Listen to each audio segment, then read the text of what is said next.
Some tomfoolery going on in Twitter. Anyways, good to see you, Sean. We're getting warmed up. And anybody coming in, just please hang out, Chosen. We're getting set, and we usually have a slow warm up with people that come in, and then we start to have conversations. So give me a second.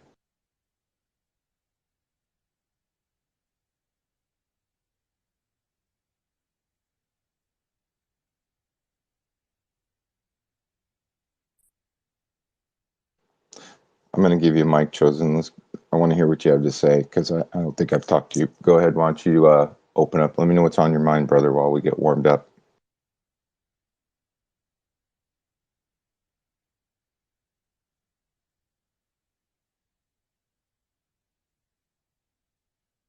Chosen, you got your mic on? Yes, sir. I can hear you loud and clear. All right, right on, brother. How are you today? What's going on with you?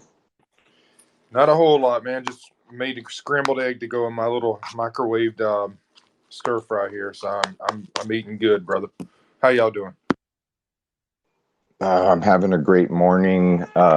Just wanted to let you know, and I'm sure you're aware. I don't know if you have noticed, but some people's media files, if not a lot of people, maybe I don't know. Sean hasn't had his, but all my media files are now scrubbed, or I can't access them. It shows I've done nothing, but they're in your posts. So they're out there, but they're not in your media section on your account. And I noticed, Chosen, they're not in yours. So I'm not sure if you had if you were on the other day, but Twitter was doing some things like basically restarting, the whole process. I've seen it before where it kind of says, hey, you consent to this, check this out. You got to hit got it. It's like the normal setup. So I've seen it do this to me several times, but this time it was like kicking people out of spaces. They were having to restart their phone, do a lot of different things just to get back in, and some weren't able to get back into the same space. But did you notice something glitchy happening last couple days, Chosen? What do you got? What do you think? Yeah, they got hacked, brother. They're still getting. I think they're still under some kind of domain attack, but I'm pretty certain it was an outside intruder. Yeah, but what's interesting is this has branched out to other social media platforms, and if this is an attack, it's interesting how it happens right now, right before primaries and things like that. There's some things going on, and I noticed something like this kind of happened at different times. Uh, you know, Back in the day, there was a lot of suppression before, of course, uh, Elon purchased Twitter. There was that effort, right? And then there were like other little things that people were kind of getting. A lot of people are claiming that the app is just unfollowing people for you, or people are just unfollowing you. And what's interesting is the amount, like that. It's what's funny is when you do something that's not human, there's patterns. When it's not see, the thing that's miraculous about people is that we are creatures of habit. So you could almost say, well, like they always go to the gym at 9 on this day, or they always take a walk at 8 o'clock in the morning. They always get up at a certain time. But there's variance in the human condition that does not allow us to do everything exactly the same all the time. Even if it's similar, there's something different about it this time. What's interesting about like computers, algorithms, and programming is when you give them a subset of something to do, typically the programmer, rarely, there are programs where people do random selection, like of numbers and outcomes and things like that. But what's interesting is some of these efforts seem to be like exactly like bot like, let's put it that way, like a command prompt, unfollow this amount of people, like chunks. It didn't roll the dice and go, okay, this account loses 20, this account loses 50. It just like it seems like when I talk to people, the amount that unfollowed, or the numbers or things that seem to be like in chunks, that are really similar across the board. I don't know. I don't know what was going on. So there was rumors of that, then all of a sudden, after all those rumors went on for about a week or so, and I've heard it before, I'm like, okay, yeah, oh wait, let's back up. Let's go back even farther. We had the old friendly Instagram or Telegram or whatever, the Instagram DM, right, came through, or whatever that virus that comes through the DMs, right? And so if you click on it, it's like some stalker. It says stalker or something. Find out who's stalking you on Twitter. So, anyways, this virus stalks you on Twitter basically, and what it does is once it gets in your mailbox, if you click on it, it goes to all it'll send out a DM like kind to all of your followers. And so then they get something from you, and then they're messaging you like, hey, did you send me this? Now, this virus has been going around on Twitter for years, okay? The Instagram virus or whatever you want to call it. And what's interesting, it went away for a while. It actually went away for a while. It just recently surfaced about last month. Everybody got it. And what that does is basically what this thing does is when you get it, it'll DM everybody, but you know what that does to your account? That makes you look like you're a bot, right? So if you get it and it does this, you're now suppressed. Your algorithm is now suppressed for bot-like activity. It's a lot of people look at it like, well, this thing is affecting me. What an annoying thing. Well, the way it really is affecting you is when it does its replication and hits all of your contacts, it suppresses your account. And it does this because they program Twitter to suppress accounts that do bot-like things, right? Interestingly enough, again, it happened. Then everybody started getting I'm getting unfollowed. I got a lot of notices about rate limit reached, things like that. Then we had last week the glitching where people were getting their accounts were dropping out of spaces, or they noticed that it was resetting automatically, just using it normally.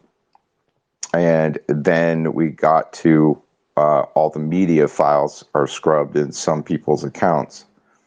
Now, I don't know if it's selective and whose accounts it does this to, or and I did update the app, but I have not fully uninstalled and reinstalled yet. So I probably should do that just to double check, so I'm not misspeaking, that there is something that you can do about it. But anyways, my media files are scrubbed. The Chosen, yours are scrubbed. Legit. Good morning, sir. I want to say hi to you, see what you're up to. Eric, you're in the house. We do support Eric. He's a really brilliant man. We've been making some contacts ever since I went up to Reno, Nevada to speak with a couple people up there. Anyways, I was 30 feet right front and center with Trump, and it was a wonderful event. There were people that were, what was interesting, legitimate, is there was nobody there shouting down our efforts. I found that to be really weird. It was almost so peaceful, it was scary. It was like, where's all the people that are supposed to hate Trump? Like, I don't see anybody. I was expecting like this huge, overwhelming force that was going to be standing there yelling at us. But the whole trip was just so peaceful and serene, and everybody was unified. It didn't matter where I went. And when we got there, there was no opposition. And I just didn't even notice it. It was really weird. It was like one of those things where at one point it hits you and you're like, wait a minute, do you notice that there's nobody screaming at us right now? So that was interesting. The only opposition that was there in Reno, Nevada was the media. Okay. So there was one news organization, RSBN or RSB Network, Right Side Broadcasting Network.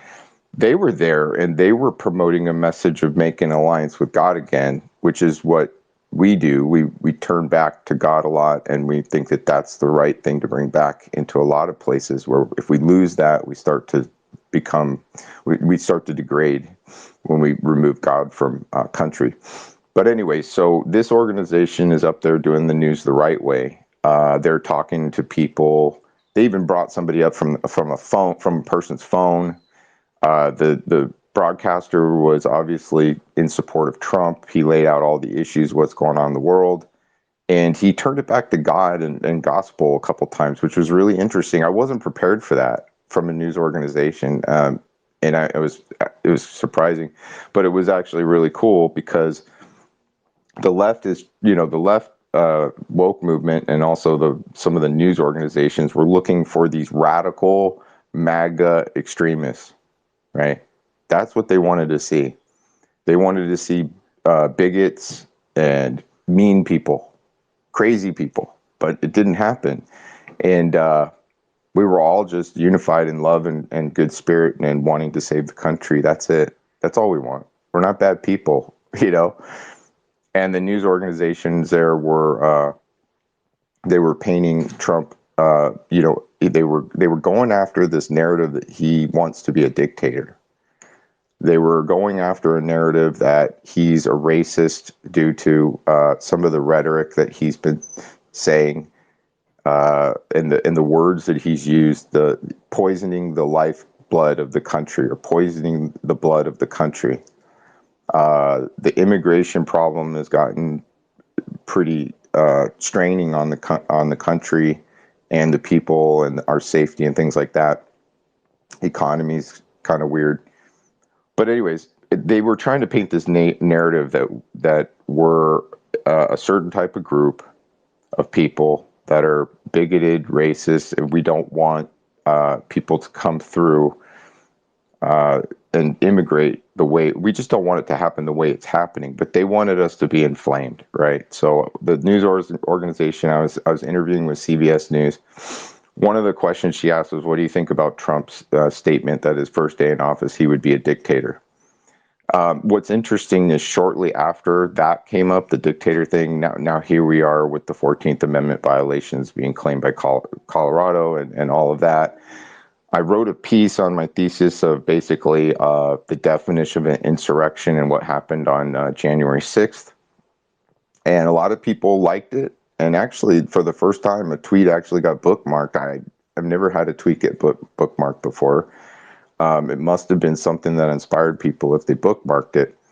I'm going to post it down below. And basically what I'm stating is that when you have a group of completely separate people, like a diverse group of people that come into, like, say, or court, or basically appear or come in like a room right now, everybody in here is of a separate mind. I didn't coordinate with you to be here. I didn't incite you to be here. I just said, I'm here, right? And you came, right? So it's like a protest is the same thing, or an event. It's like somebody says, well, I'm going to be here speaking. The people choose independently from coercion or any other coordination other than, hey, at this time, this place, this man's going to speak. So when you take that into consideration, that hundreds of thousands of people came to see a man speak, which is thus the people that would like to support this person because they want to hear what he has to say and they support this person, they appear. There was no, like, Trump was not coordinating with the people in that way. He was just saying, I'm going to be here. Come on, let's do it. Right. So the people come, and at protests, sometimes things get violent.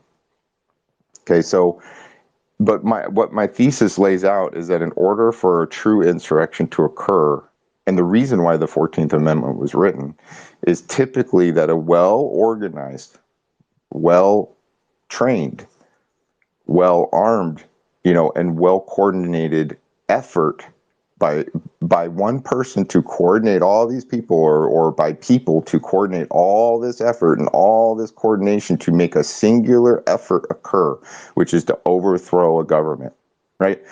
And it usually would include weapons and violence, and it would include a hostile revolt, coordinated effort, right? So what we have here is we have the 14th Amendment, but it was a protest of separate-minded people from all over the country coming together to hear a man speak and voice their grievances. Okay, when the people voice their grievances and protest, it's not necessarily an insurrection. And just because violence occurs at a protest or during a protest of these grievances by some bad actors, it still does not constitute a coordinated effort by a militia or a well-armed group to overthrow a government. It's still the people speaking their voice, which is the First Amendment, right? in some of these people aren't necessarily shouting, tear it down or do anything like that. They're just there cheering. Just, yeah, we want change. We are upset. That is how protests work. And yes, sometimes things happen where violence occurs. So my thesis basically lays out that it requires a well-armed, well-coordinated militia and effort to overthrow a government to truly be an insurrection. I got legitimate here, and we're going to dive into this. I want to dive in legitimate as we open this up. Please slow burn me. Don't torch me. I'm just talking and I'm thinking, and so what we're going to do is toss around some ideas. And I actually posed the question, it's possibly a bad move to go for the 14th. And I even, playing devil's advocate here, only playing devil's advocate, I even contemplated that the term sedition could be actually used more appropriately, because within sedition, the definition includes insurrection and all these things. So anyways, we're going to dive into all these things because words matter, definitions matter, and it's going to really matter here what is true and what is not, because we're entering into the new year here, and there is a effort to basically make sure, no matter what, President Trump, I'm going to call him Donald J. Trump, is not going to be on the ballot. Okay, previous president. Anyways, legitimate. Let's go at it, brother. And slow burn. We're going to bring up Civic Crisis. We're going to bring up Joshua Youngblood, who we love a lot. Let's do it legitimate. Slow burn it, man. Let's keep it civil, and let's see what we can glean out of this for the unlearned, unlettered, and maybe the uninformed. Get everybody up to speed, and let's toss these ideas around for a little bit. Please. Hey, good afternoon, good morning, depending on the time zone. So thanks, Matt. I appreciate that, Matt. It's been a while. I've been a little busy and stuff, and I'm wrapping some presents and kind of chilling. So this is fun. So I like the topic. It's a good discussion, and I would hope that we engage. But I would ask you and everybody, let's just make sure that it's focused on this, not, well, what about the border? What about this? What about Hunter? What about the laptop? Let's just focus this on this 14th Amendment issue and Trump and a little bit of J6. If that works, that's great. Because sometimes people will, want to they call it gish galloping, where they bring up everything, and it just. You know what, buddy?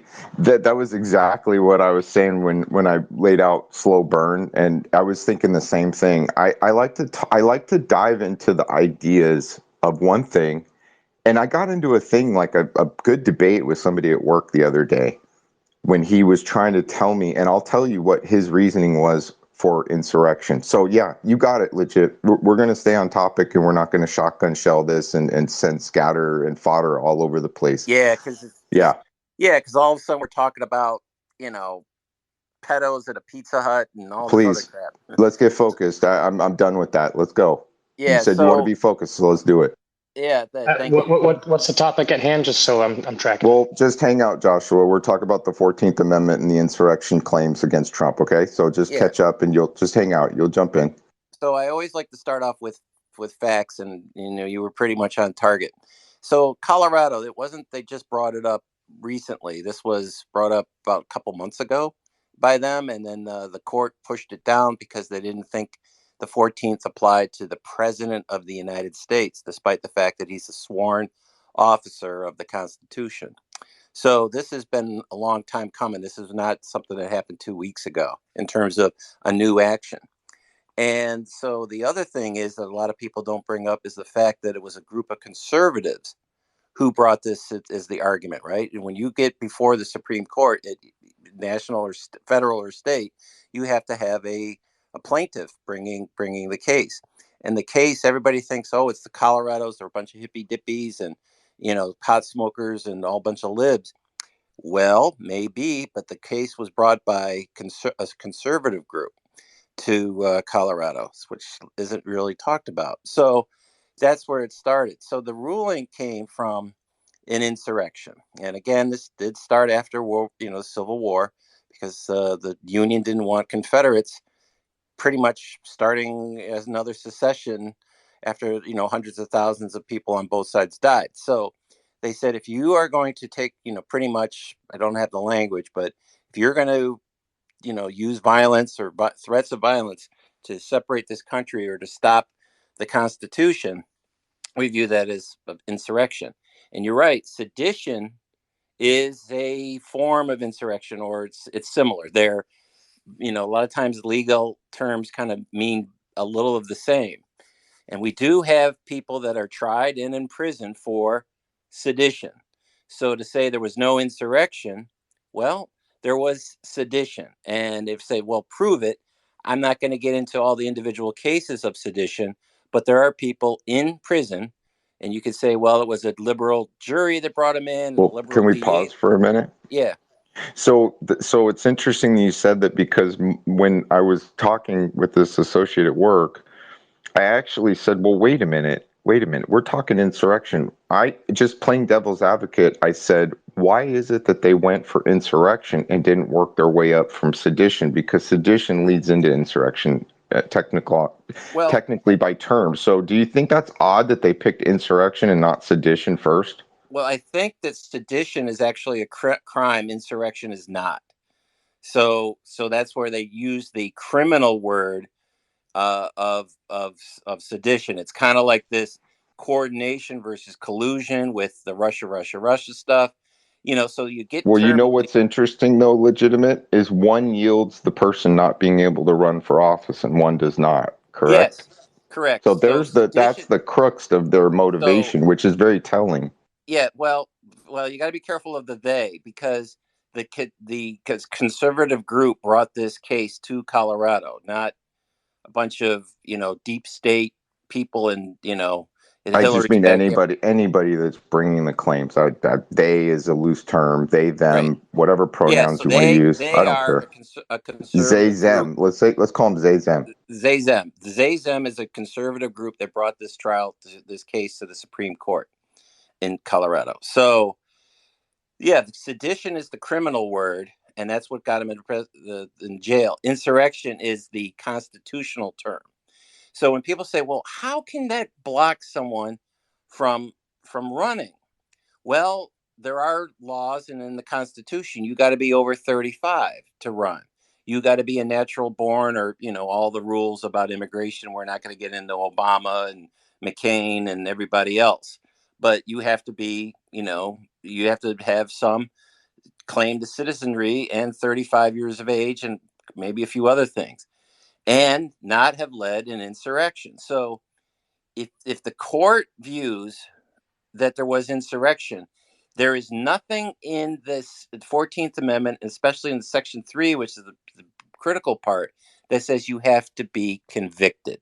Just like you don't have to be convicted that you're 35 or that you are some form of a citizen. Can I pause there for Sure. a second? So in our past conversations, you're really staunch on the facts. And remember what we were talking about? We were talking about election fraud, election integrity, and we in that there were no actual court decisions, so therefore it did not happen, or it doesn't. There's no merit there because there was no court decision.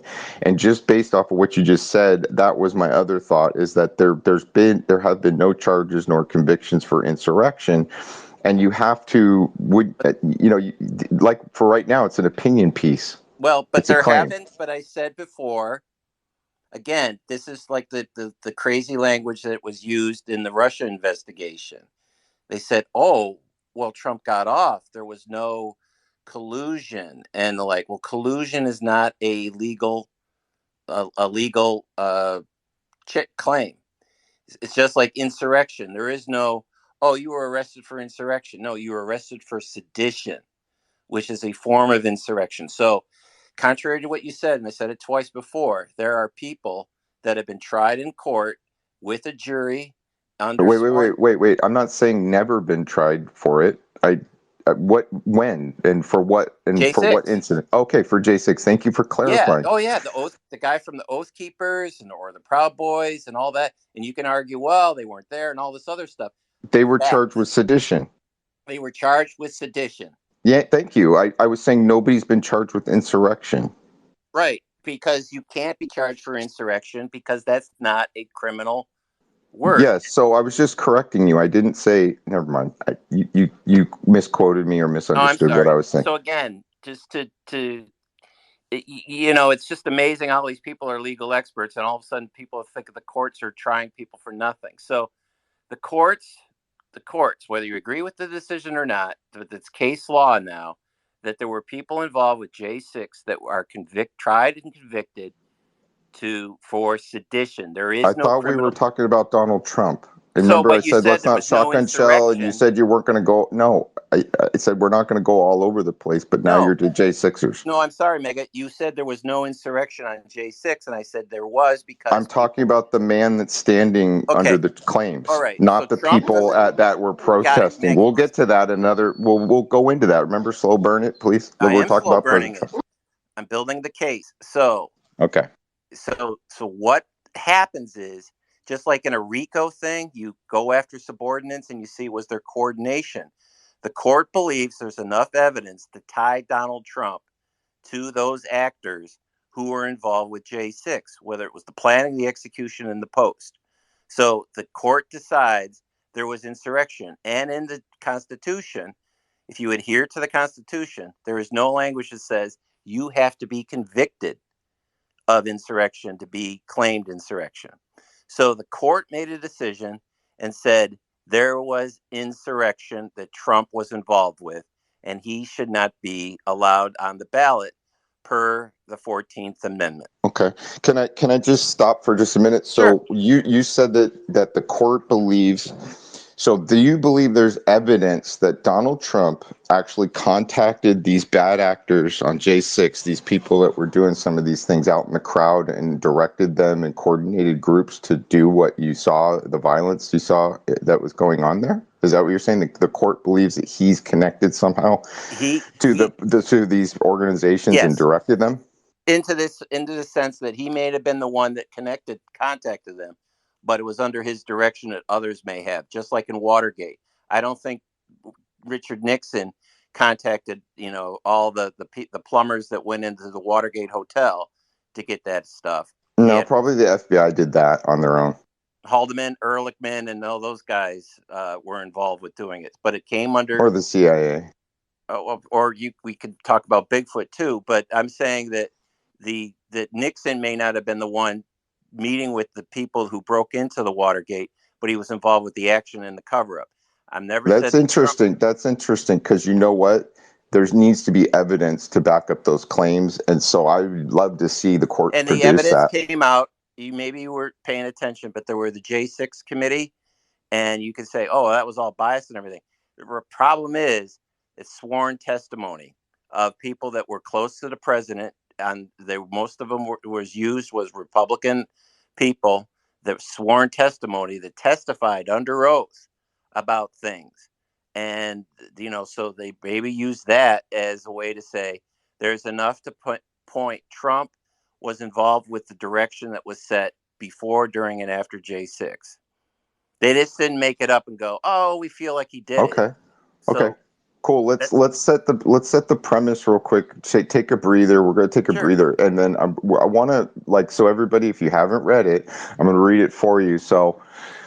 This is from the 14th Amendment, and what's going on here, and specifically what we're dealing with, right into the actual definitions. Okay, no person shall be a senator, representative in Congress, or elector of president and or vice president, or hold any office, civil or military, under the United States or under any state, who, having previously taken an oath as a member of Congress or as an officer of the United States, or as a member of any state legislature, or as an executive or judicial officer of any state, to support the Constitution of the United States, shall have engaged in an insurrection or rebellion against the same, or given aid or comfort to the enemies thereof. Okay, so now what's interesting is originally Section 3 was included in the 14th Amendment to protect post-war reforms in the South by barring members of Congress, state government officials, and military leaders who had sided with the Confederacy from holding office in the future. The 14th Amendment also helped lift some of the barriers to Black Americans holding federal office. Okay, so it's specifically to safeguard against a possible rebellion or coordinated effort against the government in the future. I just wanted to lay that premise out for everybody to know what we're talking about, and then I'm going to be posting some things on some of these things. But possibly. I don't know. And if you could, please retweet the space. We got a lot of people in here. We got some new alliances with different organizations I want to talk about. There's some really great stuff happening.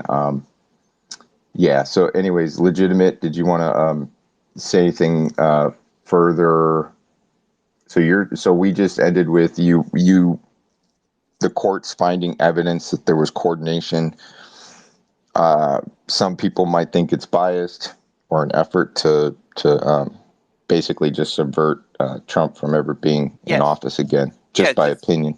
Yeah, well, again, the parallel is you have to understand this was brought by a conservative group to the Colorado courts.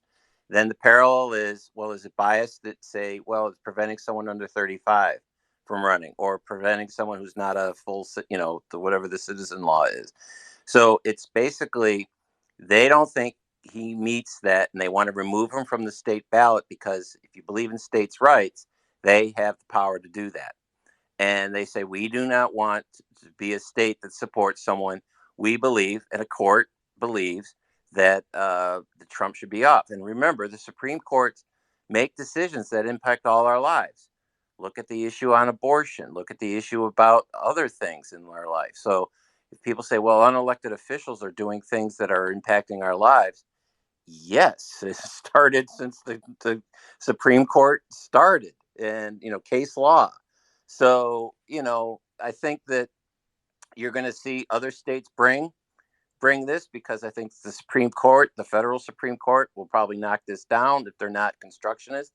But the interesting thing is that Neil Gorsuch is on the Supreme Court, and the Colorado Supreme Court used his ruling to make this decision. So if Gorsuch says, no, this doesn't apply, he's going to have to backtrack on his previous ruling. And there are several conservative legal scholars who believe in the merits of this Colorado decision, including federal judges and legal scholars. And so this isn't just some bullshit, oh, they just came up with this out of thin air. This is a serious decision. And it's just amazing when I read on Twitter all these people who don't have the knowledge of the Constitution or law just saying, it's bullshit. Well, They're just trying to keep Trump legitimate, off. to be fair, bud. That's what these spaces are about. Oh, That's I what know. MAGA mission is devoted to: bringing civil awareness, allowing public square a public square forum for the people to speak on these things, and also meet candidates for office that are America First candidates. We also, work with organizations to try and bring change and to help people, so that's what this is about. And so your knowledge is really well respected. I know that a lot of people, sometimes you rub them the wrong way because people just don't understand that you're what you're doing. And I understand what you're doing, but you do have motivations behind some of the things you do too. We all do. Okay. My motivation is to have, I know I appreciate this forum and stuff because, I like hearing the other side of things. But again, that's why I always try to use just educate the people, because I'll tell you, you're right. A lot of people don't know some things. And so it's good to have both sides discussed and be the devil's advocate here and there so we can iron sharpens iron, so to speak, in my book. You bet, baby.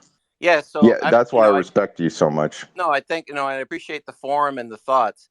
And again, I have other things to do, but again, we're going to slow roll this, and I just don't want to, and I appreciate the focus, but I think, we have a few other hands up. So so as we move forward, I want to just say hello to Joshua and everybody. I'm going to get to your hands. Joshua is a partner of MAGA Mission. He founded Art for Patriots.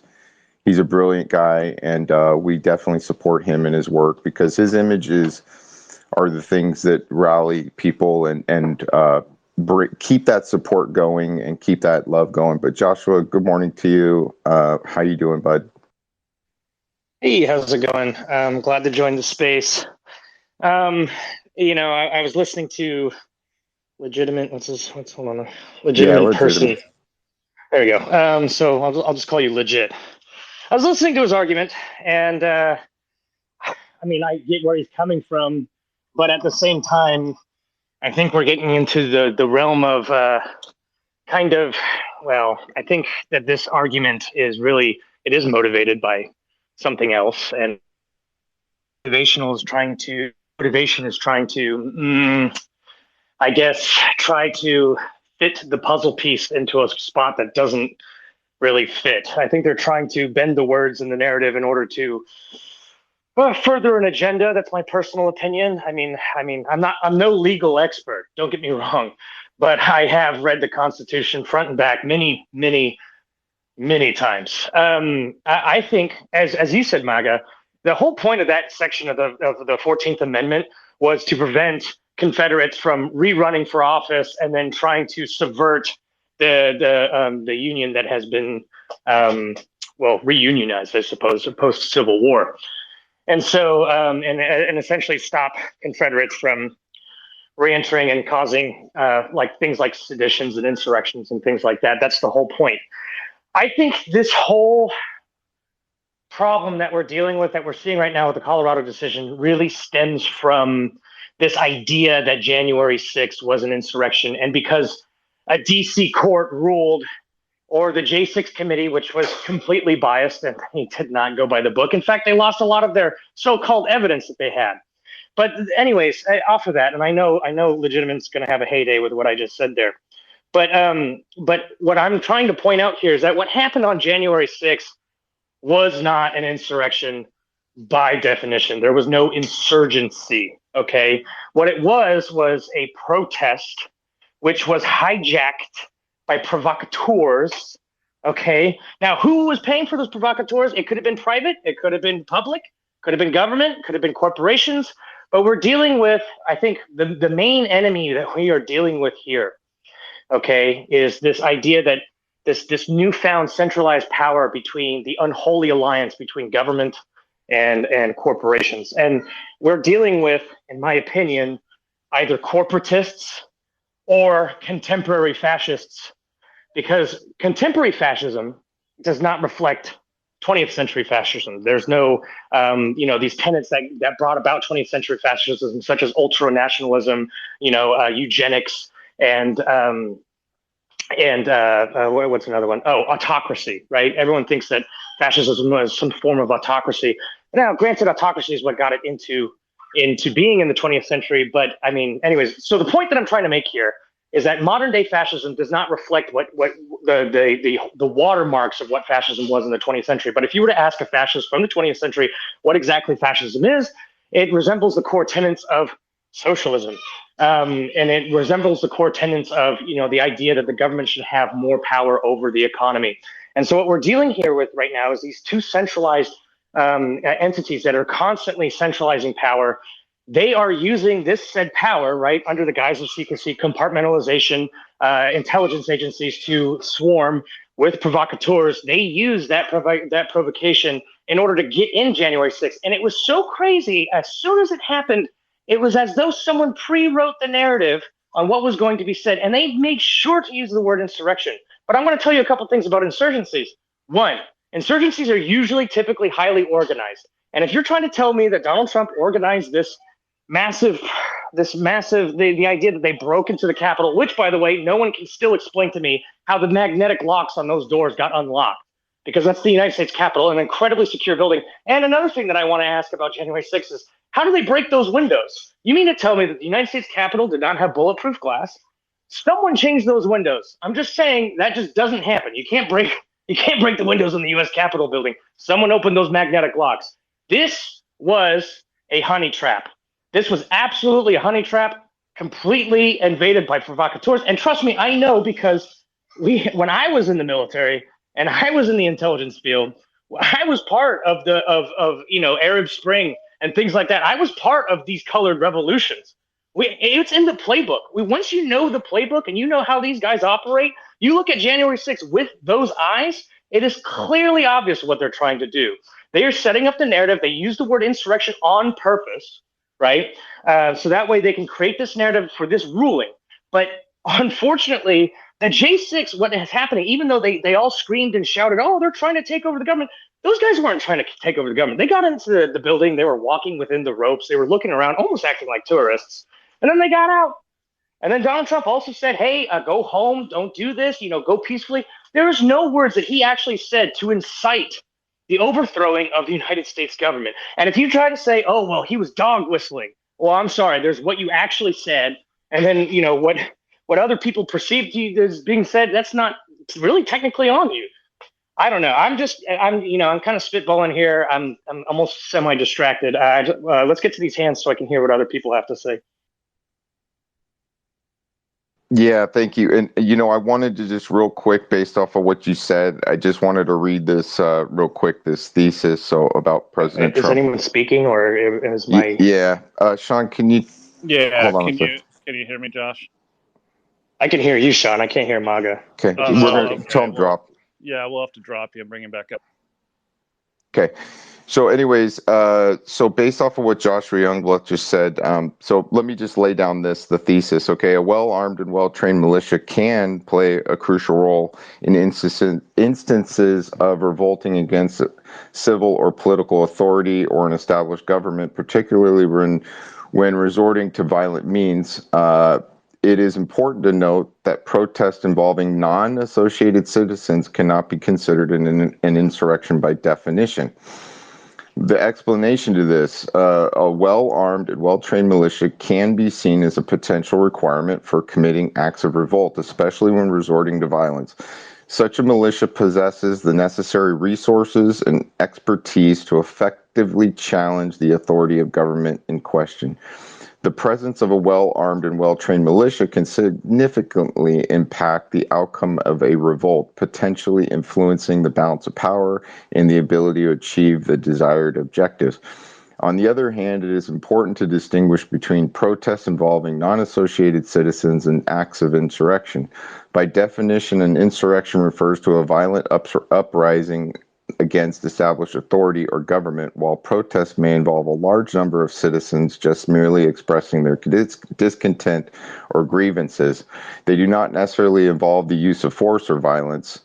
Therefore, protests with non-associated citizens cannot be considered an insurrection as by the fact that they lack the essential element of violent revolt against authority and coordination. I missed that word. I should have put that in. But anyways, it's really critical for us as we move forward in this. And I'm going to give the disclaimer. It's really critical that when you're speaking in spaces that you're not inciting any kind of violence or speaking outside of those bounds, because we're moving into an era now where a lot of these spaces, it's some of the things people are saying, they could be held to account for some of those words. So I really encourage everybody, be passionate, get your feelings out, but protect yourself. This is what I want to say. Thank you, Joshua, for what you said. And everybody, let's just go to Susan, and then I'm going to go to Civic and then Chosen. So Susan, why don't you open up, ladies first?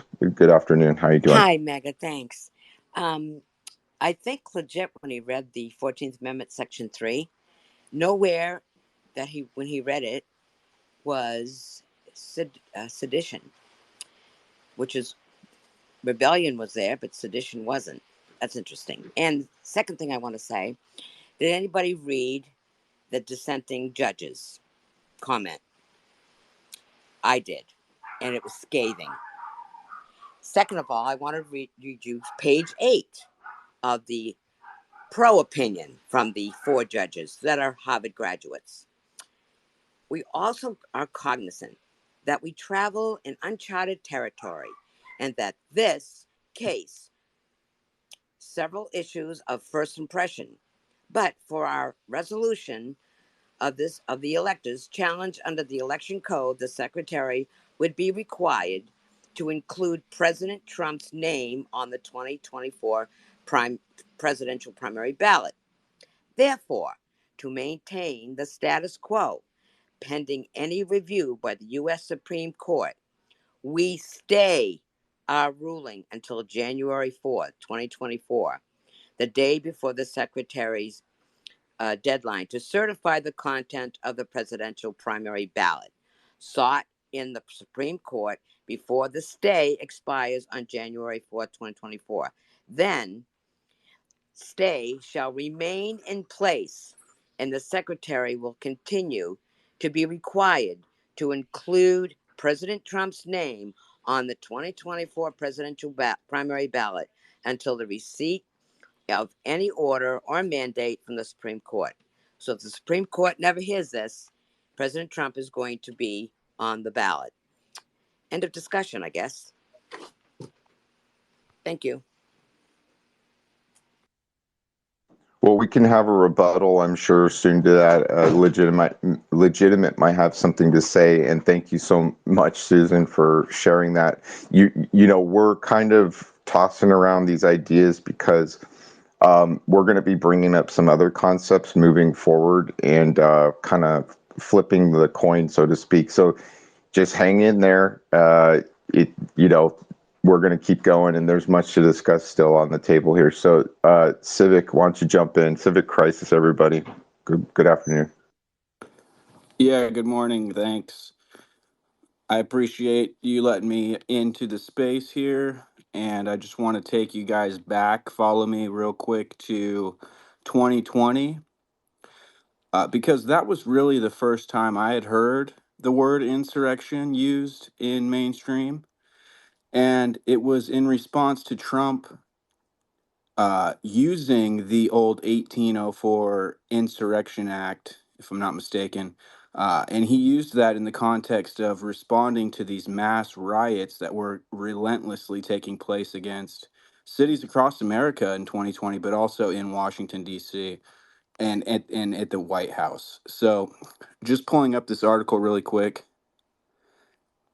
And it says here that 750 officers, federal officers and local officers in Washington, D.C., were injured in those riots that took place in Washington, D.C. in the first week of June. And in response, and they were tearing down statues. And in response, Trump, he was trying to pull a maneuver out where he could respond with some type of law enforcement without having to get the local. So he wanted to go for some federal. And so he was able to use this to put a show of force on. I believe they even flew some helicopters down and made these threats that these people would face severe penalties for their riots. And this was his context he used for the Insurrection Act. And it's so ironic that they weaponized that word in this whole way against Trump. But now follow me again if you're following me. Uh, if you comparatively look at insurrections in history, you're talking about the American Revolution was an insurrection, right? The American Civil War was an insurrection. And if January 6th was an insurrection, it was the shortest insurrection in history because it was all of what, a few hours? You can look at the timeline. It was an hours long supposed insurrection that really didn't occupy any territory. It briefly paused the Congress. So if you go into this list of recent insurrections in more recent history, you'll find that there was the Capitol Hill occupied protests in Seattle. They called it the Chop Zone. It was a joke, right? This insurrection lasted several weeks and many people died. And this was a part of that 2020 left wing riots that were taking place. So I just find it really ironic that uh, Trump invoked that Insurrection Act in response to these riots where they were throwing bricks and all of these things at officers in D.C. And it was from coast to coast because they had taken over the Capitol Hill in Seattle. And this was in cities across America, we all recall. That was during a time when the whole society in America was going through, obviously, the pandemic, a lot of mental hardships in dealing with that. And I mean, you could say that it was like It was the a big perfect storm. psyop. It was It the was the perfect perfect psyop storm. storm. And so from that point, when Trump introduced the word insurrection to America in this context, they completely flipped it on him. And like Joshua pointed out, set up this honey trap. I don't want to get into those specifics, but I did state the point that if this was an insurrection, it was the shortest in history, right? And they didn't actually occupy any territory. If you look at it comparatively to all these other insurrections, this is minuscule. This doesn't even hit the radar.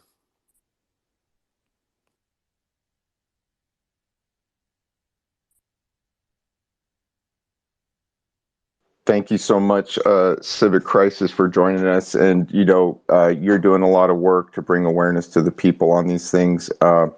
I do need to turn to Julie for Butte. She is getting involved. She threw her hat in the ring. She's an American patriot, and we support her. You can find her profile on MAGA Mission Legacy Speakers page.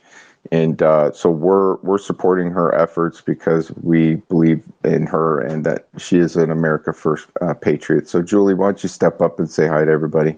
Hey, you guys. Yeah, thank you for giving me the mic, Matt. And I definitely wanted to be here to support your space. And this is such an important topic. And yeah, one of the reasons why I am running for county supervisor here in Butte County in California is because we've been lied to. We have no transparency and we've got no honesty in government. If there's nothing we've learned over the past 3 years, this crime, it's just, where do you even start? And I know nothing about the constitutional 14th Amendment, which is why I'm here to learn. But what I do know is that there's two things that we've experienced over the past 3 years, right? COVID and J6, crimes against humanity, crimes of the century. And both of those are based on a bed of lies. Bed of lies, right? Pfizer's holding their documents secret for 75 years. People are twisting science papers on the masks. Lockdowns don't work. It's horrible. And the same thing with January 6th. We never got all the videotape. Why didn't we get this is the most surveilled place on the planet. And we never saw all the videotape. I don't even think we've ever seen the videotape.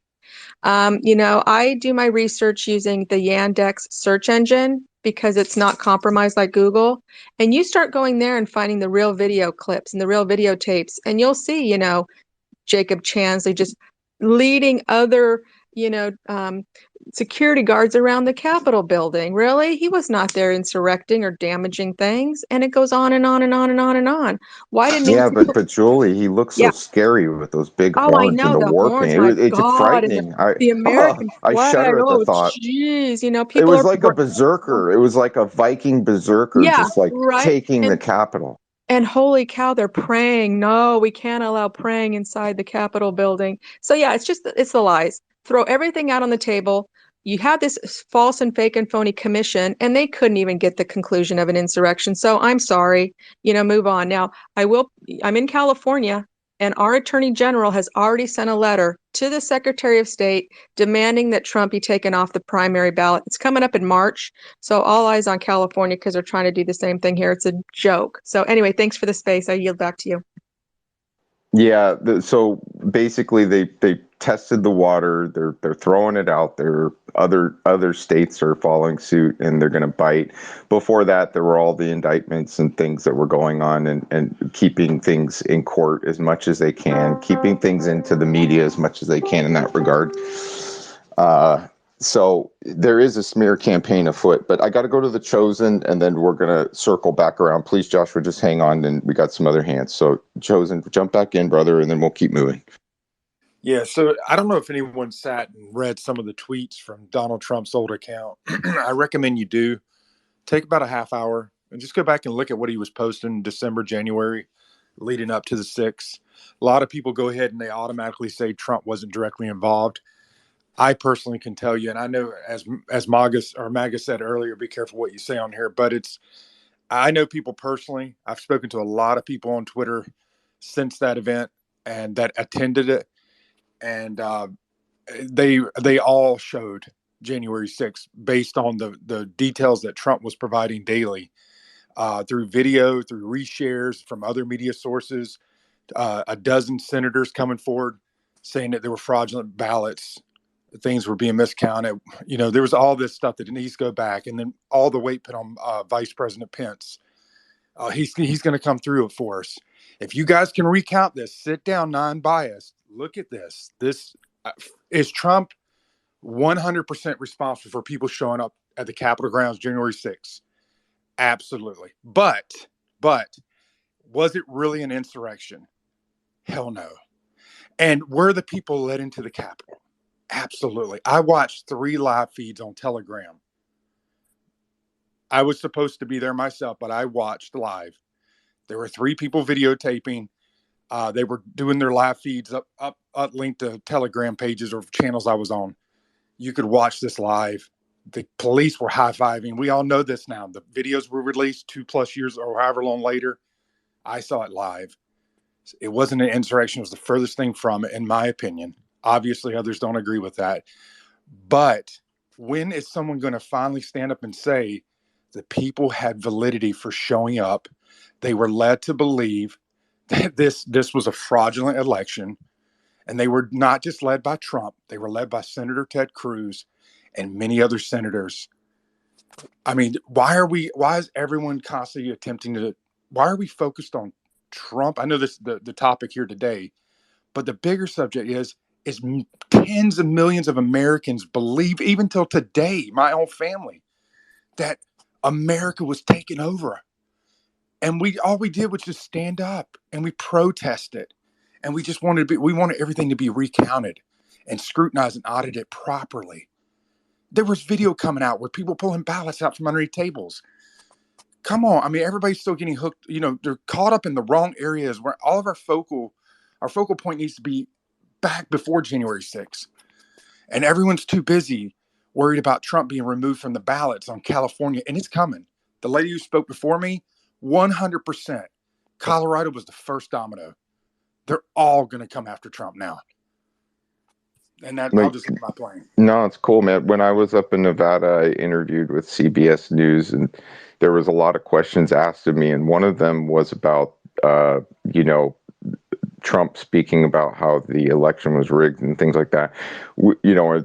But basically, election integrity, whether you like it or not, it's the citizens' true one power. That is our one true power, is our vote, right? And so if it's derailed in any way, it completely disenfranchises the voice of the people and their ability to vote in the representative that they choose, and that's the true power of the people. If you take that away, so there was a question asked of me about the elections and things like that, and I said, look, my basic drop was we would not be having this conversation if the election process didn't get all messed up and take a month to decide what was going on, or all of these issues. If there wasn't an issue, we wouldn't be having this conversation right now.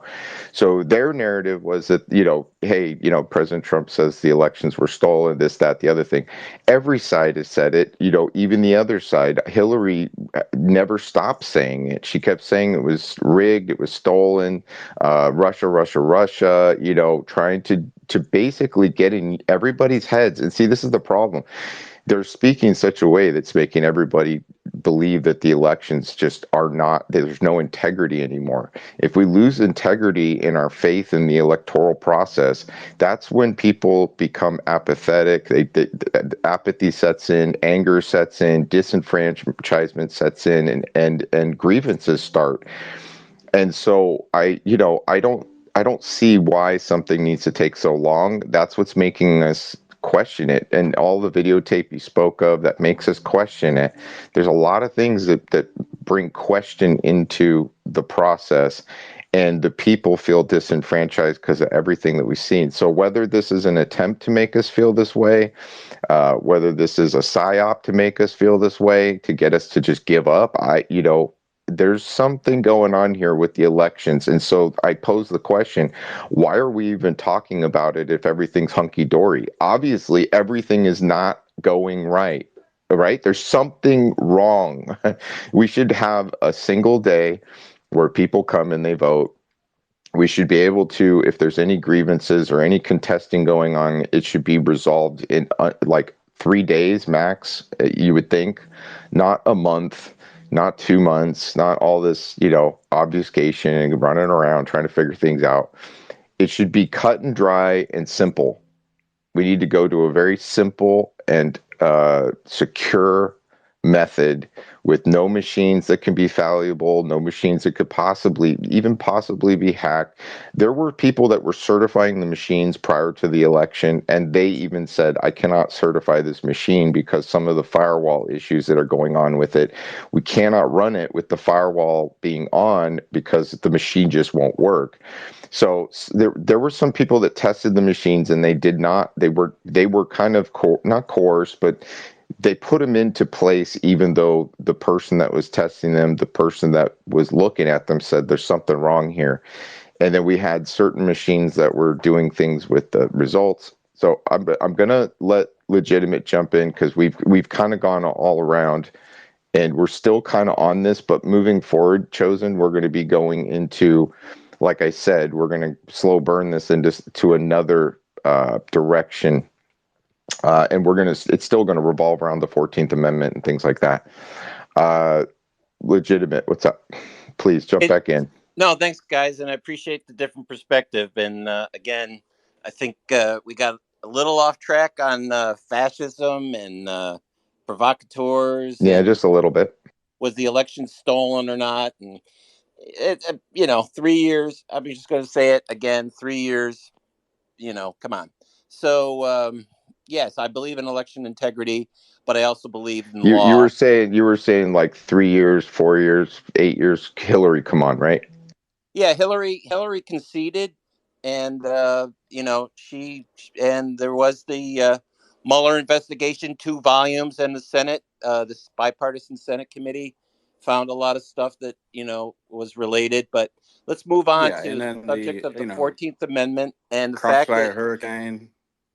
People, we're kind of getting off track, but that's okay. Let's go back to the 14th Amendment. Someone said, well, there was no arms. They found arms. There were pipe bombs. There were people did have weapons. There were weapons stored near the Capitol and hotels, and people were found with weapons. There was no coordination. You had the Proud Boys and Oath Keepers all wearing coordinated outfits, and they all used trained procedures to get into the building when they all huddled up and put their arms on each other and went in a single file. That's a military style move. To be able to do that. If anybody did those things, do you think that they were independent, or that there was some master organizer? Ginny Thomas and Clarence Thomas's wife organized buses, and other people brought, organized people to come, and so there was coordination. But the Oath Keepers and Proud Boys people were tried and found guilty of sedition. So again, I bring it up, and if you don't think there was coordination, how did you can say it was a fake noose and effigy and all that other stuff? How did that get there? And so there was. You could say how much the planning was involved, and you could say, well, the J6 committee was all biased. Let's see. The Republican-led Congress has not decided to continue their investigation of J6 and present their side. Why? So you have to look at that. But let's go back to the insurrection. And also to respond to Susan, she says, well, 4 Harvard-educated judges. Yes, Harvard Law School, one of the best in the world. And there were a lot of presidents who went to Harvard Law, including Republican presidents and governors who went to Harvard Law. So if you're saying it's something to do with Harvard, same thing with Princeton. Well, you have Ron DeSantis, who's a graduate, and you have Ted Cruz, who's a graduate of Ivy League law schools. Not so sure why Harvard Law has anything to do with it, other than the fact that these people are really smart and went to one of the best law schools in the world to get their legal education. But to get back to the point, 14th Amendment doesn't require a conviction. And you have to look at, why did the conservative group bring this as a case? What do you think about what Susan said? More importantly, because what her response was to you, did you hear what Susan said?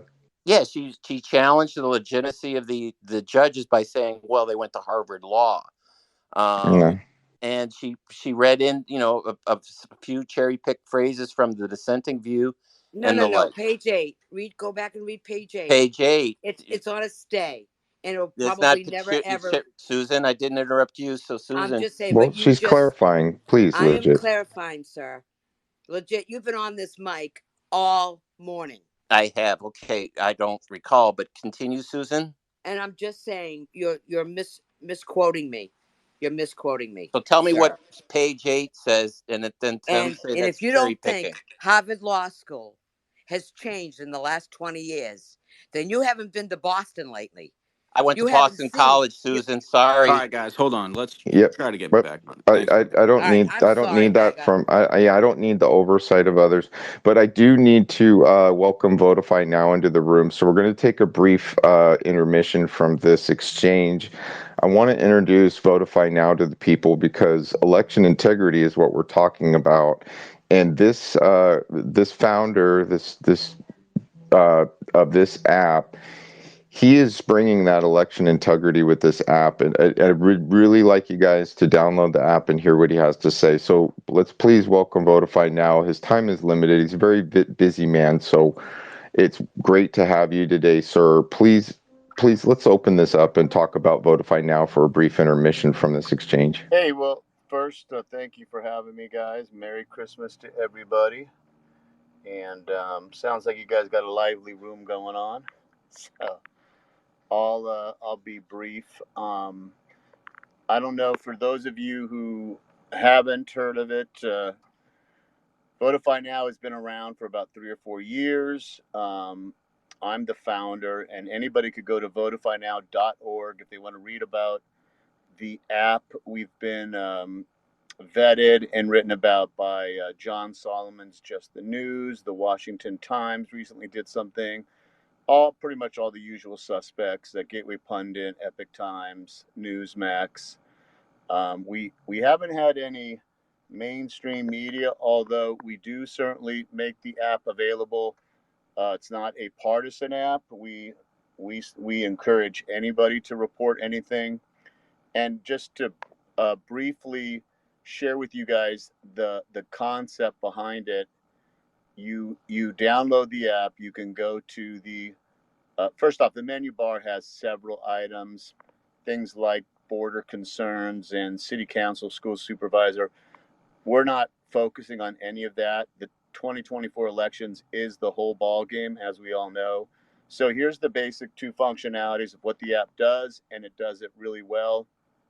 Anyone can report an incident. They type up a brief description. They take a photo or video. It could be something that they see right then and there, or it could be something that they witnessed days ago.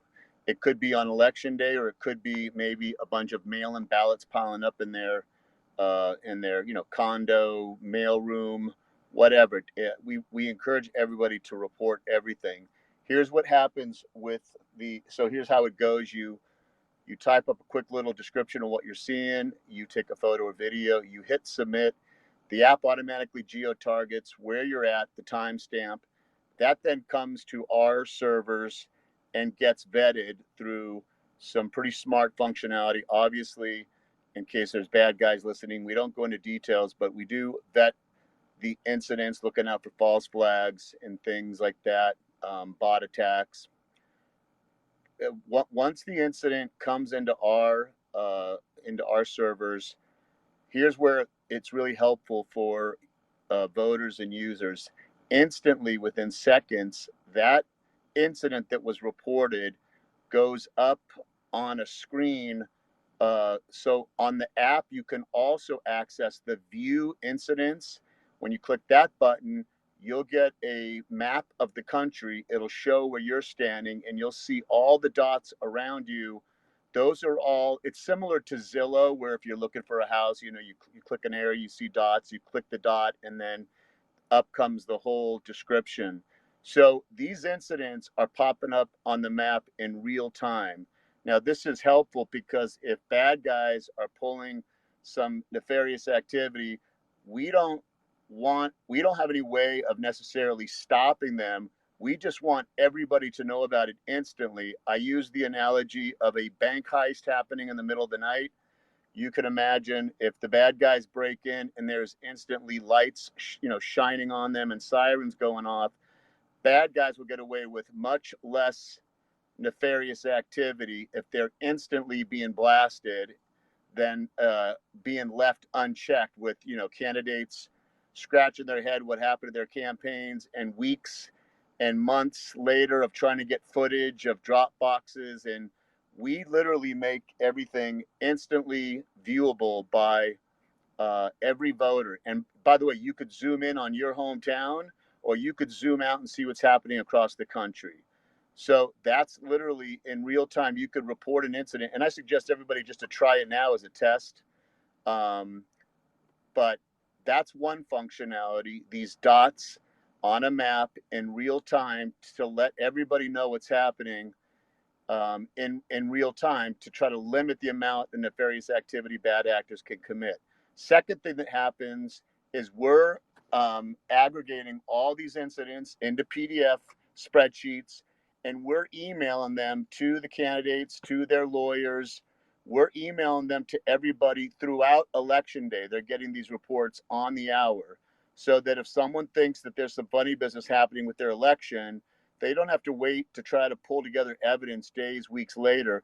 They're getting this stuff in a PDF with the contact name of the person that reported it, with the video or photo evidence.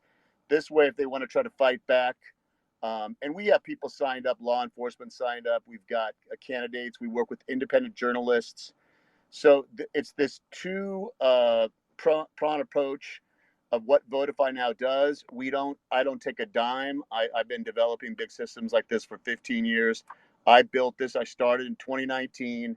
It was up and running by 2021. We were used in the 2022 elections. We were used in Kerry Lake's lawsuit in Arizona. We're being used right now in the attorney general race out there. Abe Hamadad, who's got a new case going on, they're using our evidence. So we take no money. All we ask is for people to use it and for people to share it. Since we don't take donations and we don't make any money off the app, we do count on grassroots patriots such as yourselves to spread the word. And with that, I'll go ahead and relinquish the mic. Anybody could DM me for questions, or go to the App Store if you'd like, if you have an iPhone. Again, it's VOTIFYNOW, Votify Now. It's also available for Android on Google Play Store. Or go to our website if you want to read about it or watch like the explainer video that talks about it. That's votifynow.org. So with that said, I appreciate everybody's time, and I'm going to stick around here. Again, anybody can email me or text me or DM me with questions. Thanks. Yeah, precinctstrategy.com is another great organization, and I know that you just partnered with them. We've been working with you for a while. As we get closer and closer to the election process coming up, that things are going to start heating up. We've made some alliances with some other great organizations all across America, but this app is so important, and that way, it can be cited and reported in real time.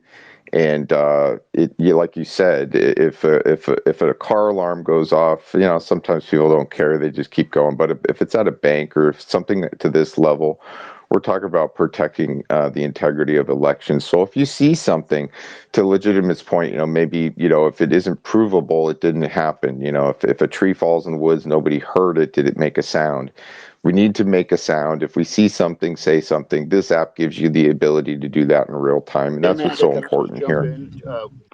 Yeah, I Yeah. appreciate it. So you guys, by the way, we don't claim that we're going to stop everything, and we don't claim that this is the all-in-all one solution, a silver bullet.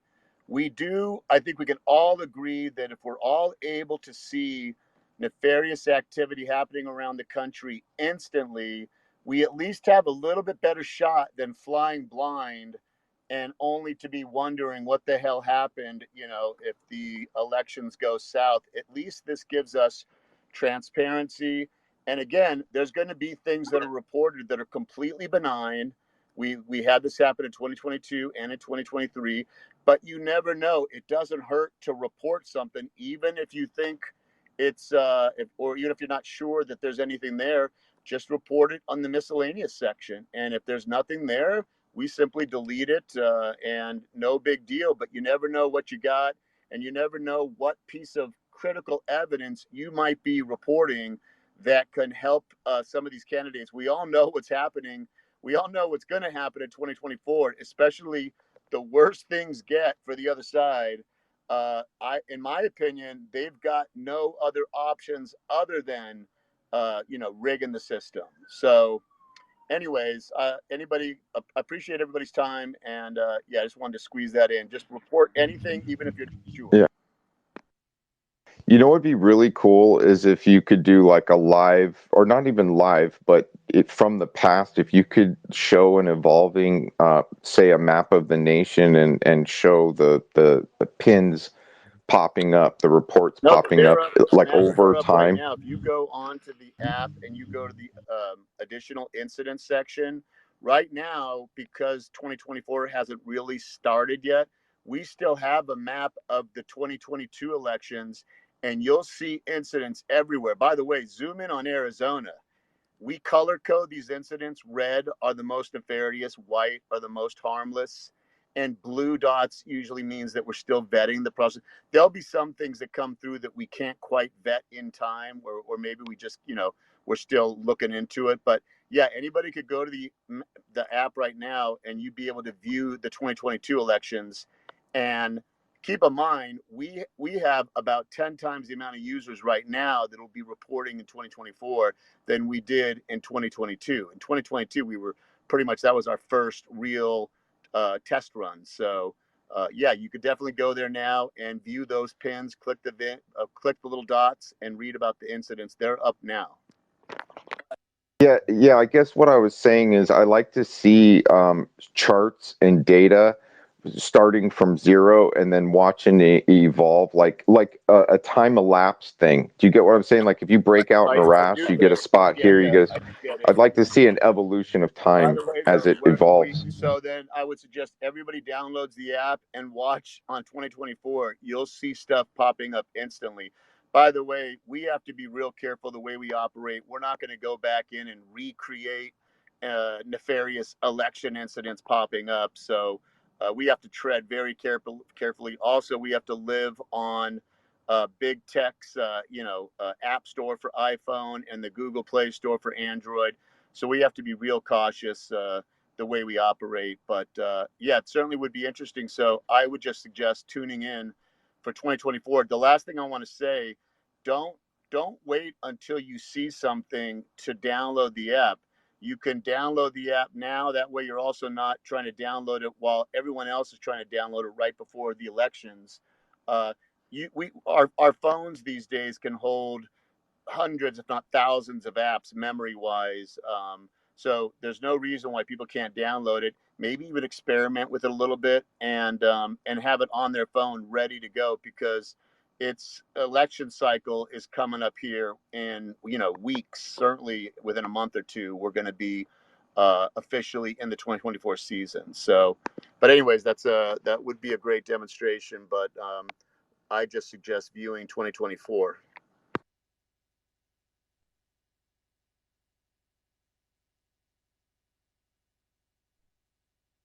Yeah, you're welcome. So, so Techno was in here and he made a faux pas.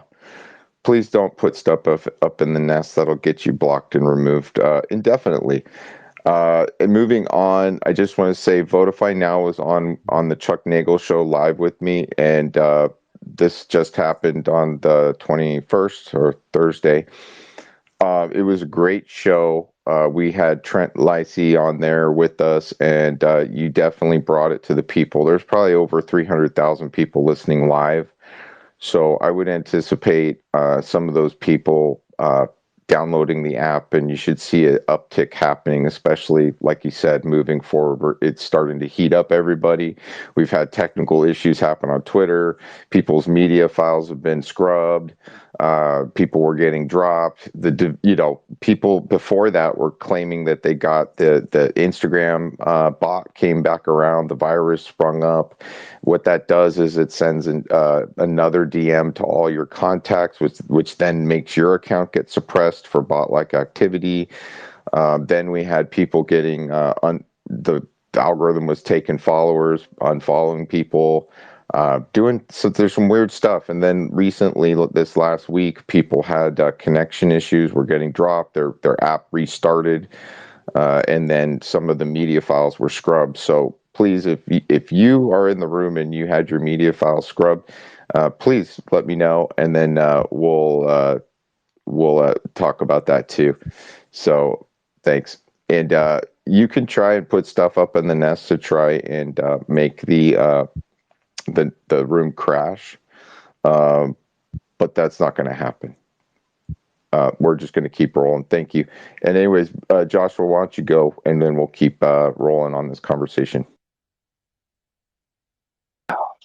Sorry about that. Yeah, I was just changing a diaper. So, all right. So I'm sorry, Legitimate. I know that you feel like as though I tried, that I was derailing the conversation away from the 14th Amendment, and that I don't think. I mean, I tried getting it back in. I just don't think you understand my worldview, and I was trying to give some background knowledge, because this problem that we're facing now, from our perspective, from the right's perspective, from MAGA's perspective, right, is a problem that has existed in this country for decades, and it is a multi-generational problem. It is definitely a frog in the proverbial boiling pot, and through apathy is how we got to the position that we're in.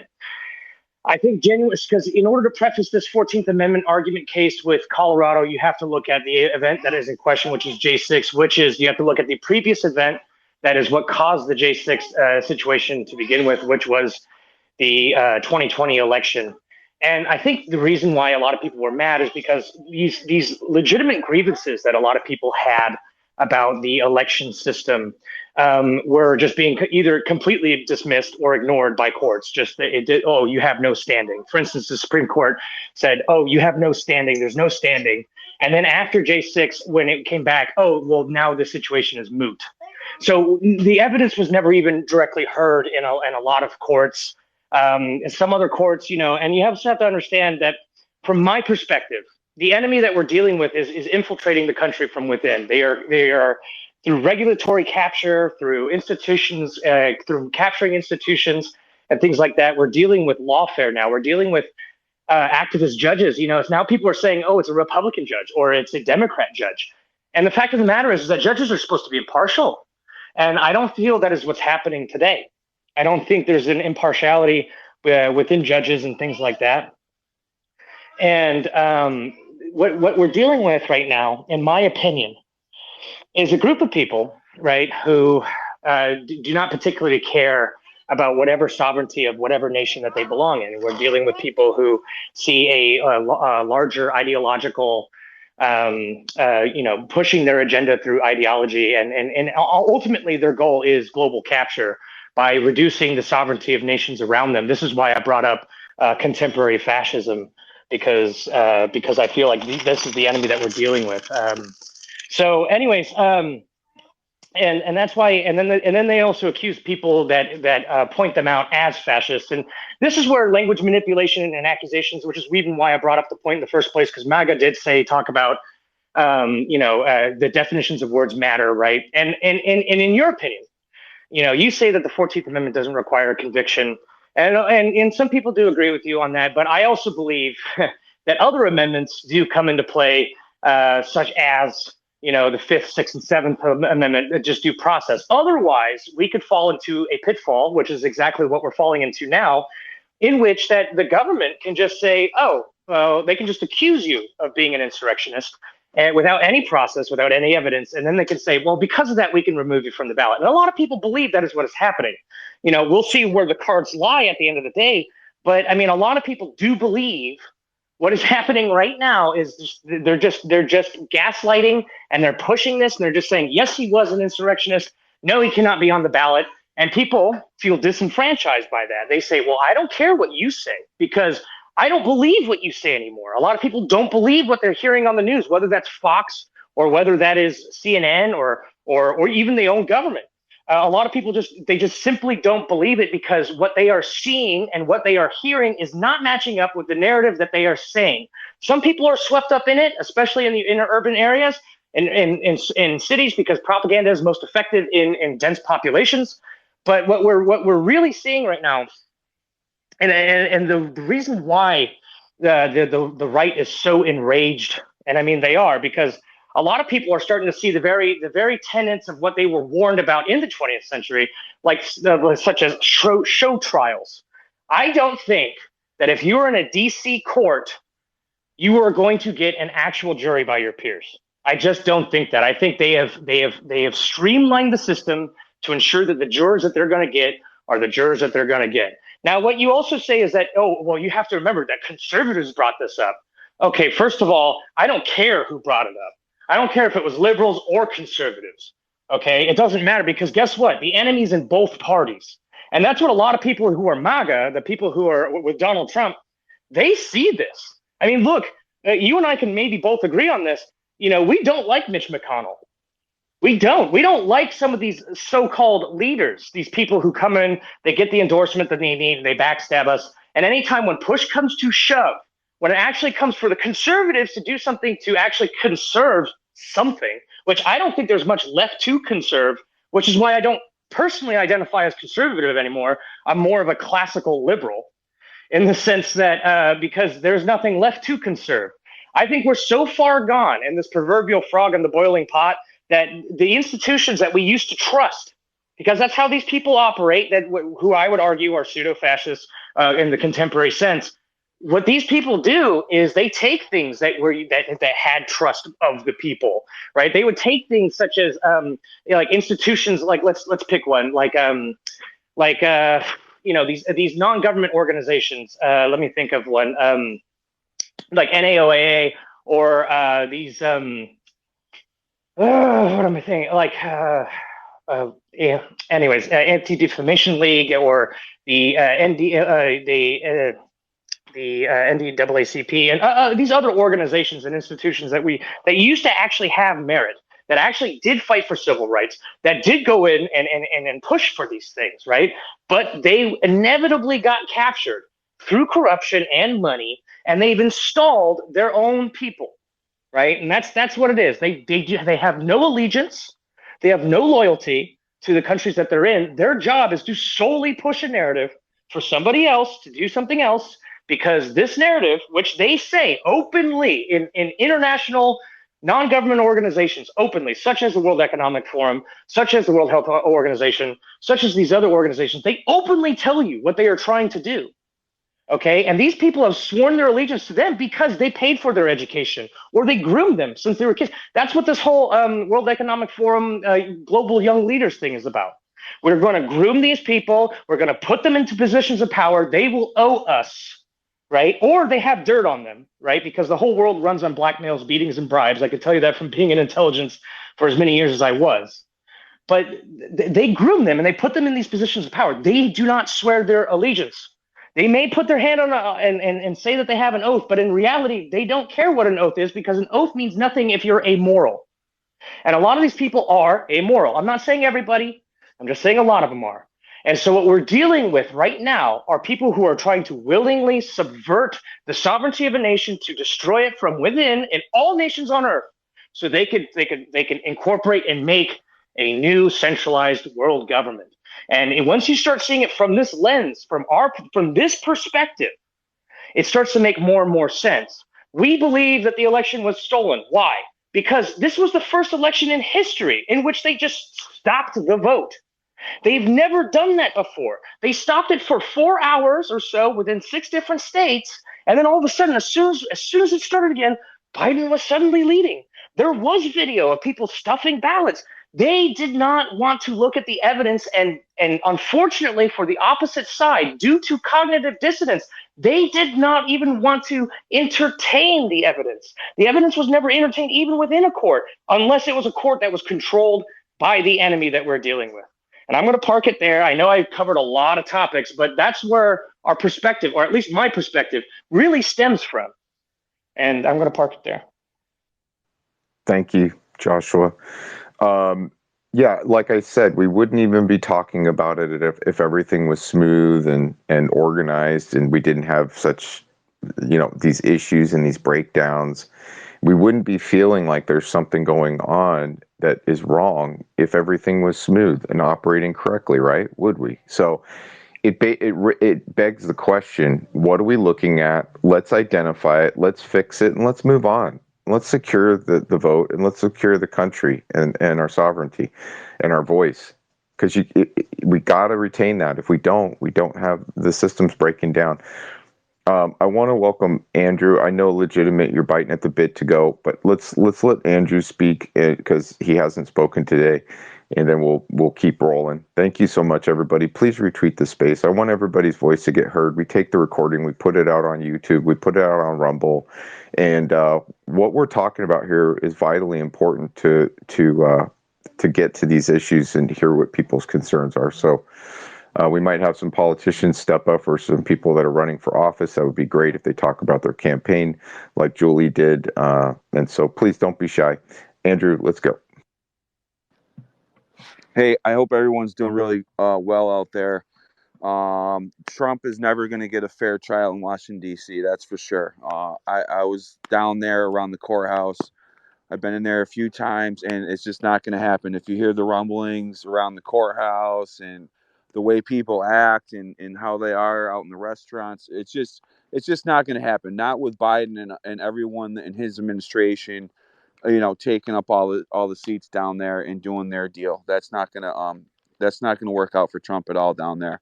But my main point for speaking today is talking about in 2020, 2018, we learned that Twitter /X was really compromised.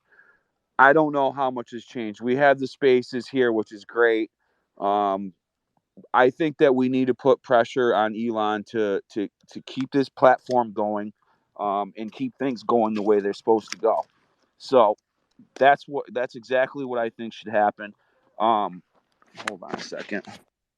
Well, you briefly mentioned some stuff that hints at the Twitter files where we learned that 3-letter organizations were basically involved in those Twitter files and those drops. And so that begs the question, the oversight and some of these organizations that are involved. But Andrew, I know you're having mic problems. You there? Yeah, I'm back. Sorry about that. Okay. No problem. Yeah, I mean,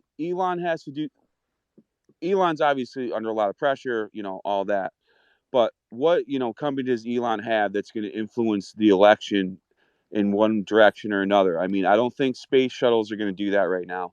I don't think electric cars really are going to do that right now. But he bought X, and people are getting shadow banned into oblivion. I mean, when you get 3 views in 24 hours, when you get you're getting shadow banned tremendously. I mean, I upgraded to the premium, and they Gronk lasted 24 hours, and then that's not even the toolbar anymore. And if you want to upload 30 minutes worth of video, try to do that. It's fairly challenging, especially on a it says do it on a laptop, but that even takes a while. So they're playing games with what videos are being uploaded, because you just know more other videos are getting more scrutinized, and all of a sudden it takes forever for a 3-minute video to upload, whereas other ones don't. So I mean, I think there's a lot of games being played right now. So my point is in 2018, 2020, everyone's like, oh wow, look at the role that Twitter had and everything. Let's not have a repeat here. I know Elon has a lot of, good words out there as far as freedom of speech and the rest of it, and he's done a fair amount now, but let's not lose sight here, because we might find ourselves in 2025 saying, geez, X was completely, we were all in an echo chamber and there was nothing, you know what I mean? So my point is, let's put some pressure on Elon to get this platform where it really needs to be, to where everyone feels like they actually have an equal say. Thanks, well, Mega. Andrew, you brought up a really good point about the platform and the way that it was programmed when it was previously owned. It obviously had bias in some of the code, because if you were to use some of the tools that were laid out in front of you, imagine you're just an innocent person, you upload this app, And then there's this wonderful library of images that you can pull funny little clips from and share. And, some of them have politicians in there. Some of them had Trump. You could obviously see that a lot of the GIF library was biased. And then you have to go a little bit deeper and say to yourself, well, wait a minute, they could actually put code into the GIF library so that if you use it, it's already deboosted. It gets filed to a separate place. Anybody that touches the tools that are in the app, you need to be very aware of the GIF library and some of the, I believe it's tags or some kind of command prompt that if you use this, it doesn't get seen. It's almost like basically saying, here's all these great building blocks. Now play with them. Right? Well, if they're on the app and you're supposed to be able to use them all, but yet some of those tools actually deboost you for using them, it's actually like setting a trap. It's like putting out the plate of cookies, and some of them are okay to eat and some of them aren't. It's just very misleading. And so what I want everybody to do is use original content. Something that doesn't come from the GIF library, because I'm telling you, it's so tempting. Even I do it. I want to say something funny and I go to the GIF library, I use it. And guess what? That tweet doesn't really go anywhere. And so I encourage people to use original content, keep it clear, concise, maybe a photograph, maybe something like that. Watch your keywords, because keywords can be also dinged. Certain terms, we've seen those be deboosted. When I first started this account, I knew that MAGA, just the term MAGA, could be deboosted. So I changed the A's to the triangle symbol instead of actually using an A. I switched it recently, and search results for me come up now better, but at the same time, I put myself out there in a way that basically could have me deboosted also.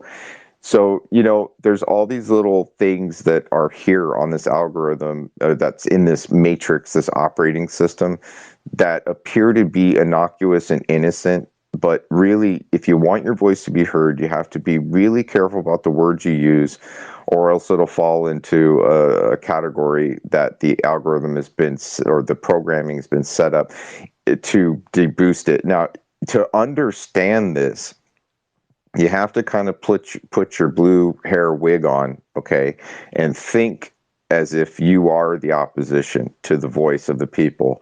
And then you have to rethink the way you operate here on Twitter. And I know this sucks because everybody wants to have their freedom of speech, right? So it feels really oppressive. But the algorithm is so thick, you can almost taste it. It's like oozing, like you can feel it. It's like what Andrew said. He puts out a tweet and you can see that, it doesn't get anywhere. Or some people, you can see other people getting somewhere and just like exploding. It's like, well, what's the difference? What is the difference between that content and my content? And sometimes it's as simple as a GIF from the GIF library, and that's all it is. I want to welcome Jenny into the room. She's with the National Owner Operators Association. We're partners with them. We support them. Jenny, how you doing this afternoon? And hey, Sean, thank you for having me. I just wanted to come up real quick. While Votify was talking, I did go out to the App Store and download the app.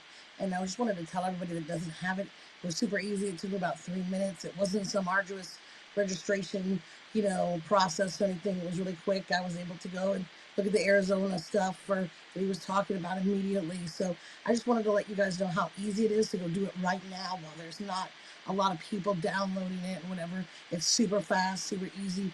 And while he's in the room and is able to answer questions, it'd be a great time for you to go and test it so that if you have questions, you can ask them. So I just wanted to come up and say that and speak on it real quick since he's still here and able to answer questions for people before we get off into the tirade of the conversation. So thanks for having me up. Merry Christmas, happy holidays to everybody. And I park it there. Thank you. Wow. What you said is so important and so great to hear. And yes, his time is very limited. So we're actually very fortunate to have him in the room as long as we have, because he's super busy. And as a founder, from founder to founder, we both understand how busy we both are. So our time is kind of limited. That's why I hold the Saturday space. I'm not really speaking too much here and there unless I'm free for a moment. So yes, you're right, Jenny. Please download the app. It's easy. I encourage people to do that. And if you have any questions for the founder, he's here right now. So this is the And moment. you may not get an opportunity again to ask questions. Hey, Jenny.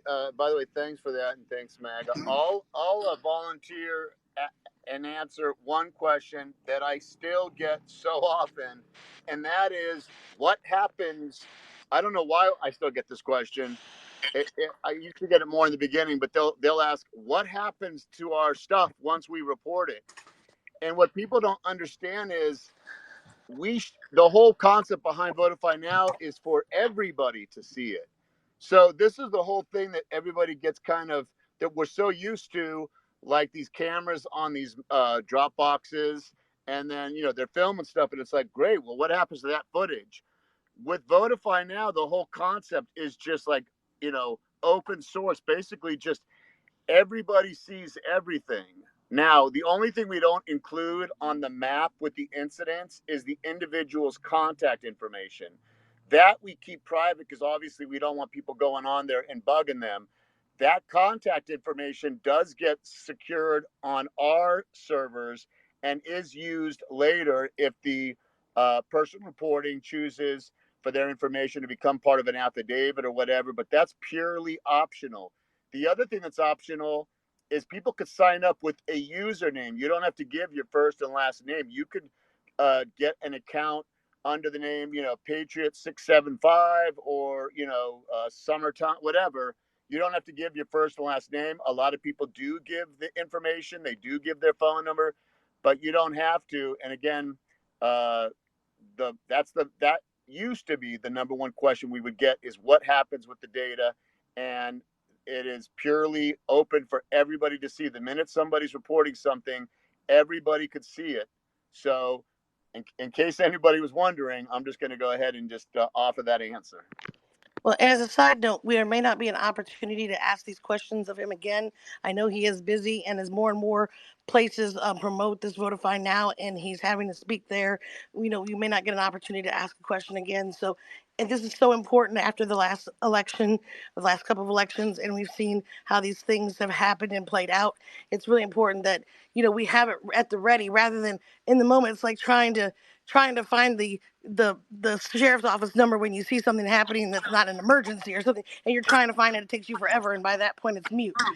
So yeah, but by the way, exactly. I encourage everybody to download it before the elections. And one other question that we still get, although less now that we've been interviewed by so many sources, people will ask, well, who are you? How do we know you're not a Chinese spy or whatever? So we've been interviewed by Washington Times, by Just the News, by Epic Times, by Gateway Pundit.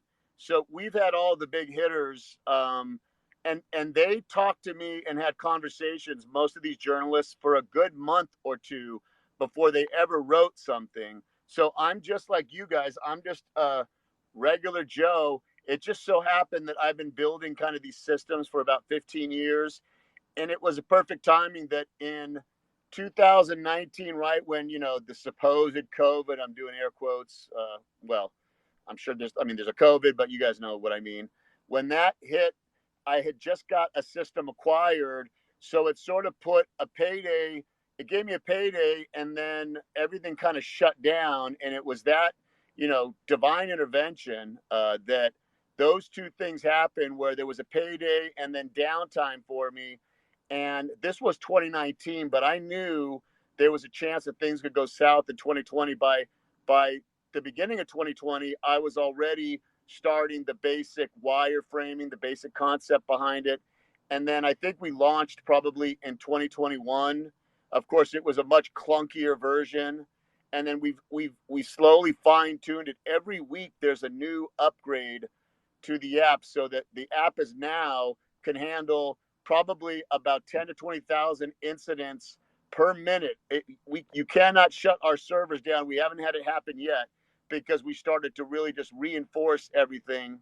And we're ready for 2024. Again, it's not a silver bullet. I don't think there's any such thing, but we at least want to have a fighting chance. Every incident that gets reported is one more bullet to fight back with. So anyways. Well, you mentioned the Epic Times News, I interviewed with Janice Heisel over the last weekend in Reno, Nevada, over the phone. I invited her in, and yeah, they're a great news organization. You're getting a lot more exposure. The app is non-biased. It's in really. You spoke of this when we were on the Chuck Nagel show about how you're open to all sides. This is not about just a single Yeah, it's a side issue. nonpartisan. It's a nonpartisan. We encourage everybody to report incidents. We don't care if you're on the left or the right. Uh, Again, we made that joke with the on Chuck show that we have not yet received any incidents from the left because we all know, wink, wink, that they're not supposed to mention any issues with elections. But we sure as hell heard a lot from Hillary, and we sure heard a lot from Stacey Abrams. So we know the left is capable of about having election integrity issues. It's just right now it's taboo for the left to talk about it. But we make the app open for everybody, and we feel like that's the best way for us to keep the integrity of the information at the highest possible level. Well, the other important thing you mentioned is one of the tactics of trying to crash a server is to overload it.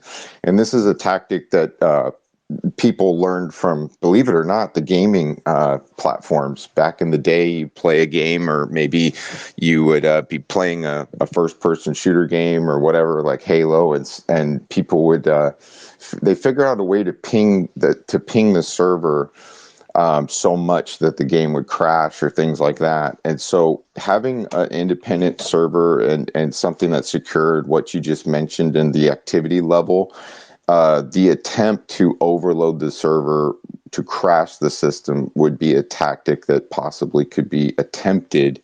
And so the fact that you're fortifying the system and making sure you can handle, and it could just be from organic use too, because so many people are downloading it, right? Yeah, but So by the yeah. way, that's a really good point. And I will share one thing with you guys, not that I get too much into the nuts and bolts for obvious security reasons. We learned a great lesson from Parler when Parler had everything, poor bastards, on the Amazon Web Services. We learned a valuable lesson to make sure that you don't have any names associated. So there's no such thing as like a Votify Now server.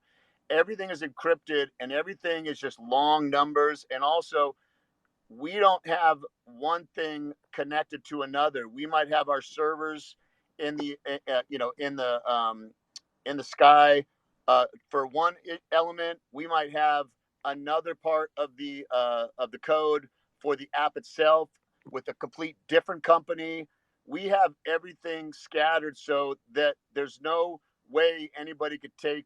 Someone might be able to bring one element down, but then we'll put that right back up. We don't have everything connected like those poor bastards at Parler, where Amazon Web Services just hit a switch and could click, they turn them off like a light switch.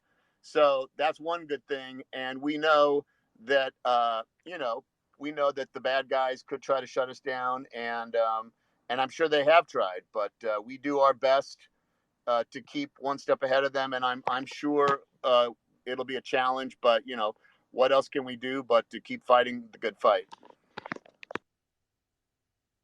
Thank you, sir.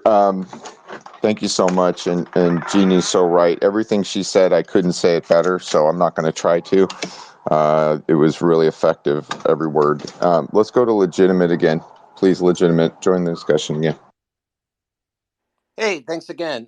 Good, interesting thoughts. I'm trying to go back. I mean, Josh has a lot to say, and again, it kind of moves a couple, lines of, miles away from the topic. But I appreciate learning about the World Economic Forum and this one world government issue as it relates to the 14th Amendment and the violations. So just going back to that original argument, I think people want to move on because it really didn't get discussed. But it was mostly about the election, and I do agree, and I appreciate that efforts for the software. And if you see something, say something, and let's really make sure we have integrity. Should be a bipartisan issue, and I fully support it. But so, can we safely say that you're going to download the Votify Now app then, and I will use check it out?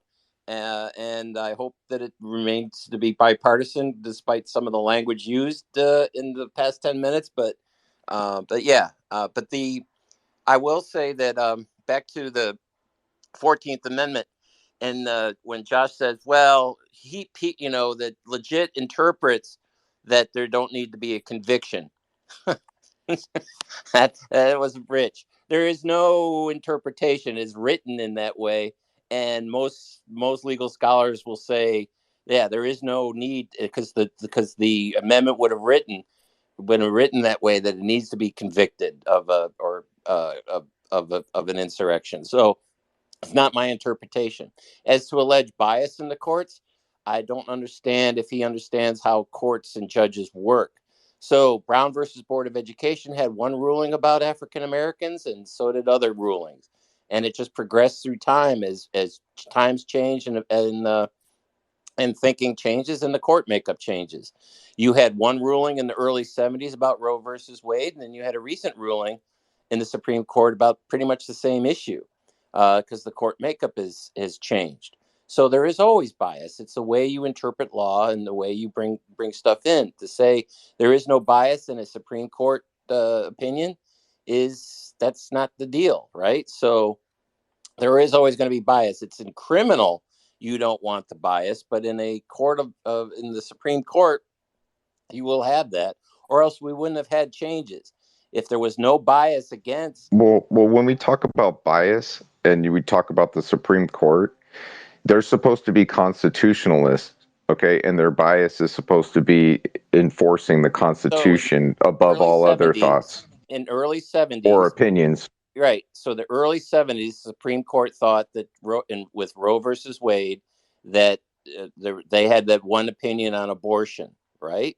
So 50 years later, or 60 years later, I can't do math these days. So 50 years later, they brought a different case. We've seen different interpretations of the Second Amendment in terms of what is and what's not covered in, what a militia is and the way different people interpret a well-regulated militia or, certain words. So the Constitution and the amendments were meant to be organic and living so that times can change. So, an argument that people against big guns and heavy weapons is that, the Second Amendment was written in a time when a musket could fire, one round a minute or two, not something that could fire, dozens of rounds in a second.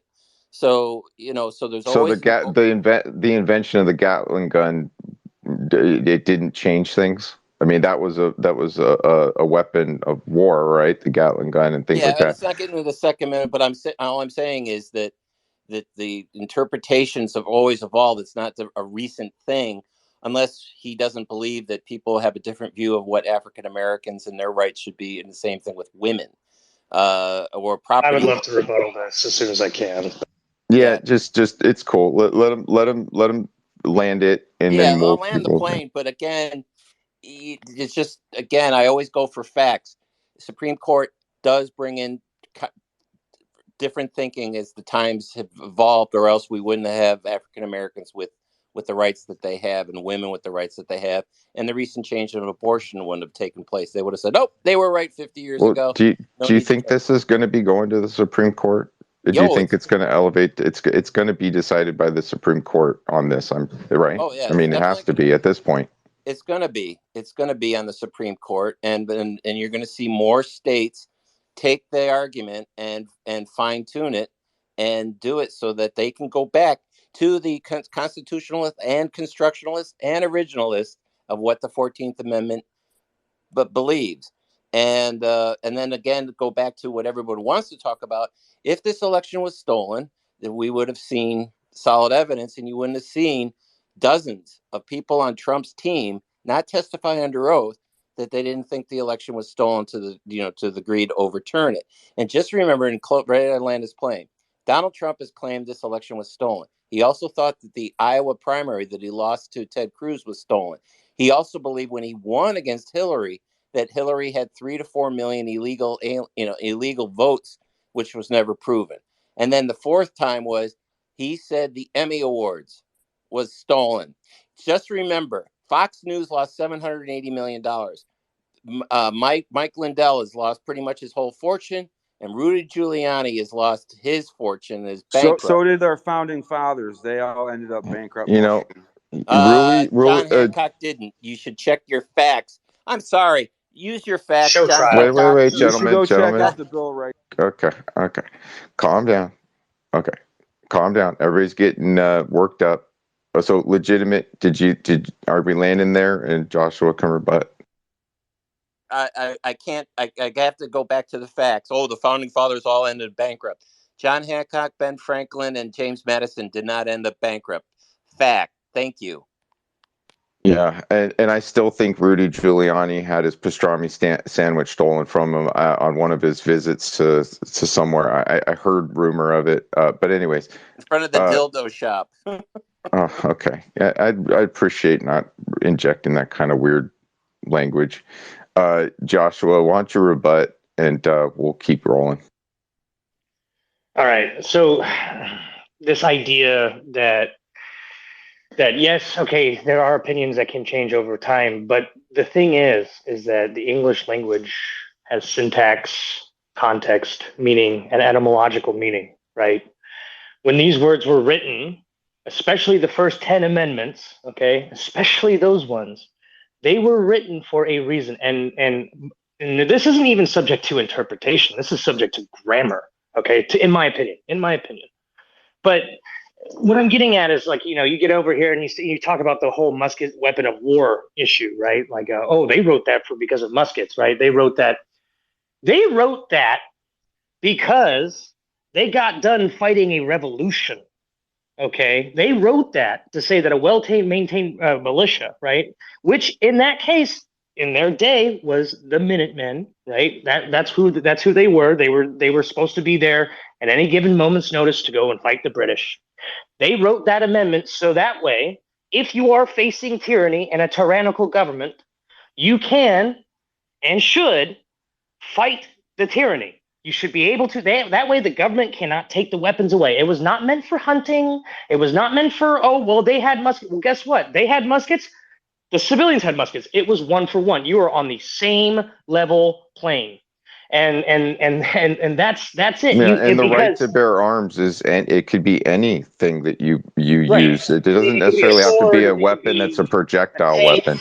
Yeah, it could be whatever it is, right?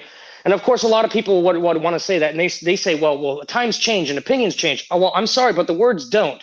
And if you really do want to change the Second Amendment, then I propose, instead of trying to use federal law in order to impose your worldview, you have to go get an amendment to the United States Constitution, which requires 3/4 of the states, right? And so there's that. The whole idea that Roe v. Wade should have never happened to begin with, okay?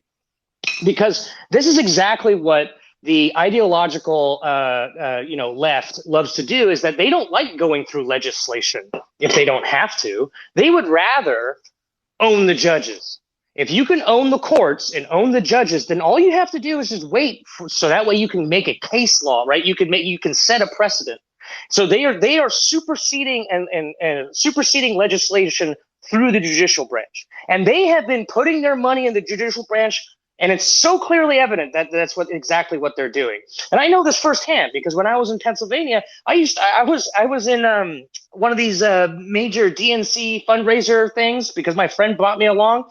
They were all talking about how they're just going to just pack the courts with judges. That was like the number one. They're like, yeah, we're going to lose the election in legislative. We're going to let the Republicans get it, but we're going to get our judges in there. So the fact of the matter is that they're not thinking in the way that it was supposed to be, like in the way that a civics class was to tell you how this is supposed to work. They just want to push their ideology. All right. And I'm not saying that the left doesn't have its merits, because it absolutely does. There are people who understand that, this needs to be a dialogue. Did he leave? Am I rebutting to nobody, or did he just go down? No, you're rebutting to. It's okay. It's open air, right. and he did drop out. I guess he had some technical issues, or okay, maybe his cat needed a bath. I don't know. Sure. I was just wondering. He got in trouble. He was too loud in his mother's basement, so I'm sorry. He had. Well, let's not get into personal attacks here. I'm going with the hairless. I'm going with the hairless cat needed a bath. Okay, well, but I mean, I hope I'm trying to land my point here is that the idea that a judge with an opinion that goes with your ideology is supposed to reinterpret these words, and Maga was right.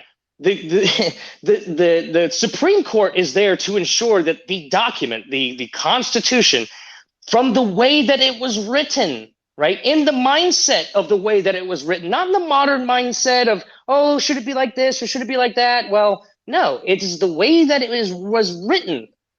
And that's how it should be interpreted. And it goes by language, not like, well, what they really meant was, no, that isn't what they really meant. Words freaking matter, right? These, I mean, the one thing I kind of wish that the founding fathers did a little more was, really specify, exactly what their words and thinking would be behind the amendments. So that way it wasn't subject to open interpretation, right?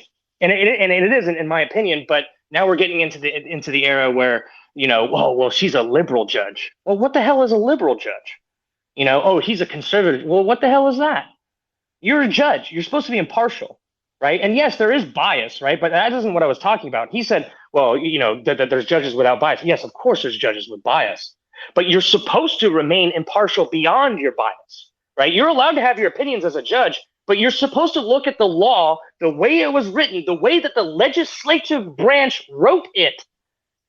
Okay, your job is not to interpret what they wrote. Your job is to view the way that it was written and to see if the law is being carried out by the executive branch the way it's supposed to, right? And it's supposed to be done that way. That's my interpretation. Joshua, I've spoken on this many times. That the document is an operating matrix. It lays out the if A and B, then that equals C. It has a flow to it that lays out the operating matrix or the way that things should run. It's brilliant in the way that it was written because it's like you said, it's an evolving, living document. It's alive in that sense that it can be amended based on the changes in history. But the way, like, if you understand the term matrix, I just want people to understand it's not about Neo and that whole movie, but in a sense, I want people to grasp that it is a piece of parchment and it's words that matter, and it lays out an operating matrix for the United States to proceed into the future and operate under. And so I hear liberals all the time say that they say, it's a living document and therefore that their opinions should, it changes the interpretation. That's not exactly what it meant by living document. What it means by living document is it can be amended, as you said. And there is a process to do that. The problem is to get something amended like that takes an incredible, and it should, an incredible amount of not only public opinion, but just an incredible amount to get 3/4 of the states to agree, and that's how it should be. But unfortunately, both conservatives and liberals today think that if you own the executive branch of the government, that you're basically a pseudo dictator, and that way, whenever someone gets elected as president, everyone starts freaking out. Oh, he's going to change the country. He isn't even supposed to have any of these powers. But they gave him to him in the early 2000s during the Bush era, post 9/11. Your Patriot Act and all these insane amount of war powers that Congress allowed into, and apparently the judicial branch at the time said, "Oh yeah, that's completely constitutional." In which that's not true. None of those powers exist. That the powers that they gave them in the modern century existed prior to the 2000s, right? So all of these things, I would argue, is unconstitutional. But unfortunately, what we have now is a government that has gone off the rails and is completely superseding federal power and completely ignoring the 10th Amendment. Whatever powers are not hereby given to this federal government by Congress is hereby left to the states. I'm paraphrasing. I may not have gotten that right, but you understand what I'm trying to say. And when he tells me I don't understand how judges or how that whole system works, that's just completely untrue. I'm one of the very few Americans still left around who actually still remember civics class and decided to bother after high school to learn more about exactly how this is supposed to work. And that requires actually reading the Constitution. I feel too many people today, conservatives and liberals both, right? And it doesn't matter if you're 20 years old, 30 years old, 40 years old. You can ask them, well, you say, have you read the Constitution? They go, yeah, or maybe, or some of them go, no, I don't need to. But it's like, you say you have rights. What are they? And a lot of people can't tell you what the rights are. A lot of people don't understand how this country is supposed to work. And the basis of that, the foundation is the nature of God, the natural laws, the inalienable rights under God that were bestowed upon us by God and were not to be infringed. And so that's really important. The rights that were written down in the Constitution were not there giving them to you. These aren't rights given to you. These were rights that were pre-existent. The reason why it was written down there was so that way the government eventually couldn't take them away from you, that they were solidified in word, that they couldn't do that. You have inalienable rights from God in the natural law. We have the Bill of Rights and the Constitution and things like that. But so we might get into natural law and some of those things and those inalienable rights. We were deep diving this. We got Civic Crisis. You've been hanging out. We got Skinny coming up. I got to go to Civic and then we'll go to Skinny and we'll keep rolling on this conversation. And we're going to we're going to start to go. Now, this has seemed really focused, but it's leading to something. So please hang with us. And we're going to be going into the next phase of what we're talking about and discussing soon. Sean and I have been discussing this briefly in previous spaces on the drive. And the concept we're going to start shifting gears, but we're still going to be in the same context of what we've been laying out since this morning. Let's go to Civic and then we'll keep rolling. Cool. All right. So, Legitimate, he was here, he left. He was kind of selectively picking out the things he was going to respond to. I didn't hear him respond to what I was saying about comparable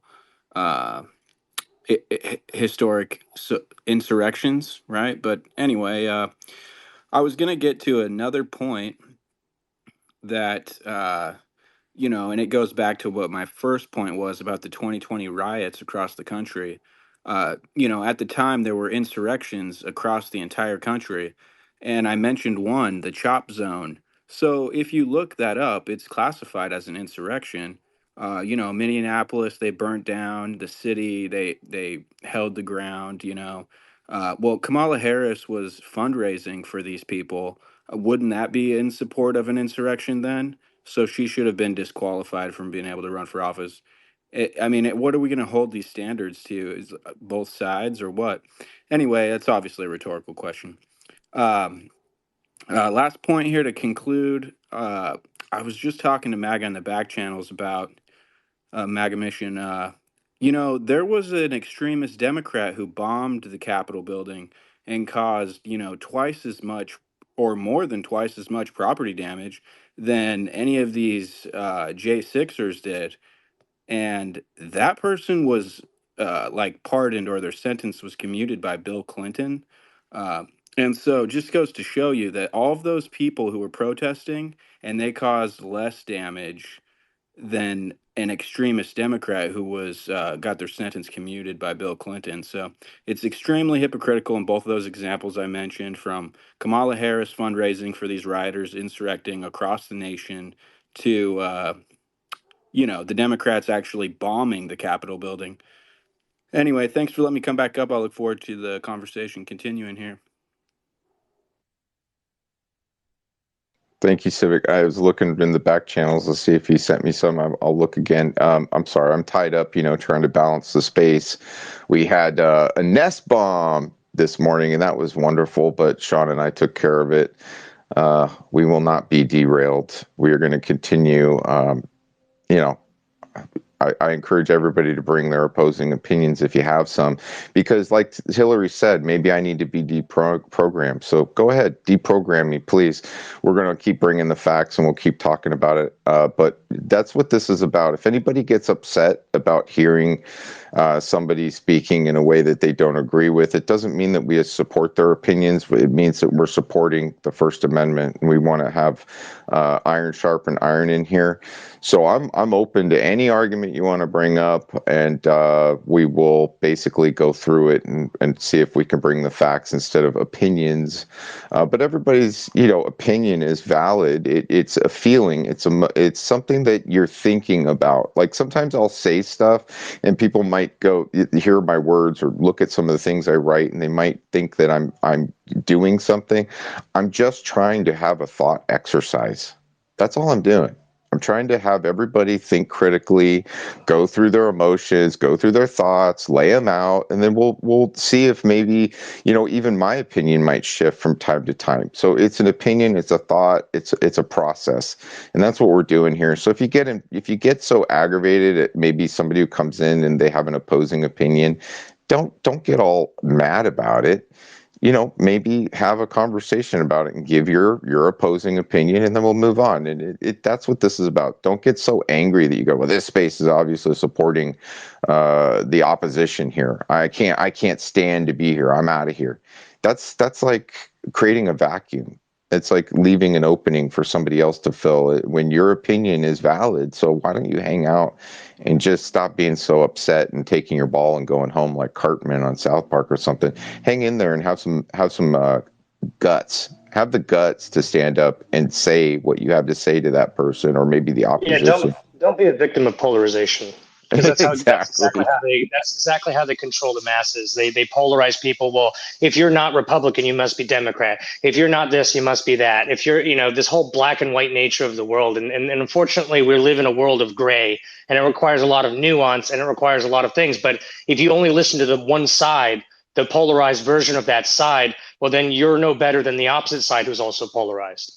You have to listen to opposing views. As you said, iron sharpens iron. Anyways, sorry, I just had to. No, you're right, and I've heard it many times. I've been around people where I've asked them, "Did you listen to Biden? Did you listen to Trump? Did you listen to Putin?" And most Americans listen to Putin, and most of the opposing opinions didn't listen to the opposition's, talking head to hear what they had to say.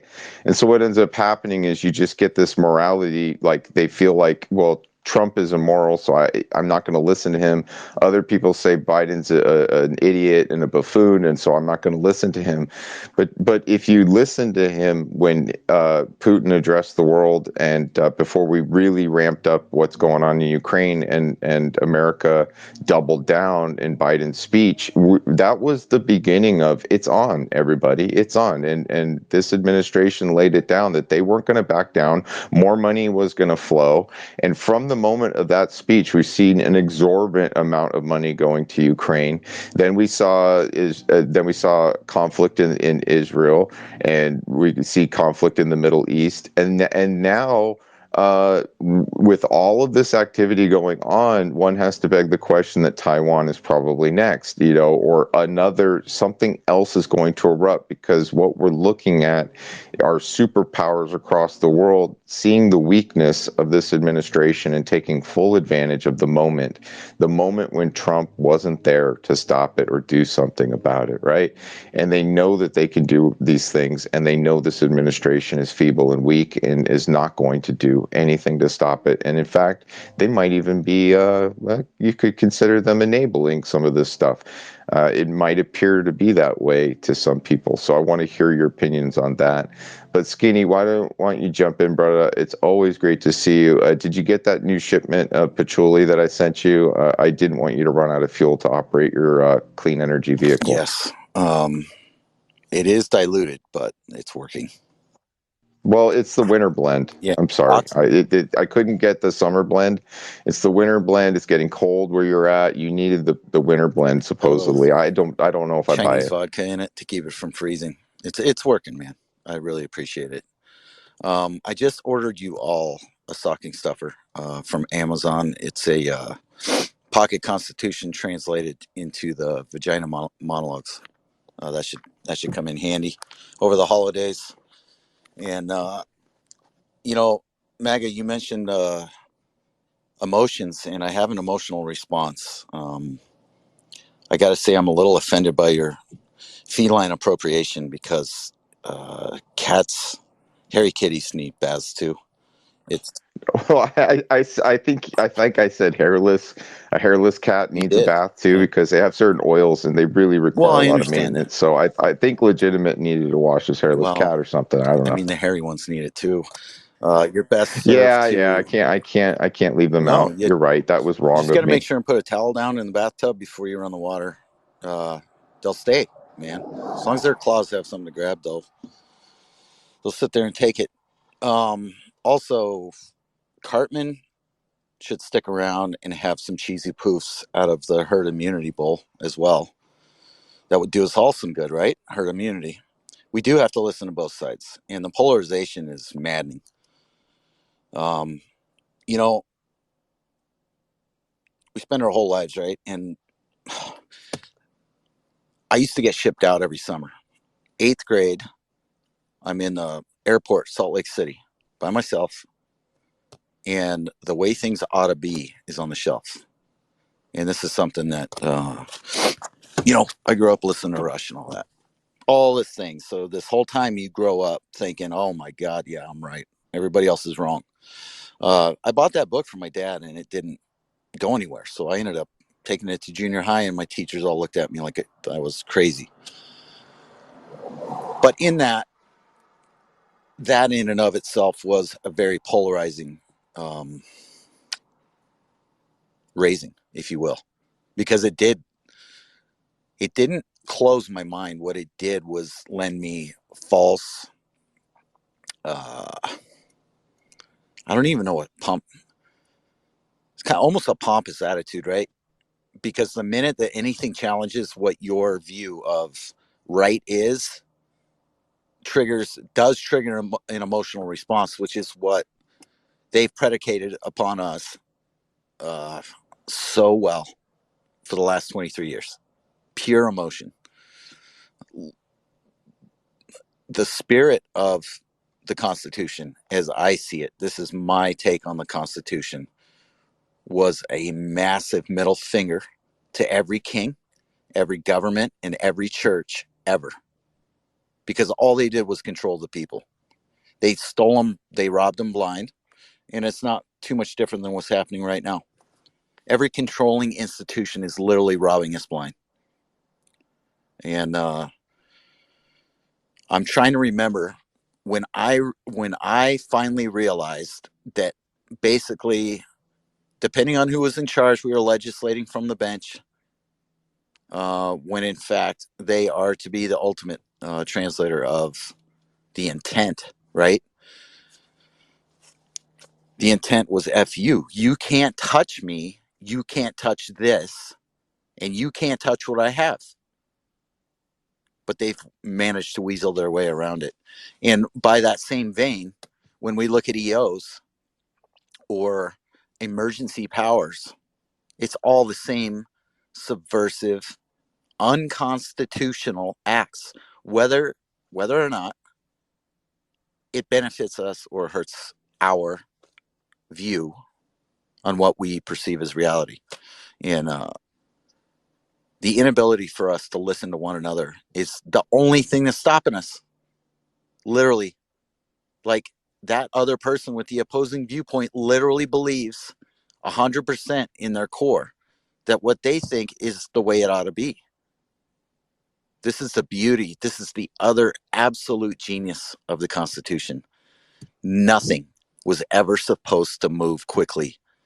The skids were supposed to be bolted to the floor intentionally because it gave time for pause and reflection and gave tempers time to cool and emotional tidal waves to subside in order to get thinking people to come together and find some kind of middle ground.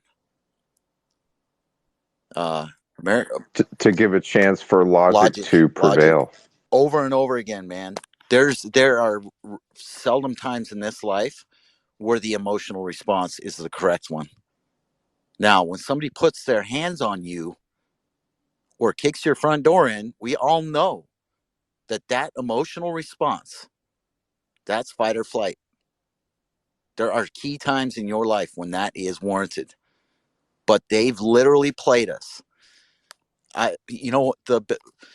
In recent times, the most obvious one, and I'm a huge gun guy, was getting played every time there was a bill proposed by the fear porn and the go out and buy a gun and the bullets and the this and then that at triple price.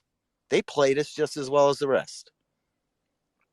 It's happening in every friggin' aspect, and it is literally triggering the emotional response. And I'm over it, dude. I've had it. So I can sit and listen to somebody all day long, but it's a Socratic method that so many great patriots have pointed out. You have to ask questions in order to trigger logic in emotional people. And yeehaw. Well, Yeah, define Skinny. past cognitive dissonance. Well, Skinny, real quick, Joshua, and then we've got to go to Corey. But look, these things were put in place to protect us. Now we sacrifice. What we've been noticing is that we're sacrificing for security. We're sacrificing our freedoms at the very same time. And so we allowed the government to have certain powers, but that was to protect our rights. They were entrusted with that position to do that by us. So that's why we vote in representatives to uphold those things.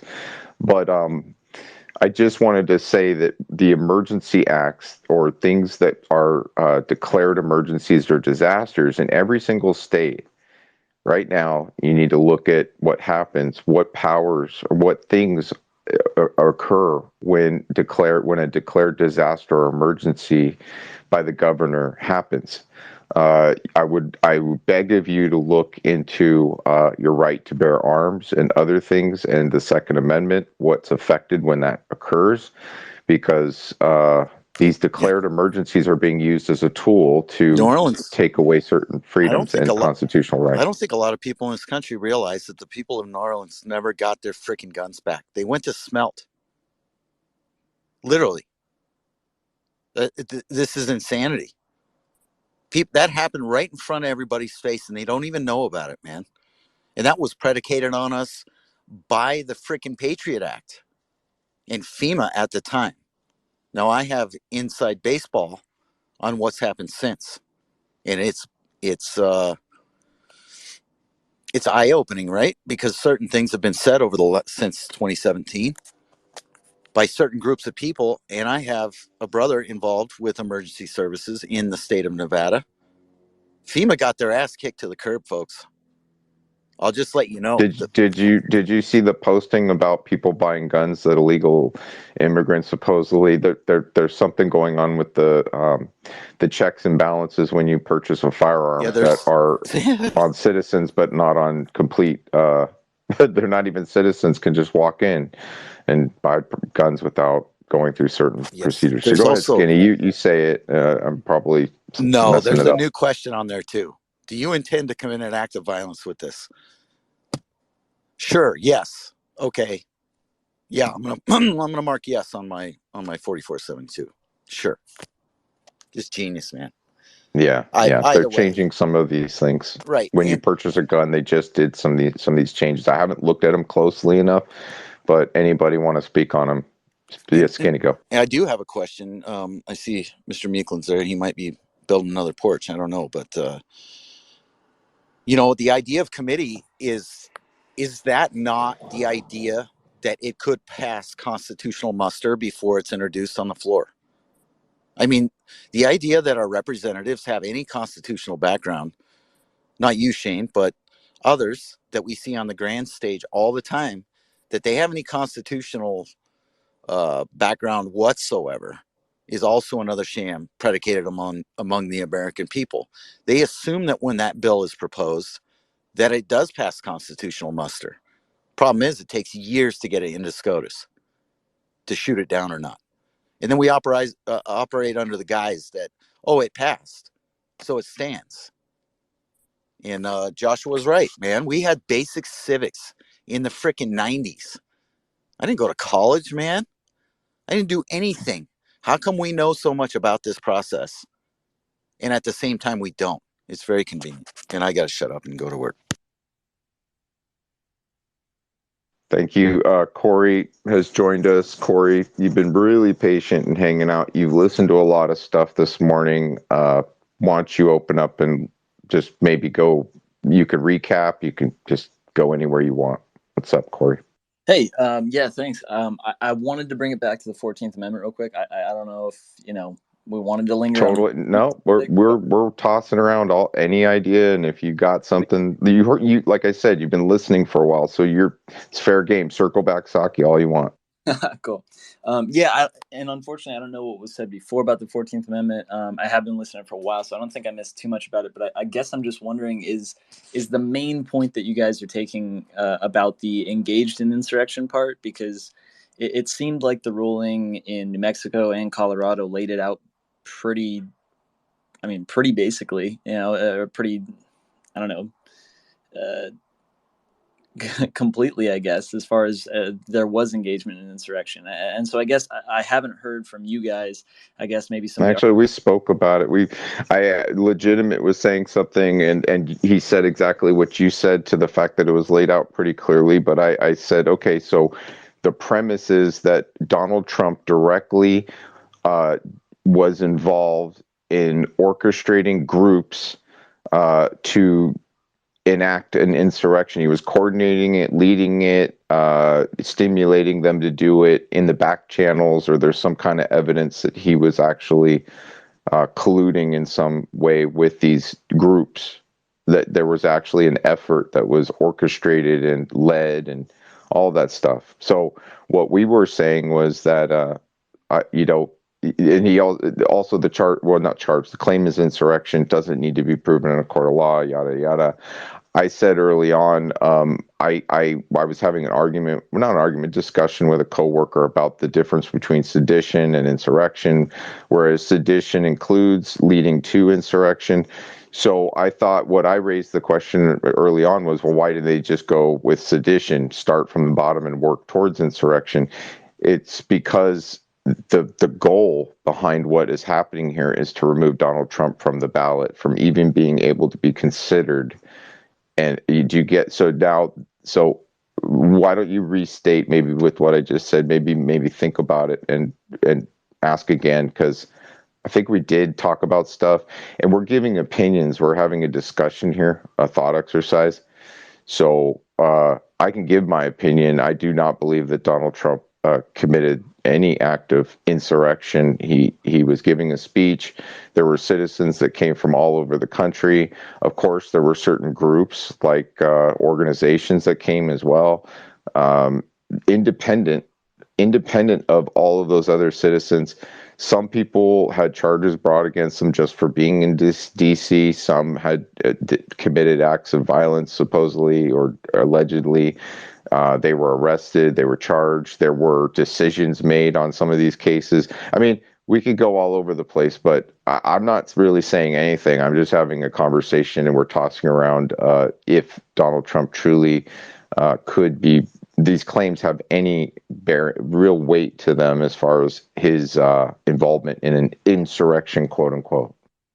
Gotcha. Yeah. One note on the thing that Legitimate said. I think Legitimate had said that there wasn't a conviction required. As far as proving it in a court, I think it has been done through court procedures, right? Like, in New Mexico, it was proved within the court. Like, the judge was the person who, if you look at the court decision, lays all of that out. It's not necessarily a jury trial, so you're not talking about a jury conviction necessarily, but I don't think it's not that it doesn't necessarily have to be proved. It's being proved in this case by a judge. But yeah, I get that there's no conviction. From what I've So a judge's opinion is suddenly evidence now? I'm sorry, but look, the idea is that, okay, if there was, first of all, we have to say if there was an insurrection that even occurred, which it did not.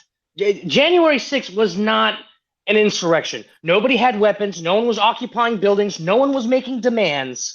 Okay, there was a couple provocateurs that were in the crowd. Sure, there was a couple crazies that went in there and said some crazy stuff. But at the same time, they weren't going and holding people at hostage. They weren't going out and murdering people and saying that we're taking over America. That didn't happen. You had people inside the turnstiles walking around, kind of just acting like tourists, really. And that's the reason why they held those videos from us. So that way they can use this narrative and say insurrection. And then that way, when we try to investigate what really happened, our ability to investigate was completely impeded. So that way they can continue pushing this narrative. So that way they can get to where we are now. And they can just say, oh, look, an insurrection occurred. Therefore, we can invoke the 14th Amendment right, which was written to stop the Confederates to retake over, to get into positions of power to retake over America. Josh, Had nothing to do with this current situation. Josh, I'm sorry, you just lied. No. I'm not. That's not a lie. It's a lie. That's not There a lie. were Look at weapons found. the footage. You guys can't do that. Legitimate. Welcome back. Please don't jump in like that. You can raise your hand. No. You can raise your hand and not do that. I don't want to have the room in flame. And you know what? I just got a message from a friend, and it went back to exactly what I said before. Iron sharpens iron. We're having a thought discussion. I'm aware that there are people in the room that do not like President Trump. I'm aware that there are sedition hunters out there and bringing forth evidence in the attempts to hurt the people that were there that day. And you know what? Like I said, you can come up here and bring your opinions and all that, and I will oppose them. I will fight back. I'm not going to let anybody railroad me or this space. And I am fully aware of who you are and who everybody is. I've been on Twitter a long time. This is my first pony show or rodeo, so to speak. Okay. So if you're getting upset about some of the things that are said in here, I really encourage you to fight back and not run away, because running away just allows these people to continue this nonsense. Okay, so I'm going to push back. I'm going to push back wherever I can, and that's what MAGA Mission does. Okay, I'm going to give my opinion, and I hope you two will too. If you don't agree with some of the things said in here, don't run away. Don't run away mad. Don't say this space is supporting that, because that's not what we're doing. We're trying to have people fight back. If you don't agree with it, fight back. Come up. Don't be afraid. I don't encourage that, because that means your voice is silent. And let's go to Joshua. Did you want to say something, and then we'll move on? Yeah. As for the particular weapons that were allegedly found, that pipe bomb that was allegedly found, which apparently they can't find the one person. They can find anyone that was in that area using cell phone data, mass data that was collected, but they can't find the pipe bomber. Not only that, but it's like, okay, look, man, I've been part of operations to do exactly. What can I say? Hold on, I gotta be careful what I say here. Look, what I'm trying to say is that there is a manual, right, to hijack particular movements that are happening or protests in order to paint the narrative as what was said. And the idea that all of these people that entered the Capitol were armed and claiming that they wanted to take over the government and reinstall something else, what I think happened, right, is not an insurrection. What I think happened was it was a legitimate protest. In fact, the majority of the people who were there had no intention of going into that Capitol. I think that Capitol was purposely let them into, because someone had to unlock those magnetic locks on those doors. I know what the security in that building is. Well, there were tours going on too. Exactly. There were open tours going on, and people were staying within the ropes, and then things started to escalate. Yeah, and then you had people saying, let's go in, like, look at Ray Epps, and I don't even want to open that can of worms, but look, the thing is that they had provocateurs in there. I mean, everybody knows it. I know how they operate, because I used to do some stuff, man, and back in my days. Before we get too far down out of the weeds, so look, the point is that President Trump was holding a rally, okay? Yeah. And there were some people that came to support, and there were also people that had some grievances. And Donald Trump was not, just because he's giving a speech, this does not constitute that he is leading an insurrection by holding a speech, which he's allowed to do. you know. And then he also told people to go home, and then of course that didn't fit the narrative, so they took that video down. You know, they took that's that down down in the. I think that's up in the nest or down below that video. So people were thankfully they put that in there. That video was deleted so that people could not see him saying that. Yeah. The whole point is that, and then shortly after J6, and even during the election, right, there was active suppression of opinion, of dissenting opinion from the current narrative when Twitter was owned by, when publicly traded. Also, like you had Facebook active suppression of opposing views of the particular narrative. And in fact, after the election, you couldn't even type in the words hammer and scorecard. You couldn't type it in Facebook. It wouldn't let you put those terms in. And I don't know if any of you, Legitimate or Corey, know what hammer and scorecard is, but it's exactly how the United States basically rigs elections overseas to support governments that would be supportive of our cause. And it's the software that was used by the NSA and the CIA. But the minute, and I knew something was up because when I tried talking about hammer and scorecard, I couldn't even post my post. I couldn't post it on Facebook, couldn't post it on Twitter, couldn't post it anywhere. So I knew something was up at that particular point. And you have to understand that intelligence agencies have absolutely infiltrated, all right, parts of the public sector, especially when it comes to media and propagation of media. Look at Operation Mockingbird. That never ended. And this whole idea that intelligence agencies have done these terrible things in the 50s, 60s, 70s, and 80s, and we're starting to see it because of FOIA requests and things like that. But there was no reform, nothing has changed, and now all of a sudden they're still good, that they're not doing all these terrible things anymore is a naive thought. And so what we're really dealing with here is there was no insurrection. I'm sorry, it's not an insurrection. Because he didn't give orders to go and take over the government. He told everyone to peacefully protest and let your voices be heard. And then other people, they opened the doors. If they didn't want them into the Capitol, they would have never have gotten into the Capitol. They changed out the windows to be broken. Hold on, Corey, hold on.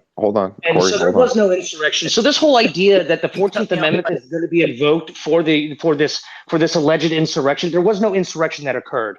There just wasn't.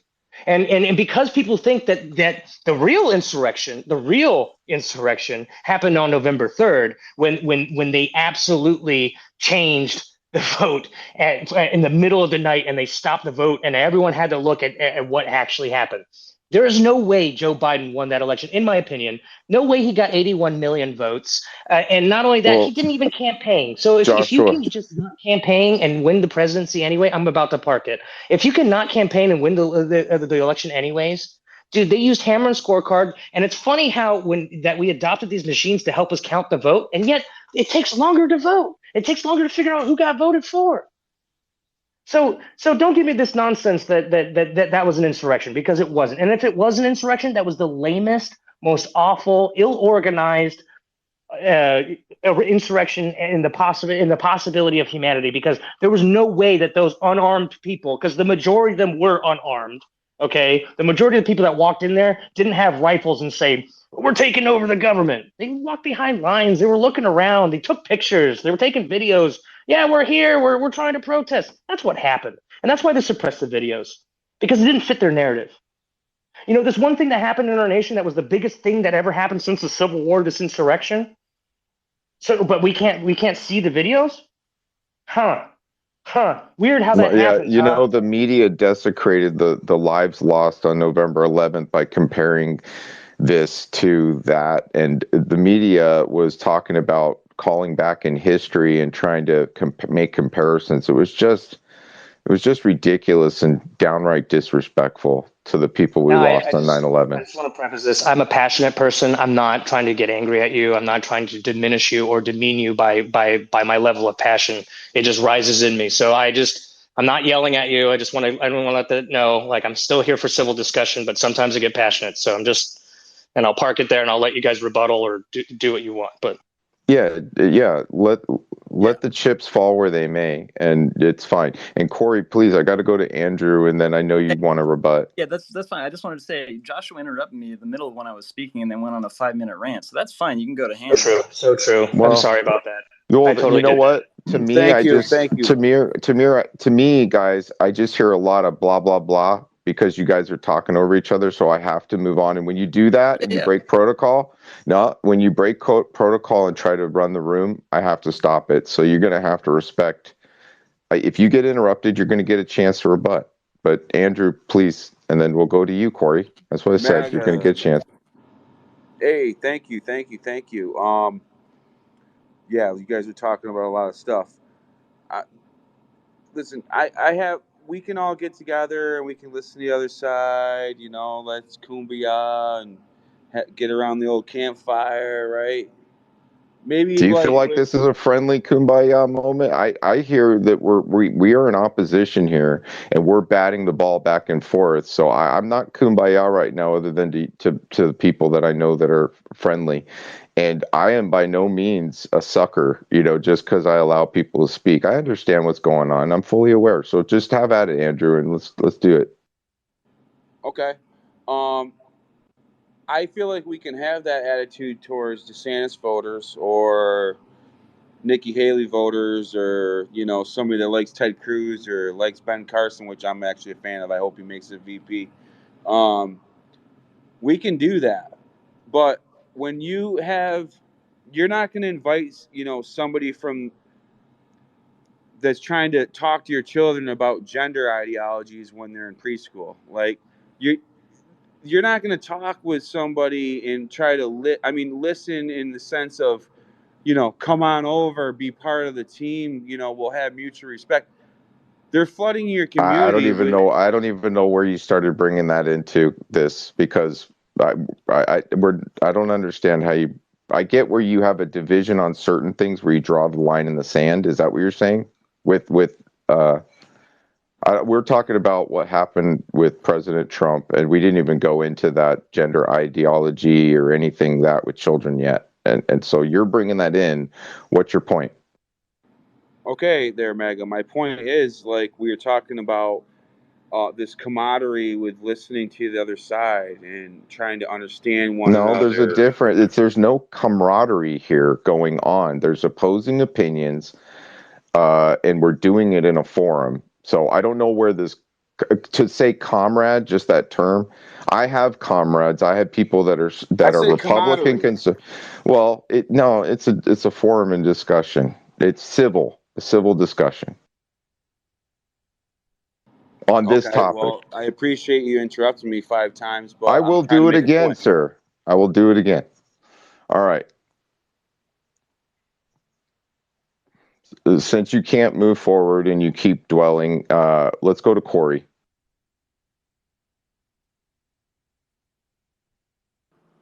Hey, yeah. So just a few of the things that were said, and there were guns at the Capitol. There was guns by what's his name, Guy Reffitt. There was Ben Willis, who hasn't been arrested yet. There were plenty of weapons at the Capitol on Jan 6th. There was a guy that brought wasp spray and was spraying police with it before the building was ever gotten into. The other thing about the doors being open, man, the doors weren't opened until people got smashed their way into the building. 2:13 p.m. You've got the guy that bashed it with a riot shield, Dominic Pizzola. Like they weren't let in; they forced their way in. And once they were in, they opened up the delayed egress doors. You press it for 3 seconds, an alarm will sound. 15 seconds later, the doors will open. It's made so that a kid could do it if it's an emergency. They don't want to turn the Capitol into a tomb if there's a fire or something like that. Let's see what else. There would be fire regulations on those doors to unlock in case of an emergency, so you could activate them possibly in that manner. Right. So I mean, not from the outside. No, not from the outside, and that's why they smashed their way in through a window with a riot shield. How do they get past bulletproof glass? Hold on, Dude, hold on. Josh, just hold on. Again, go ahead, Corey. Wow, Josh. And we can have a back and forth. I'm totally cool with that. But I just don't want it to turn into something where that 5-minute rant. I'm sorry about that, by the way. Hey, I appreciate it. But yeah, no, there wasn't. Not everything was bulletproof glass. That's just not. You see it sometimes, on the east side of the Capitol. They're smashing at that window for a long time, and it's not breaking. There's another time they smash another window pretty easily. A dude's seen kicking it in. It's not everything was bulletproof glass. That's a little scary, I think, for the Capitol. I feel like everything probably should be, but that just wasn't the case. It wasn't the case that day, was it, huh? And what I argue is that if it was a trap, they would have changed the windows, and that's the main argument that I'm trying to appeal here. Now, the door, the magnet lock, you need a code to unlock that. So the idea that someone came inside via through a window and somehow managed to demagnetize those front doors without a code is also is just well, it's laughable to me. But I get what you're saying, man, and yes, something did happen on January 6th. It totally did. I would just say that there were provocateurs. There were people that were dressed up as MAGA that weren't MAGA. They were there to spin the narrative that we're dealing with right now. That's my main argument, is that there were people there that were not actually MAGA, that were there either through a corporation or a group of people, or God forbid, the public sector, right, with these three-letter agencies that were there to spin a narrative. And unfortunately, if it was in the public sector, that would have been highly classified, compartmentalized, and we probably won't really truly know what happened on January 6th until 60 years from now, and no one cares. Just like the Gulf of Tonkin event that got us into Vietnam, because that never happened, but we didn't find out till 60 years later, and due to the public's apathy, no one cared. No. So that's that. I'm just, and I'll let you speak, Corey. Talking about the guys in the bushes that were, dressed up, those guys, like, I guess. I mean, that was the one that a lot of people know about, and even then, that's kind of like iffy. What I'm saying is, I know how the United States government operates in foreign soil, right? And when, take Arab Spring, if you think that was a natural event, it wasn't. But I know how the United States government operates in foreign soil when it comes to hijacking protests from other countries. And I'm just saying it's not outside of the realm of possibility that it wasn't used on our own domestic soil, and that this event wasn't hijacked by provocateurs in order to paint a narrative, which is what a lot of people, including myself, millions of people, believe was what actually happened. Go ahead, Corey. I didn't mean to. I'm just back and forth. Real quick, we got Legitimate. He's been hanging on. You guys have had an exchange.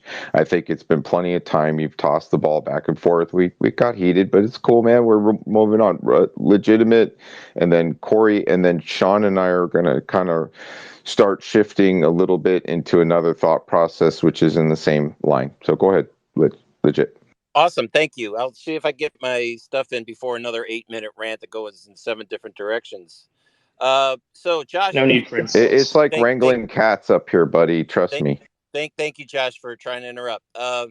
So Josh's argument saying that there were no weapons at J6, and that's unfortunately been proven to be not real. So Josh communicated something that was not real, but again, he claims to have this. Well, I really can't talk about it. I got some special ops experience. So then Josh trips on his own words a few minutes later by saying the majority of people were not armed. That's what he said. The majority of people were not armed. And that is actually true. So ipso facto, using not too fancy of Aristotelian logic, if the majority were not armed, that means there were some people that had arms. And if you and there's some bad actors at every protest throughout history.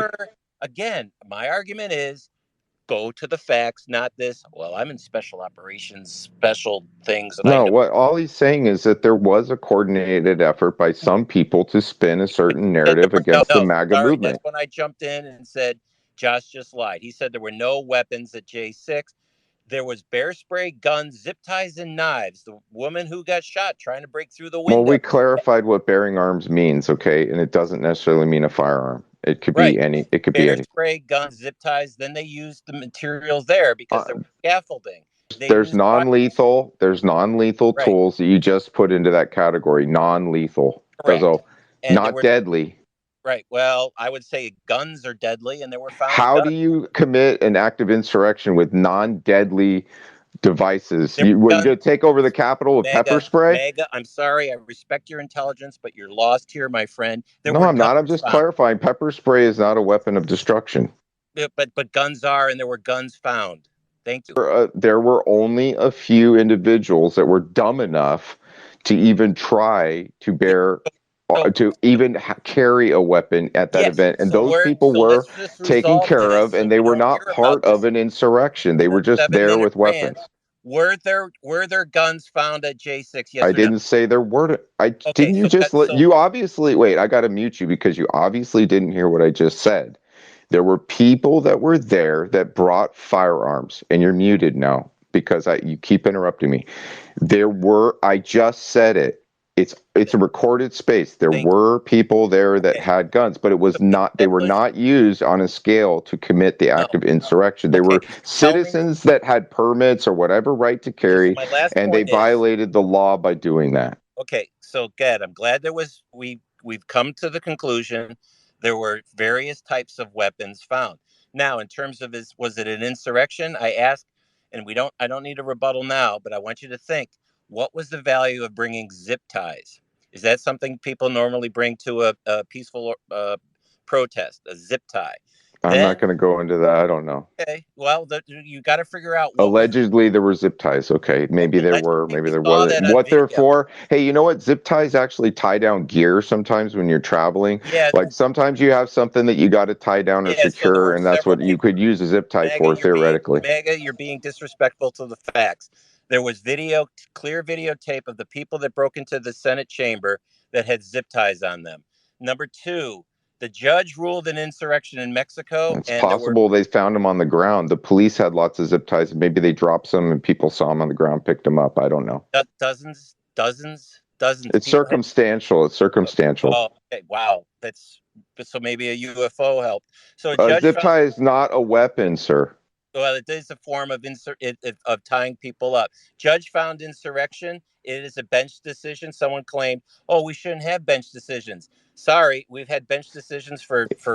Is it safe to assume that with all the zip ties that the police had on them, that none of them dropped on the ground and maybe a protester or two picked them up? Is that not logical to believe? I don't have the ability. I'm traveling. I don't have the ability. It's circumstantial, anyways. I don't want to even talk about it. Right. Yeah. And then, sorry, there was been proven cases of sedition in criminal trials and a bench decision in Mexico that there was insurrection. So it didn't go your way. Boo hoo. Mike Lindell. Didn't go my way. People are going to cry. And Josh is going to tell me he's got special knowledge because he really can't share it because of some bullshit, Okay. We'll land it because I got Civic with their hand up and Corey has to speak. So it sounds like you're just like blah, blah, blahing.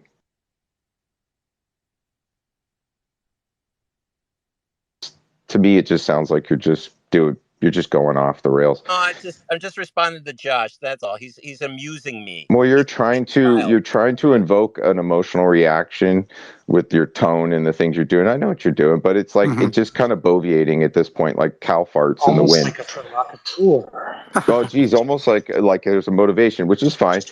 Civic, please jump back in.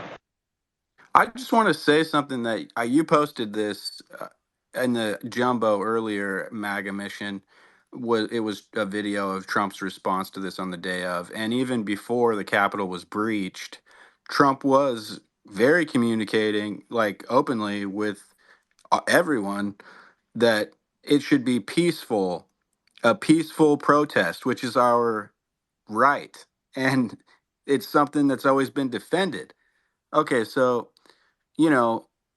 Trump, he doesn't endorse any of this zip tie or any of these weapons or anybody bear macing police or if any of that. Trump doesn't support any of that. That's completely outrageous to assert that he would. And where's the evidence of that?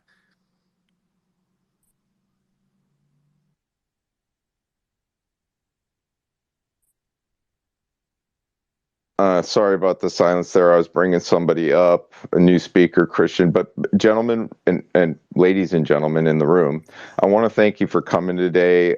If you're reviewing thousands and thousands of video footage of J6, please look at our sponsor, Myopic Eye Drops. Myopic Eye Drops sponsor MAGA Mission, and they help me see the world in a clearer light, especially with everything going on in the world and all the video footage. My eyes get tired. Myopic Eye Drops bring my eyes the moisture that's required for me to review all the videotapes so that I can see clearly in all of the confusion. Myopic Eye Drops will see the world in a new way, with the new eyes with Myopic Eye Drops. I just want you to we're going to switch gears here. Sean's geared up, I'm geared up, and we've been having a great discussion about Trump, but we're going to be flipping the coin here, and I encourage everybody, even legitimate, to, if he wants to come back, just be cordial and have a normal discussion and debate. Let's go to Corey. I know you want to go, but I haven't heard from Christian yet. Yeah. Christina, I'm sorry. Christina, please, the floor is yours.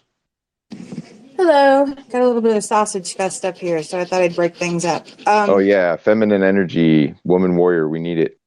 Yeah, you're not going to like my energy. But anyway. I don't care. I love it all. I just have a question to start with. Like, why are you defining an insurrection as someone as deadly weapons? Like, where are you getting that from?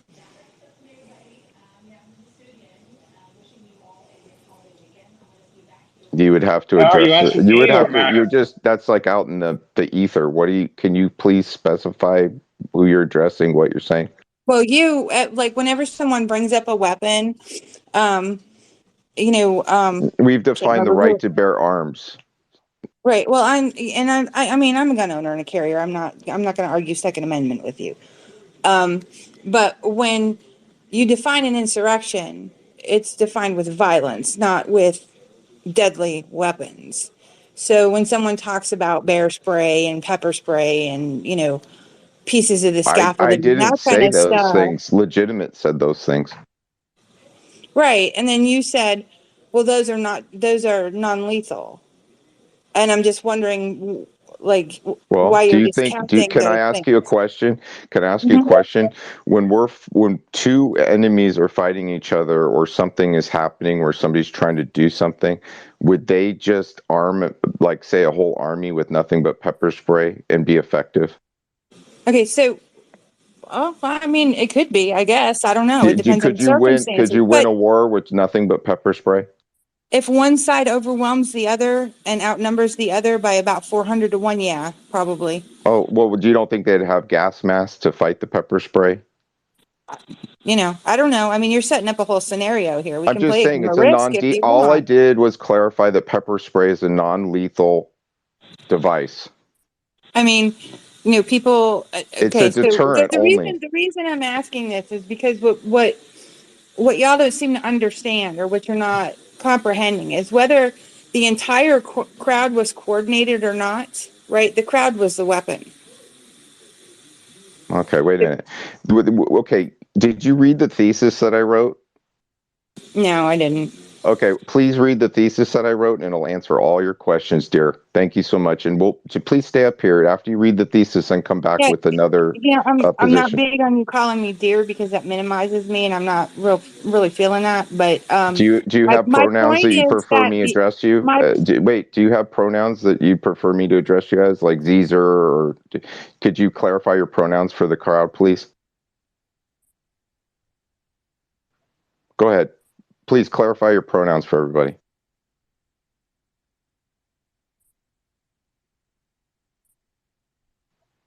Is it Xylent Zer, Xylent Z? Are we Xylent now? Please unmute yourself. It's communist. That's what it is. Okay, well, Christina, I appreciate you coming up. And look, I don't know what point you were trying to make, but you gave a good shot, and I'll give you the participation award you're looking for. Corey, why don't you jump? Oh, wait. Sorry, guys. I got to stop. I got to take a deep breath for a moment to welcome Archangel. He's been sitting patiently. He's been running around. He's a great guy. If you don't know him, he's organizing like MAGA Mission is. We're trying to gather patriots together. And the core of the mission and why we do what we do is really just to save America, really. We really see things that are going on in America that just like everybody else, we're concerned with. And that's why we do what we do. We support America First candidates. We're working with Votify Now, Early Vote Action. We're doing everything we can to do things locally, boots on the ground, whatever we can do. And Archangel's a great guy. So, Ark, why don't you join us and just briefly talk about how the groups are uniting and what we've been doing? Yeah, hey, Matt, everybody. I don't know. I'm sorry for the background noise. I'm I'm in Dallas, the Galleria Mall. It's pretty packed over here, but I knew Matt was gonna have a space, so I'm always supporting his spaces. But yeah, unfortunately there's some groups out there that they don't want to unite. They're more interested in their popularity, followers. Uh, they're not really interested in unity or solidarity with other groups of patriots. They're more of a social club, but they use the word patriot, or, just to bring in, you know, be deceptive in a way. But we're trying to find other groups that are same mindset of our what we're doing, which is patriots with purpose. It's more than just a group, a patriot group on X or these other social platforms. We're actually trying to make a difference um, with the people. There's several groups that have a different uh, mission or goal that they're trying to do.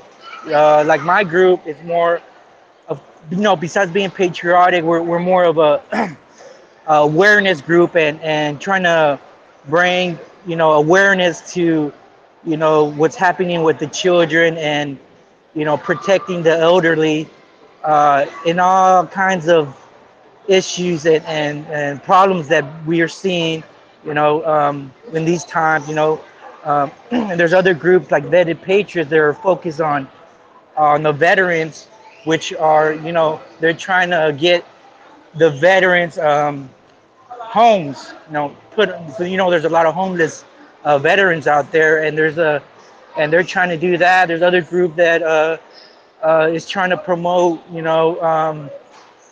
uh, besides trying to get Trump elected, they're trying to bring local and national candidates to be in the in the office, in the position, where there's conservatives, instead of these.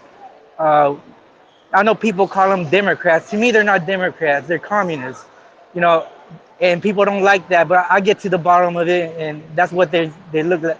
They look like to me. But that's my opinion, of course. But so there's different groups and organizations.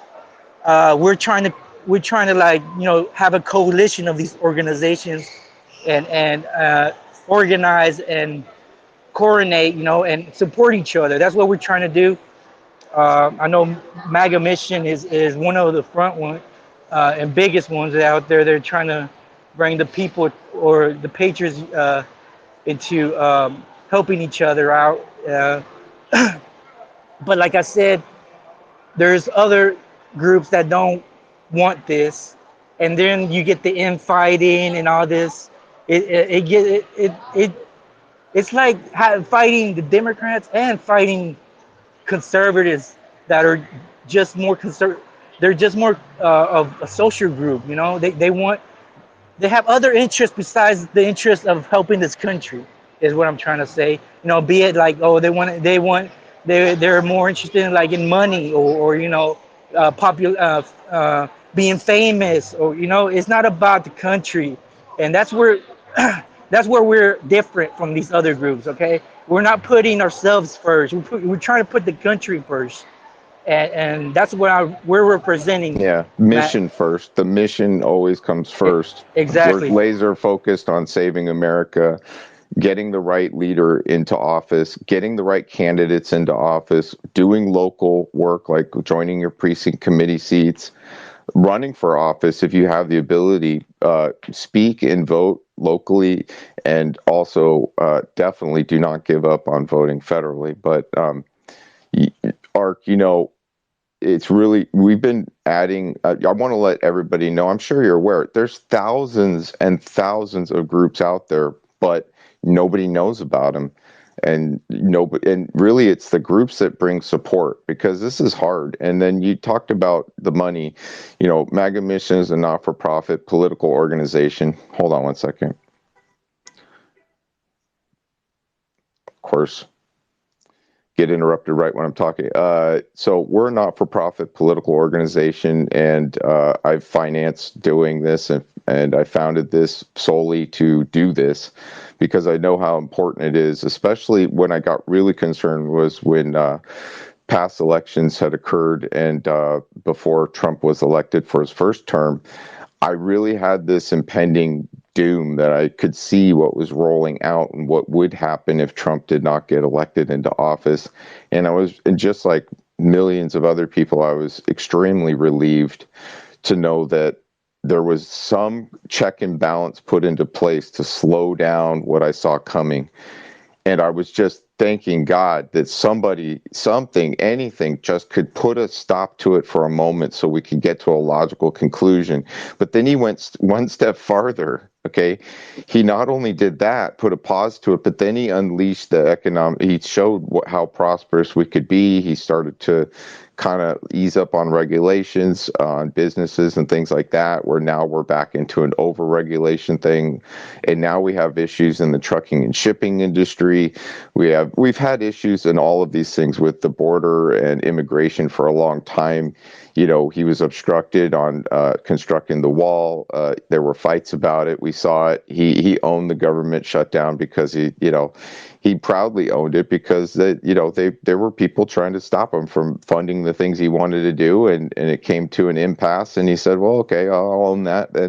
And the opposition likes to blame him for a lot of things, but we saw economic prosperity. We saw that there's a chance for economic growth, that there's a chance for us to be independent and secure and sovereign. And now we see the results. He didn't get to finish the wall, and surprise, surprise, or some of the things that he did were reversed. Well, surprise, surprise. Now we see all these immigrants and people coming illegally, and it's not just people that are Mexican or from Mexico. They're coming from all over the world, and they're coming through a portal, a gateway. There's pathways into the country, and illegal immigration is happening from global sources. It's not just one source. So the MAGA movement is a movement to make an alliance with God again, not necessarily. It doesn't lay on the shoulders of one man, President Trump. Although he is MAGA, the MAGA part is in your heart. It's inside of all of us. It's just the thing that makes us drive towards making America prosperous, secure, sovereign, and great. And it's always been about God, family, country. I mean, that's the core part of what it is to be MAGA. It has nothing to do. People like to put it all on Trump, but when Trump's gone, MAGA will still be there. The ideals, those things that drive us to want to save America, what we're doing right now, that's not going to go away. This battle's never going to end. There's always going to be checks and balances. There's always going to be a tug of war. And so I think a lot of people at this moment, and he wasn't even the first person to say it, and you can go even farther back. I believe it was actually a Democrat that said it for the first time. MAGA was something that was introduced as a concept a long time ago. So to put it all on Trump is kind of ridiculous. It's just a belief in wanting to make America prosperous. It's really at the core mission. And anyways, guys, I got to go to Ed. Ed has been holding on patiently and hanging out. Why don't you jump in, buddy, and let's do it. And then we're going to shift gears, guys. We got to shift gears because we got something. We just want to kind of put a twist on it, and it's coming. So, Ed, please. I agree with everything you're saying and everything, but there's another angle to this too. With the insurrection. I just wanted to say, why would Pelosi have her daughter shoot the whole thing? A whole camera crew. And everything that was said on there and everything was, I don't understand how people could not see that was all planned. And even the word itself, insurrection, was from the start. Like, they knew that they were going to use that word. So I'd like some feedback on that. Sean, why don't you jump in? And Sean, you can take it from here, buddy. Yeah, well, awesome. Thank you. Well, I wanted to bring up, so we had this great conversation so far, right? And obviously here, there's some people that don't want to have President Trump on the ballot. What I want to bring up, though, is there's 3 states Georgia, Arizona, and Pennsylvania that are introducing state legislation to use Section 3 of the 14th Amendment, giving comfort or aid to the enemies against Joe Biden and to remove him from the ballot in those 3 states. So by Minnesota started, then Colorado, looks like California, other states are trying to figure out how to get Trump off the ballot using the 14th. If that's now a thing, the thing just opened up for the Republicans to again use that against Biden and remove him from the ballot for the exact same 14th Amendment. I would love to hear some people's thoughts on what they think about that. Ark, you want to jump in there? Yeah, I didn't get to say what I wanted on the supposed insurrection. Apparently these communists think we're stupid. I'm pretty direct, so bear with me. um, there's evidence of them, these operatives dressed as MAGA. There's video of that. So you're gonna deny that existed? You're gonna deny that there was special forces in there, or special agents in there? You can't deny that. So there had to be another reason why, the DC police or whoever. I saw the videos. They were letting them in. So you can say that, oh, they broke in or something like that, but they were being let in. I saw the video. So you mean to tell me that this was it for how many years now? They bring it up over and over and over. They're trying to just make us like the criminals, or taint us as that we're so awful that you should never vote for them again. These MAGA. What did Biden call us? Extremists. So this is how the communists do it. They keep repeating over and over until the gullible sheep are brainwashed into believing that it's true. It's typical commie playbook, and that's what these Democrats are. They're anti-American. They hate the Constitution, but they use it in a way to take over, like in Cuba, like in these other countries. They're doing this, okay, and they have help from these other countries like China. I, I'm not gonna say that's another topic, of course. With these Democrats and the Chinese spies collusions and all that. But yeah, I'm just wanted to say that's we're not stupid. We can see it. We can see it clear as day that they're gonna keep using this insurrection BS to make us, the villains. And they're gonna keep repeating it over and over and over again. But that's all I had, bro. Thanks. Yeah, And they're thanks, well Ark. funded. Look, and I get all that, and here's where I'm at though, is that it's now being used, right? It's now being used by Colorado and California. We know is next. There's other states. I posted a little map down below, so you can see. Texas has pending legislation. There's pending legislation all over the place to remove Trump from the ballot under the 14th Amendment, but because that is now open, Republicans are seizing that opportunity to basically do the same thing to Biden, right? For providing comfort and aid to an invading army coming across the border. When we're looking at it from a 14th Amendment standpoint, I understand and I get it. I get the anger and the frustration, and we can make the argument that it wasn't an insurrection, it was a protest. We can do all that. I think we're kind of talking ourselves in circles a little bit with it, though. I'd really like to see what you guys think about. So, are you cool with these 3 states now removing Biden using the same amendment? Joshua, why don't you jump in there? Look, here's what I think. So that way both sides feel they have an equal vote, that they're not disenfranchised, how about we keep them both on the ballot and we vote it out? Because that's how it's supposed to be. I mean, regardless Gee, that's of a concept. You mean let the people I know, decide? right? Wow, Right, that's mind just blown, wild. right? That's just outrageous.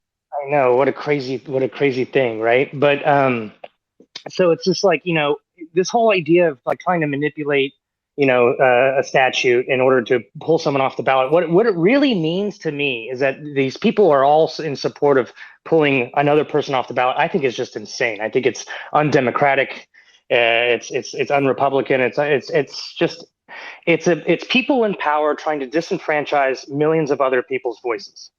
And that goes on both sides. I don't think Republicans should be doing what the Democrats do, because I feel like what the Democrats did in Colorado is just wrong on so many levels. But no, I don't think that Republicans should be doing that. I mean, I think they should be, if you are not executing the laws that the legislative branch have passed when it comes to immigration, then you're in violation of your oath of office as an executive branch, as someone in the executive branch. So yes, there should be charges, impeachment maybe for this invading army, or as you would say. I mean, we don't know. The problem with the illegal immigration thing is that it's unvetted. There's so many people coming in. Sure, maybe some of them are legitimate migrants that are trying to look for a better life, but that's not everyone. And who knows what agents are coming in from foreign governments or other organizations into our country. We don't, we will suffer from the repercussions of that later because of the lack of their fiduciary oath, their fiduciary duty from their position of their oath of office. And you're right. We could talk in circles all day about whether or not it was an insurrection or not or whatnot. All I'm saying is that if they do take Donald Trump off the ballot, you're going to have millions of people insanely pissed off, right? And then there might be actual insurrections. And I think that should be avoided at all costs. We should not be divided as a country because I don't want a civil war. Nobody wants that, because you know who wins a civil war? China. Do you know who wins the civil war? Our enemies, right? Because one side would fund another side and the other side would fund another side. Then we're divided and our sovereignty is completely wrecked and it is bad, right? But maybe that's the plan. Maybe that's by design. I don't know. And the fact of the matter is that we're not allowed to know. Because we, the people, all we're left is with opinions, because we are not allowed to investigate. And the people that we put in charge of investigative authorities, a lot of us feel as though that they have been infiltrated and they're orchestrating something against the will of the people. And when we say, well, it should be investigated, let's take a look. Let's legitimately take a look at what happened on November 3rd of 2020. Let's take a look at these votes. And they're like, no, can't look at that. Can't look at that. Unless it's in a court that is completely controlled and they go, yeah, let that one in. So that way we could say, oh, look, the judge has proposed this new evidence. There was a ruling. And then it becomes a headline and then it gets overturned, 4 or 5 months later. But that's not a headline. The overturn is never a headline. And that is by design, because it's about narrative control. It's about you call them communists. I don't call them communists. Because I feel that they're corporatists and fascists, and they're manipulating the communists and the socialists of this country because they think what they're doing is the right thing, right? Because they believe that what they're doing is good. But in reality, they don't care, because what the socialists advocate for is more government control over regulation. And what the corporatists advocate for is that the government imposes that regulation to crush their competition in a capitalistic society. So they're manipulating the socialists and the communists, but in reality, it's just about dissolving your liberties as much as they possibly can and centralizing power, so that way they can continue to keep it and move forward. So no, I don't think that what Republicans are doing is right by trying to remove the ballot. I think that further divides the country, and that is not good for anybody. I don't think anyone realizes what a civil war would actually mean, and I know who would win. And that's nobody. Well, that's why the statement "United we stand, divided we fall" is so important. But the division tactics and the morality questions and the way that they've manipulated the minds of the people, to, from the media to everything. You hit it on the head, but if you can, just indulge me. I got a clip I want to play for everybody, and we're going to take a brief breather, and then we'll get back into it after the clip. So please just sit back, relax, and enjoy yourselves. If I was the deep state and I wanted to destroy America, I would rig the election with a puppet candidate, one that was so compromised that they would never say a word about it. I would create a false flag that allows for mail-in ballots. I would be in charge of the ballot counting machines. I would create a false flag to blame all who question the results of the election. If I was the deep state, I would prosecute anyone that went against me. I would sue and prosecute anyone that spoke up about the fraudulent election. I would use my powers to shut down all your internet businesses and bankrupt you. If I was the deep state, I would make everyone an example why you should never question a Democrat ever winning an election. I would imprison my foes. I would use my corrupt DAs and blackmail judges to destroy you. I would make sure all crimes I ever committed never happened. I would prosecute my biggest competition. I would make sure they could never run for office ever again. If I was the deep state, I would convince everyone that Ukraine Nazis were good and women are men. If I was the deep state, I would own every politician that mattered. If I was the deep state, I would push my pedophilia ambitions on you. If I was the deep state, you'd question your sexual identity, but not the medical establishment. If I was the deep state, you would fear to ever resist me. If I was the deep state, you would wish I was really the devil. If I was the deep state, I would say mission accomplished.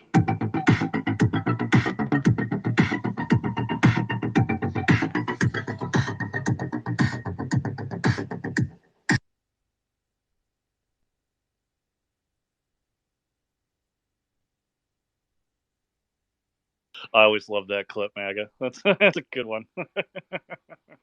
Yeah, I hope the audio was good enough for everybody to enjoy that. It's always a great clip, and we got more that we're going to play later on. But Sean always has a litany of clips. It's just so awesome. Corey, I just wanted to acknowledge everybody in the room. I see a lot of people down there that I know, a lot of people I don't know. If I don't know you, come on up and we'll get to know you. Corey, what's up? Hey, is it cool if I jump back to something Ark had said earlier? I can tell you wanted to circle back, Saki. Let's do it. I usually do, yeah. Well, he was talking about seeing some of the videos, and yeah, I've seen a lot as well. And I don't know if he was specifically talking about the three guys in the bushes or the three guys wearing Civil War T-shirts or any of those. But there's just no evidence that those guys are feds. Like, I don't know what clip. Maybe he's talking about a different clip or anything like that. But like, there's no evidence. And they've been identified. The guys in the bushes, the guys in the Civil War shirts, they've all been ID'd. They were Trump supporters. So just this idea that there were a bunch of like Fed instigators. Like, I understand there were undercover people, but they're just not seen on camera actually doing anything as far as instigation. You could say like the guys going up the steps saying go, go, go, but like they're not saying like break that window or anything like that. Plus people were already in the building by then. So anyhow, I don't know if Ark wants to respond to that or maybe clarify if he even gives a shit. I wouldn't doubt it, or I wouldn't blame him if he didn't. But yeah, that's kind of what I wanted to circle back to. So, are you positive that there was no undercover Antifa? I mean, there was a guy usually that is Antifa, and it was, was acting like he was MAGA. And he wasn't. He's still today not in prison like these other J6ers. So there has to be a reason why, they go after these supposed insurrectionists, but they don't go after the ones that are clearly on camera, and had what was it, a deal with some media company? Yeah, I forgot his name. John Sullivan. Yes, there you go. So he was clearly there. Is he in prison? No. So there's clearly something going on that they want us to, to me, they want us, they're putting an example. If you go against the government, you're going to get arrested and persecuted and all this. It's just to make, they're just trying to silence us. So I don't know if you promote that, I don't think anybody in a free country would appreciate having the government come after them just for protesting, you know. But today, what is it like? The Democrats, how they defend their democracy, which is really a code word for suppression. And then they support this what the judges did in Colorado. So they're quite hypocrites in my mind. But that's just my opinion. Yeah, I appreciate it. Yeah. And the deal you're talking about was with CNN. I think it was like $75,000. He was with a girl, Jade Sacker, at the Capitol that day, and she didn't really do much. She was there mainly just filming, but he was a moron. He was, he accidentally broke a window. He was saying that he had a knife and trying to get to the front. I don't know if he actually had a knife, but he was saying it to try to get to film better footage. So yeah, he was charged. I don't know if Jade Sacker was, but they had to forfeit all that CNN money. Because rightfully so. I don't think you should profit on something like that.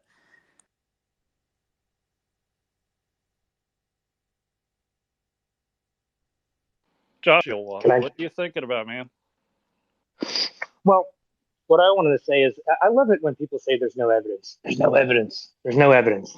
There's no evidence that you're allowed to see. Doesn't mean that there isn't any evidence. And I mean, especially when it comes to J6, what the scary part about J6 was to me was that there was all this footage, right? This was allegedly one of the worst events that have ever happened in American history since the Civil War. I can't remember which politician said that. I mean, I'm paraphrasing clearly, but I think it was Pelosi. But then again, I could be wrong, so don't quote me on that. But that this event was allegedly one of the worst things that have ever happened. It's a new 9/11. I think Chuck Schumer said that. Again, I'm paraphrasing, don't know, but this whole idea that there is just no evidence. But then they withheld the tapes from the public. So the public couldn't form a well-informed opinion about this, right? And even now, even though they released a lot of the hours of the footage, they haven't released everything. So what's on those tapes that we're not allowed to see? Well, then there's agents. Then they literally say, well, we want to protect the identities of agents that were undercover or whatnot. Well, there it is. Right. That was the main justification for not releasing all the hours of the tapes. The fact of the matter is that they tried hiding all of those tapes from us for a long time so they can control the narrative and just say, this is what's happening. And then they continue to gaslight. And they just continue to gaslight and gaslight and gaslight. Oh, it's an insurrection. It's an insurrection. The thing is that, like, if you look at, I think it was Chrissy that came up here, Christy, the one that, what was Christina _SC. She came in here and she goes, what is, and I'm paraphrasing, and I'm not, and if I get this wrong, you can please correct me, but she goes, well, what is an insurrection? And usually an insurrection involves an insurgency of some sort, and insurgency and counterinsurgency is a topic I know a lot about. And usually, so what the argument that they're proposing here, if what they say is completely true with the 14th Amendment here, striking Trump off the ballot, is the argument is that Trump somehow organized this event to the point where that he wanted them to go into the Capitol and overthrow the government. That's what they're trying to say, even though despite him literally saying the opposite, and not once but twice, and he got on Twitter, and then that video message was taken down 5 minutes because it goes against their narrative. The fact of the matter is they had the opportunity to increase at January 6th because they knew it was coming, because I remember the days before January 6th, and I remember telling people they're going to do something crazy. It's going to be a honeypot. They're gonna try and make them storm the Capitol, and I saw it because on patriots.win, on that website, which is completely compromised now. I don't go there anymore. But on patriots.win, right before January 6th, man, you had a bunch of provocateurs, a bunch of handshake accounts, which are new accounts coming in being like, we need to overthrow the government. We need to take it over. We need to do this. And everyone that was on that website's like, dude, who are you? Like, what are you doing? So there was definitely a campaign. I'm not sure who was in charge of that campaign or who was behind it, but there definitely was a campaign to create this hysteria. Now, when January 6th did happen, it was like a stampede, right? You have a bunch of cattle. They get spooked or there's something happens. There's this mob mentality that overtakes, and when you're when you're part of something that's larger than yourself, you get mob mentality, which is basically the lowest common denominator of intelligence. Logic kind of goes out the door because, well, there's a bunch of people around and you kind of just flowing with the energy of what's happening, right? You kind of get swept into it. And what these provocateurs were doing were not necessarily, as Corey was saying, go break that window. No, but they were definitely directing the stampede. Right. And yes, there was a lot of anger behind it because people were legitimately protesting because they do feel that the vote was violated in some way, due to the fact that they did stop counting for like 4 or 5 hours, that there was this alleged pipe burst, but it was actually a toilet leak, that, these people, there was video of people going in and pulling out ballots. There's video of trucks coming in, unloading ballots with Chinese lettering on it. They were covering up the windows in Philadelphia so that people couldn't look in and watch them vote. They were telling them that they had to remain 6 feet away from the people who were counting the vote. There was a lot of issues and it had to do with the pandemic in 2020. Whether or not it occurred, I believe it did, but whether or not it occurred is not really necessarily what happened here. They definitely energized that crowd to cause that stampede. And what I would argue is that they could have increased security. Pelosi had the absolute opportunity. Trump authorized her to use the full force of the National Guard, to try and mitigate, because everyone was seeing that people were going to January 6th. Now, whether or not there was a campaign to try and urge more people to go in and to try and set this event up, well, we'll find out, I guess, maybe, if there's any declassification, decompartmentalization of the fact of the matter. But what I believe ultimately is that they had the opportunity to mitigate risk, and they chose blatantly not to. I mean, Pelosi absolutely 100% chose blatantly not to, utilize the National Guard to the level that she should have to mitigate risk. The DC cops were completely unprepared, and I would argue that was by design, so that way they can create that herd, that stampede, use the people as a weapon, as Christina SC said here. Now, when it comes to an actual insurrection is either a revolt or a rebellion, and a rebellion is typically organized, right? You don't have an impromptu rebellion, right? If you want to actually overthrow the government and subvert the will of the people via vote, and something like that, you need to have money behind you. You need to have an organization. And for them to argue that Trump was the one behind this alleged event from happening, despite him saying, go there peacefully, despite him saying, go home, and then they say, well, that's enough justification for them to use the 14th Amendment and to strike him off the ballot. I think that, one, it's irresponsible. I think it's divisive. And I think maybe that's the point. And I'll let Corey rebut to that. I see his hands up. But then again, it's up to Sean and MAGA who goes next. It's not my decision. Yeah, thank you. And I wanted to, I will probably play a clip because it's really important. The fact that President Trump or some people are questioning the electoral process and what occurred or what didn't occur, the Democrats did this in 2016. And there were all these claims of Russia, being involved and the elections being stolen, and Hillary went on a tirade for months and months and months. And yet here we have somebody raising a flag on the opposition and the other side. And, you see a single tier justice system happening here, or it's obvious. It's like one side can pose the question, there's something wrong here with an election, but the other can't. And throughout history, this has happened in many elections. It's not the only one. There's always somebody that maybe, raises their hand and says, hey, something's not right here. But that points to a bigger question. Were they beginning the programming already for us to question the elections to then destabilize and disenfranchise people and discourage people to actually believe in this system already? Wasn't the campaign to do this already well underfoot? And didn't they kick it off in 2016? And now here we are, and lo and behold, well, wait a minute, everything's legit depending on who wins, right? So let's keep rolling. And I do want to play this clip. It's only 2 minutes long, but it really, this congressman or speaker really dives into cite example of all the Democrats raising their opposing opinion. I was looking for a specific clip. The news did it too. They do this all the time. Like, they'll get a phrase or a catch sentence phrase, and all of them will say it It's the same one across all the networks.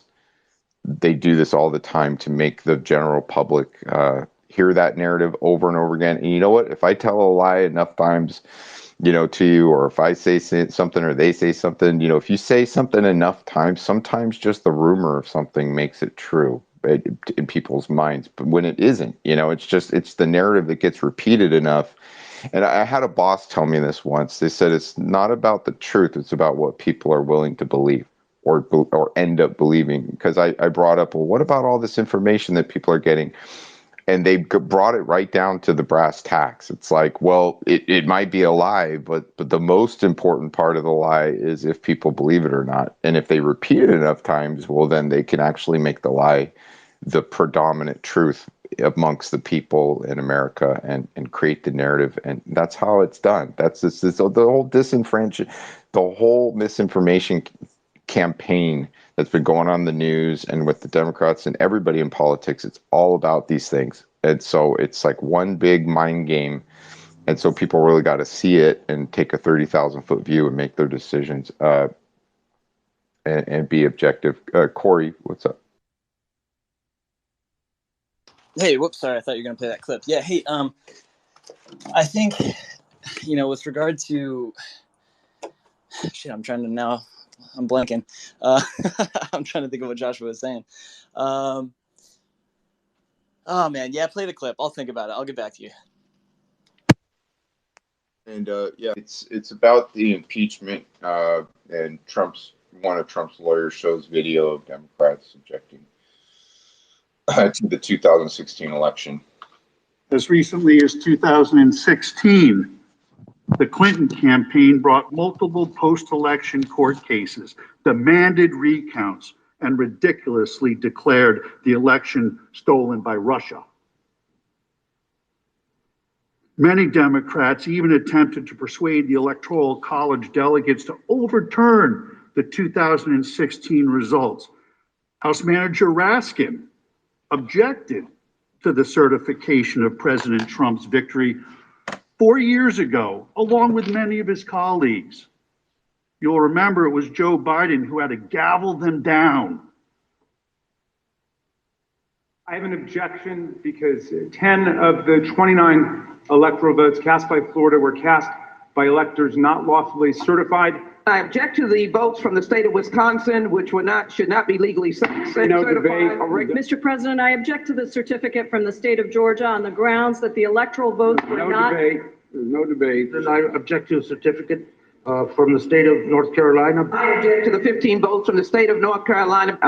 I object. I object to the certificate from the state of Alabama. The electors were not lawfully certified. Is it signed by a senator? Not as of yet, Mr. President. In that case, the objection cannot be entertained. The objection cannot be entertained. Debate is not in order. Even with the There is no debate in order. Is it signed by a senator? There is no debate. There is no debate in the joint session. There is no debate. There is no debate. There is no debate. Please come to order. The objection cannot be received.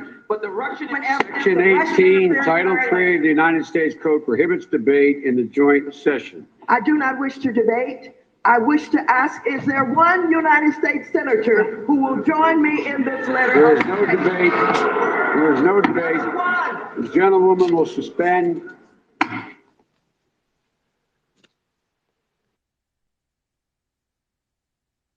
Well, there's no debate. That's what. Joshua.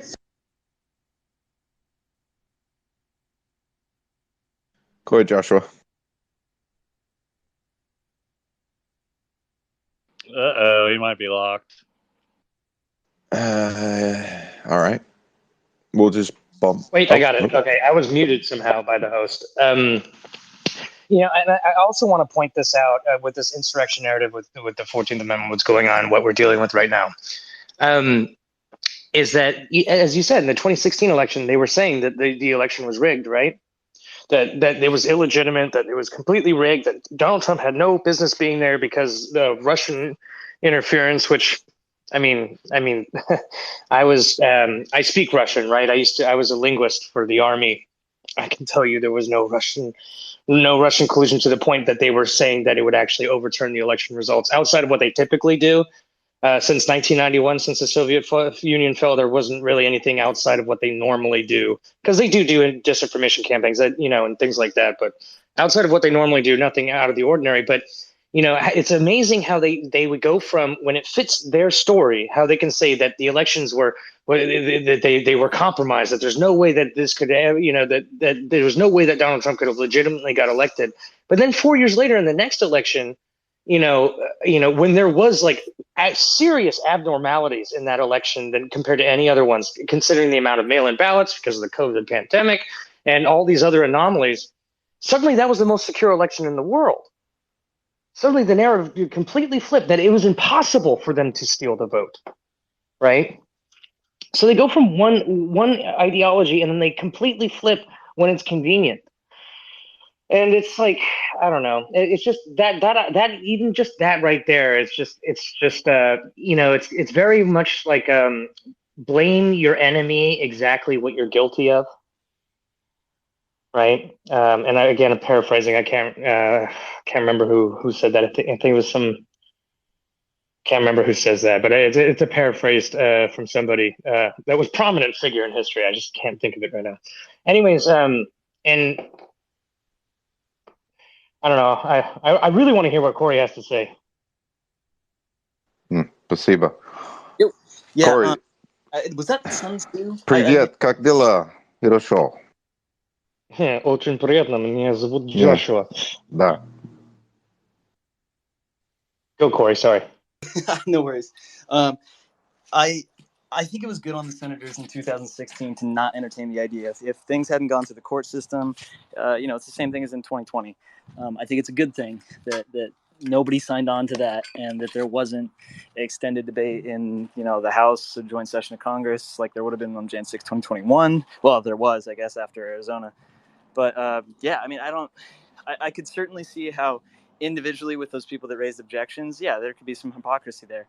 I don't think the situations are identical, as you pointed out, but I think the arguments can be made either way of why, and I just don't think it wasn't a strong enough argument for senators to sign on. So I think that it's funny because we're both going to try to point out like hypocrisy, and in one direction it's that No, actually, Corey, I think we just reached a bridge, because if everybody's questioning the legitimacy back and forth, would you want to fight to fix it? Can we agree that there's some questions and issues, no matter what side of the aisle you're on, that we should fix? That it would actually secure both. If it's truly going to be a fair and free election and the citizens' voice are going to be heard, wouldn't both sides want security in elections? Why would one side even? I mean, if there's a problem, let's fix it. If everybody has grievances, let's fix it, right? I would agree with that. I think that where we are, and sometimes not going to find common ground there is like what the solutions are. For some people, voter identification is going to disenfranchise some voters. And if we could find a way that doesn't happen, people with disabilities or people who don't necessarily have the means to go get those voter IDs, if they could be provided for them for free without risking them, being disenfranchised, I think that's a great idea. But if, somehow you lose your voter ID on the day before you go to vote and now you're just shit out of luck, that's not a great plan. Well, the nuances, we're not in the nuances yet of how to fix it exactly, but we can go there. Yeah. There's one side really arguing for election integrity. I mean,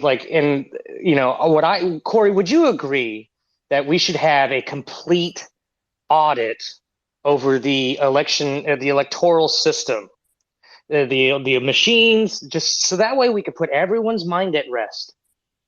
Would you agree to a complete audit to all the machines, the people, the policies, the counting, everything?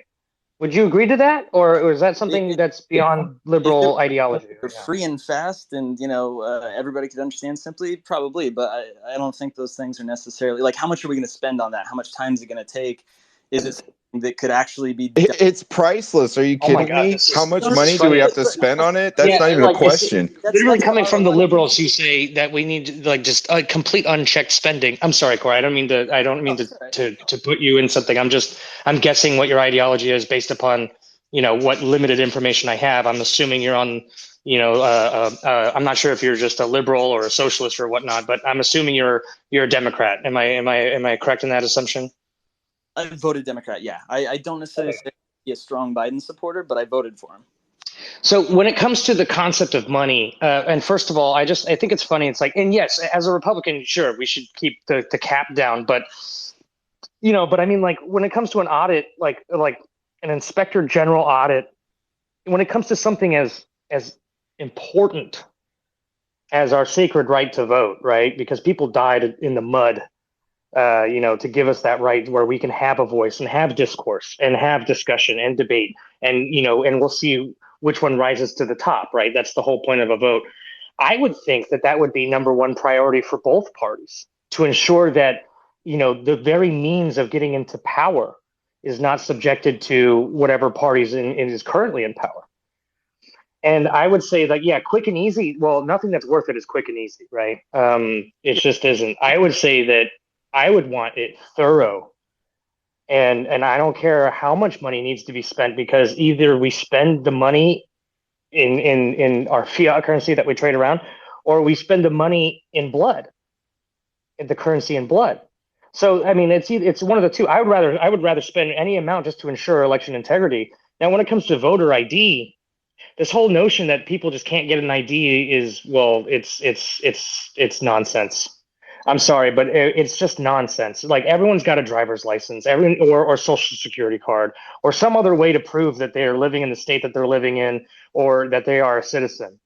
So this whole notion that you need an ID for literally everything else that you have to do. You need to get a pack of cigarettes, you need an ID. You need to get alcohol, you need an ID. You need to anything, really. It's either your ID or social security number. Your social security number should never be used to track you. And I'll let you retort, Corey. I'm just saying that this whole idea that it's either racist or that you're disparaging somebody else because you have to prove you're a citizen, that you have the right to do the very thing that only citizens should be able to do, I think is a ridiculous notion. But go ahead, Corey. I'd love to hear you. Real quick, gentlemen. I just have something that I need to play. Kumbaya, my Lord, Kumbaya, Kumbaya, my Lord, Kumbaya, Kumbaya, my Lord, Kumbaya, oh Lord, Kumbaya. Thank you for that brief intermission. I just wanted to that for you guys. I thought you might enjoy that. And then pass the marshmallows. Yeah. I can't tell you a more unifying thing than when I went to Reno, Nevada to see President Trump. What I saw there was camaraderie amongst strangers, that really just all they have in their heart is for America just to be prosperous. That's all they want. They just want the kids to be protected. They just want to have prosperity. And then comparing this event and even referencing 9/11 and tying in the terms insurrection and things like that, that's just terrible. I mean, that paints the picture that our patriotism is a terrorist act. Comparing us to terrorist acts just because we want America to be great and to be prosperous and secure and have our election integrity be there, that makes us terrorists. So you know what I mean? This is it's so offensive. It's just so offensive that it hurts. And I think that that's the inciting that they want us to hurt. I think the news and everything going on and everything we've experienced to date is to make us feel hurt, so that we might act inappropriately. So we have to have our wits about us. We have to remain calm. We have to remain logical, and we have to work with the system that we have in place and call for the Constitution to be upheld in all places. That's the citizen's responsibility. That's the citizen's duty. And we would love to have a resolution to election integrity questions. And I think it would heal a great divide, and maybe having it be a divide is exactly the premise of divided we fall. If we can be divided, we fall as a nation, as a people, a society. and we divide and the nation crumbles all around us. So anyways, reminds me of Lincoln's Lyceum address. Well, no one's ever compared me to Lincoln, but I really, imitation is flattery. And so I just got to grow a beard and then I'll maybe be close. And I got to grow a few inches. I'm only 6 foot. I think he was a very tall gentleman from what I heard. Maybe giant, I don't know. But anyways, that's a whole other thing with the flat earther groups. We'll talk about giants maybe another time. I gotta go sorry, Corey, I gotta go to Mike because Mike's up and he's the goat man with the plan. He's on the animal farm with the fainting goats. Yes, they are true. They are true thoroughbreds in the fainting goat class. And he takes videos, and they're wonderful videos, and they're really fun. And Mike, how you doing, bud? I'm doing good. How are you? I'm excellent, sir. Like I said, Nevada fired me up, and that patriotism, that love that I felt there when I was there, just that energy, that's the thing. That's why we're uniting with groups like Archangel and other people. And that's why we're working with Joshua and all these American patriots, because it energizes the love and keeps it going. So we're not going to be defeated by some of these negative attempts to take away our courage and our hearts. Yeah, I was at a Trump rally in Southport, Indiana in 2018, and it was the most wonderful thing I have ever been at. Everybody was so nice. I didn't see any negativity, no anger, nothing. It was great. It was just that everything felt awesome. And the crowd is great. So one thing I wanted to get to was I don't understand where the not have or we're requiring a voter ID would disenfranchise people because you have to have an ID for liquor and other things, to get around through life. So why not to vote? That's the most important thing as a U.S. citizen. So why would it disenfranchise people? I mean, that's all I really had. I think Corey was touching on maybe people that didn't have access or limited access, or so. I think that's what you were saying, Corey. Yeah, something like that. I can touch on that real quick. Yeah, please. Yeah. So, Mike, essentially, my thought is, it's a right. Voting is a right. So, we don't want to put any barriers to that right. And so, if there is going to be voter ID, I don't think it should cost anything for people. I don't think that it's something that if they somehow lost it, that there shouldn't be a way for them to still vote. I don't know what that process would necessarily look like, but I'm not against voter ID. What I'm against is that if those things aren't in place, that it would disenfranchise voters who somehow are eligible to vote, but they just don't have their ID. That's my issue with that. And sometimes that's poor people, that's disabled people, that's people who maybe are elderly and can't get to the right location or afford the cost of a new ID card, stuff like that. So if we could get rid of all that stuff somehow, I'm down for it. I think that would be great. Cool. Thank you for landing that. I just want to turn our attention to Angelo is in the house, and he's representing, or he's with the Michael Hoover team of Michigan. And Mr. Angelo, thank you for joining us. It's good to see you. Please, you can always invite Mike in as well to speak to the people if you like, and tell us about his campaign. Yeah, of course. So, things are going pretty well here. We're trying to build our team out every single day. It's about the grassroots. It truly is a, America First candidate versus all the establishment, I think. And this is a 10-person primary. I think that Michael will 100% be able to run up the middle. and beat Mike Rogers and Chief Craig and Peter Meyer. Because Michigan, we saw with the 2018 primary with John Gibbs and Peter Meyer. The voters, said something about that. Peter Meyer should not hold any political office due to his voting for impeachment. And then secondly, James Craig is, just probably going to, his campaign, I think, will implode because his site is down right now. And then thirdly, Mike Rogers, not the one from Alabama, but the FBI agent, former FBI agent. He's a very dangerous person and corrupt. He wrote CISPA.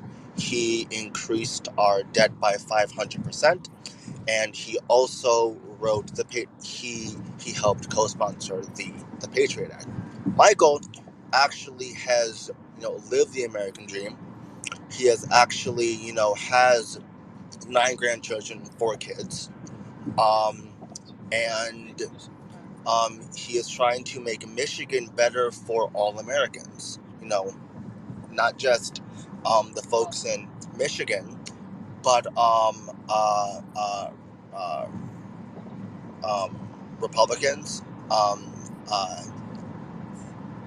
Dems, who are Reagan Democrats, and the middle as well, right? So, like I said, if you guys have any questions on his policies or anything, feel free to ask me, or feel free to go to his website at hooverforsenate.com, and that's also all his social media, so Instagram, Twitter, and Facebook as well. Thank you very much. Thank you. Oh, you're welcome. So we added Michael to the magnamission.org legacy speaker spots. He can come in anytime and field those questions. And I also, I run a pretty preserved space, so I can limit the speakers and things like that. But I do encourage candidates to come in and speak to the people. But you never know who's in his area that's in the room. Mostly Texans are in the room, I find. A lot of people from Texas and a lot of people from the East Coast are in the house. But we got people all over the nation that come into these rooms. Thank you, and Angel. overseas. Yeah, all around the world, actually. We talk to people from Sweden, the people in London look at America as a litmus test of, they're already in it, and if they see us fall, they're really concerned if we fall. So you got the whole world looking at us, and America has always been strong. We've been, sometimes we step in where others won't because we financially can. So we've always been there. And we're like we've become kind of the police of the world. I don't think that we should be necessarily the police of the world, but I think we should be so confident that the rest of the world takes notice our currency is strong, and that they don't test the American spirit with threats, because we don't negotiate with terrorists. I don't. Do you? If somebody threatens you, do you negotiate with them, or you just put your foot down and say, go FY? Yeah, unless it's the Taliban and we're leaving Afghanistan, and then for some reason we negotiate with them to retake over something that we spent how many $1 trillion on. We fought the Taliban for how long in that area? Almost 20 years, freaking, and then lost it all to the Taliban. Oh my well, God, that's where Sean brought it when we flipped the coin recently. We were talking about Trump initially, but what he brought was that premise that aiding and abetting, the foreign actors and things like that. And earlier spaces, like other Saturdays, we went down this premise of coinage indoctrination by the US dollar. Okay, so there's a whole history there from the 1800s, even before that, to around 1917 in the 1900s, where there was a campaign to basically establish the US dollar in different areas to also then later usher in military occupation, but it began innocently enough with trade. And so you look at this thing going on in Afghanistan, you hear about pallets of cash, you know.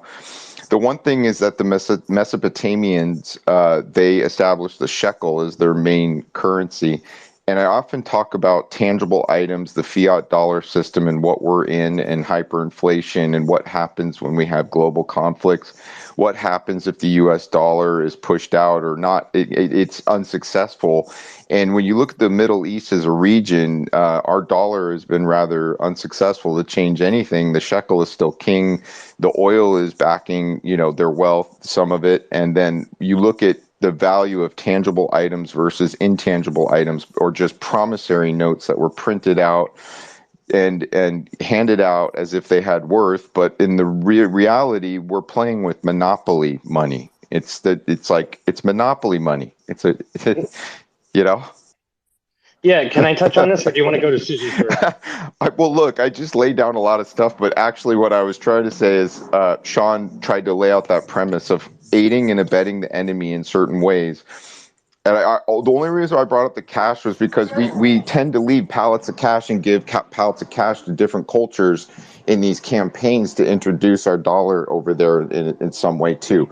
You know, it's like dropping flyers from a plane and everybody's picking it up. Now it's infected the culture. The dollar's there. You know what I mean? Yeah. And well, I mean, in the fiat currency system that we're currently in does tie into everything. And I mean, even like when it comes to the 30,000 foot view, as you often say, you know, the fiat currency system, the dollar system that we're dealing with, I think that is something that must be understood by both sides of the aisle before we start understanding what the heck is actually happening. Because if a lot of people realized why we went to Iraq, Libya, and Syria, like the real reason had nothing to do with Gaddafi or the terrorists or ISIS. It had everything to do with to ensure that oil was sold in US dollars, because if it wasn't, then there was a way to subvert the value that is the intrinsic value of the US dollar, due to the fact that oil is sold in US dollars. It is the only currency you can get oil in. And anytime a country does that, I mean, not the only one, because Iran subverts what we're trying to do, but if any country does that, we're in that country almost literally like the next year, by under some casus belli, some justifiable cause on why we need to be there. But like, if people understood that the fiat currency system that we're currently in, the Keynesian economic model that Nixon adopted for us, right? Because Russia called us out back in the 60s and 70s, saying that we don't have enough gold to back our dollar. And then, we went to the petrodollar, which is where we're currently staying, because they went to the European countries. The Russians were like, yeah, you think that's backed by gold? Go ahead and demand your gold. And they did, and that's when we suddenly became Keynesian economic fiat currency petrodollar, country. I think it is. If you don't know much about it, I write it down, jot it down, look up how the monetary policy of America, how the dollar is generated, and how the dollar has value. And I think that is something that everyone should know and learn. But back to you, Maga. Sorry, I just want to say that. Except in Afghanistan, it was over the lithium mines. And opium, and it had everything to do with poppy. Afghanistan wasn't about oil, selling dollars in oil. It had everything to do with setting up a black budget and setting up untraceable money, so that way we can do certain operations in certain areas without government oversight. All right. Interesting conversation. Susan came back up. Susan, you were inspired to join us again. Please, Susan, go ahead. Thanks. Sorry, I kind of lost my temper with that. It's okay. It's emotion is normal. That's to be human. So it's what we do with that, and how we focus our energies. It's what we're doing, Yeah, I guess the petrodollar. I just was reading some articles on maybe soon it won't be the petrodollar anymore. It'll be some other currency, but that's another discussion. You can continue that. I have a question for Angelo. Angelo, have you seen a decrease in population And has there been a redistricting or gerrymandering to redistrict people in the counties? Well, sadly, I don't see him on the panel currently, so I think your window passed, but he can take your DMs and field questions like that if you want to send something to him in the back channel, Susan. Oh, darn. I really wanted to know that because Yeah. I live in Florida now. I'm from Massachusetts. I've been down here 14 years. Thank the God I got out of that hellhole. They were forcing school-age children to take that jab up there. It was disgusting. And of course, you have Mayor Wu of Boston having all non-white Christmas parties. They weren't allowed. Yeah, segregation. Yeah, it was really bad. It's really bad up there. But I just wanted to say about Afghanistan and Iraq and any other Middle East problems. I do not want my sons going back there again. They've been there too many times.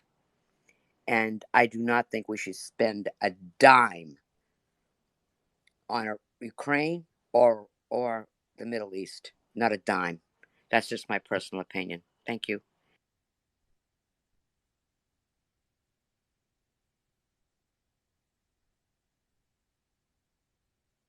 Yeah, the spending is out of control when it comes to our involvement in these things. And I think Trump was trying to reel that back in, make sure that he was shoring up all those loose ends moving forward.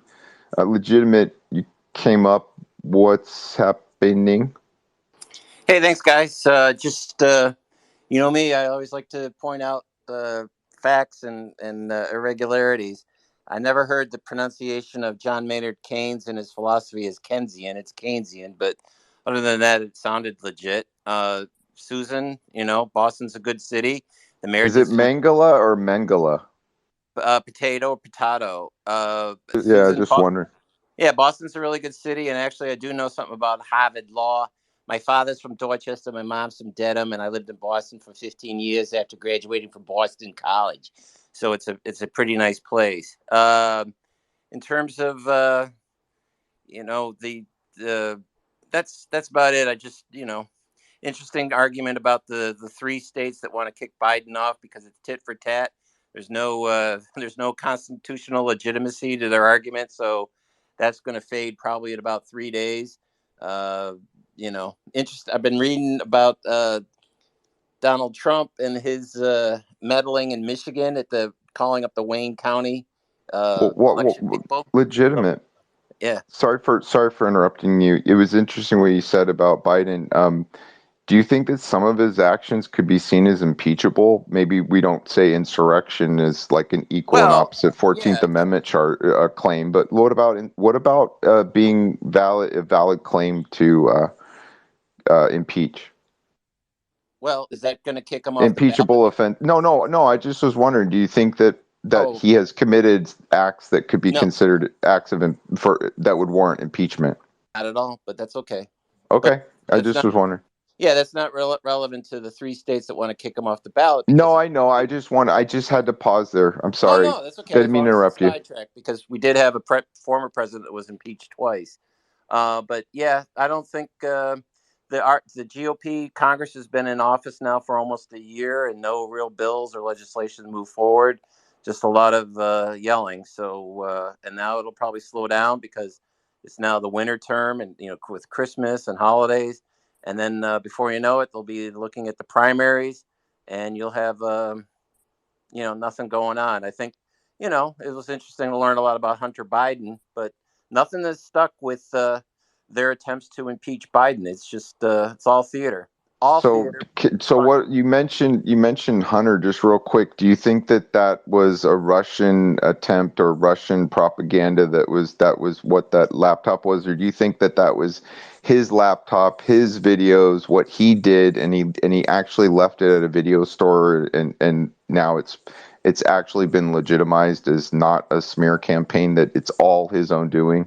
It may be, but Oh, it may be. Okay, so you question the legitimacy of the laptop. No, but I'm saying that You put words in my mouth, and I just asking.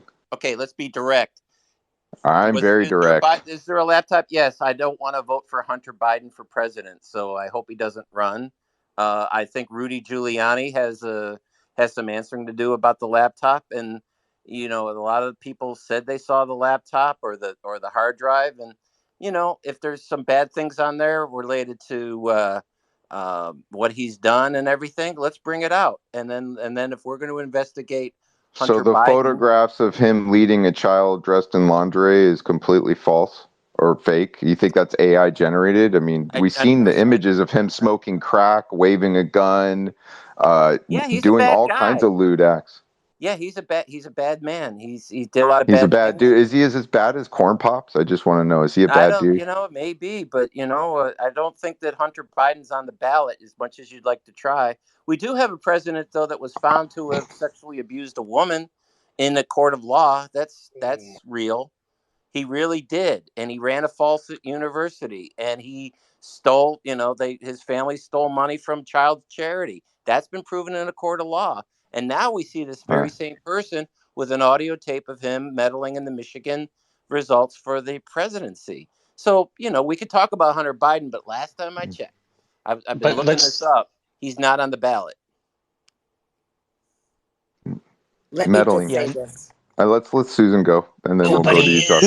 He is in collusion with the China scandals. So I don't know what you're talking about, dude. Well, legitimate is a liberal. Hold on. Let Susan go. Go ahead, Susan. You got it, hon.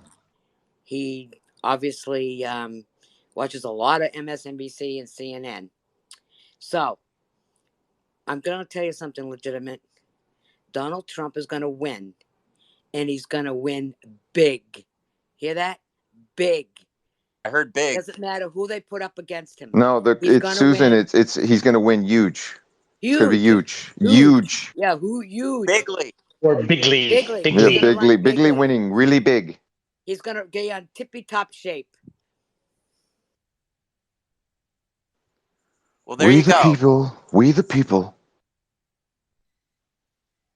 So, go ahead. You say that Hunter Biden isn't on the ballot, right? And yeah, to a degree he isn't. But no, wait a second. Is Hunter Biden on the ballot? Yes or no, Josh? No, he's not. He's not. But thank God. His father is, right? His father is.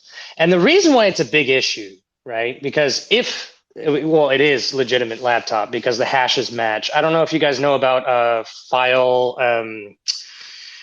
what's it called? Confirmation, like when you're confirming whether or not a file has been indoctrinated or whether or not, if it's file integrity. There we go. Yeah. There's something called a hash, right? And so what a hash is that Windows, and Apple, what it is, and anytime someone creates a file, it creates a digital key for that file, right? It condenses it all into a little tiny key, and that key is called a hash, right? So, and if you change 10 or one of those ones, any bit in that piece of information, it completely changes the hash. This is how they were able to confirm John Podesta's emails, right? During the DNC leak, or I don't know, Russian, whatever narrative you decide to believe on that. But that's how they were able to confirm those emails were legitimate, because the hashes matched. So if there's any adulteration of that file, the hashes won't match. Hunter Biden's emails have been hash checked. So if those emails, which since they have been hash checked, hold on, I think my headphones just died. Can you hear me? That's okay. He's not on the ballot, so I don't care. There we go. So, well, no, it does matter, because if the hash is matched, right? If the hash is matched, then that implicates his father, because in those emails, it was talking about pay to play, right? Influence for money. And I'm sure you've heard that argument. I don't need to do that. But yeah, what is also scary. Let's see it in court. Other than that, I have secret information I'm not supposed to tell. Well, first of all, what I was saying is that I don't want to. It's not. I had a top secret security clearance at one point in time. I was a Russian linguist. I was first line intelligence. I was also a Hindi Urdu linguist. So, and that's all I'm going to say about that. I can prove it. What I have. But anyways, what I'm getting at is that.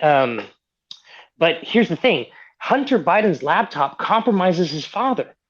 Because if you have a TS, right, a top secret security clearance, and you had a son with even 1% of what they found on that laptop, you would lose your clearance almost instantaneously, because you can be compromised. You could be blackmailed, you could be bribed, you could have that person. You cannot have the leader of the free world have a son of this immoral degeneracy, because it can be used by our foreign adversaries against against our very nation.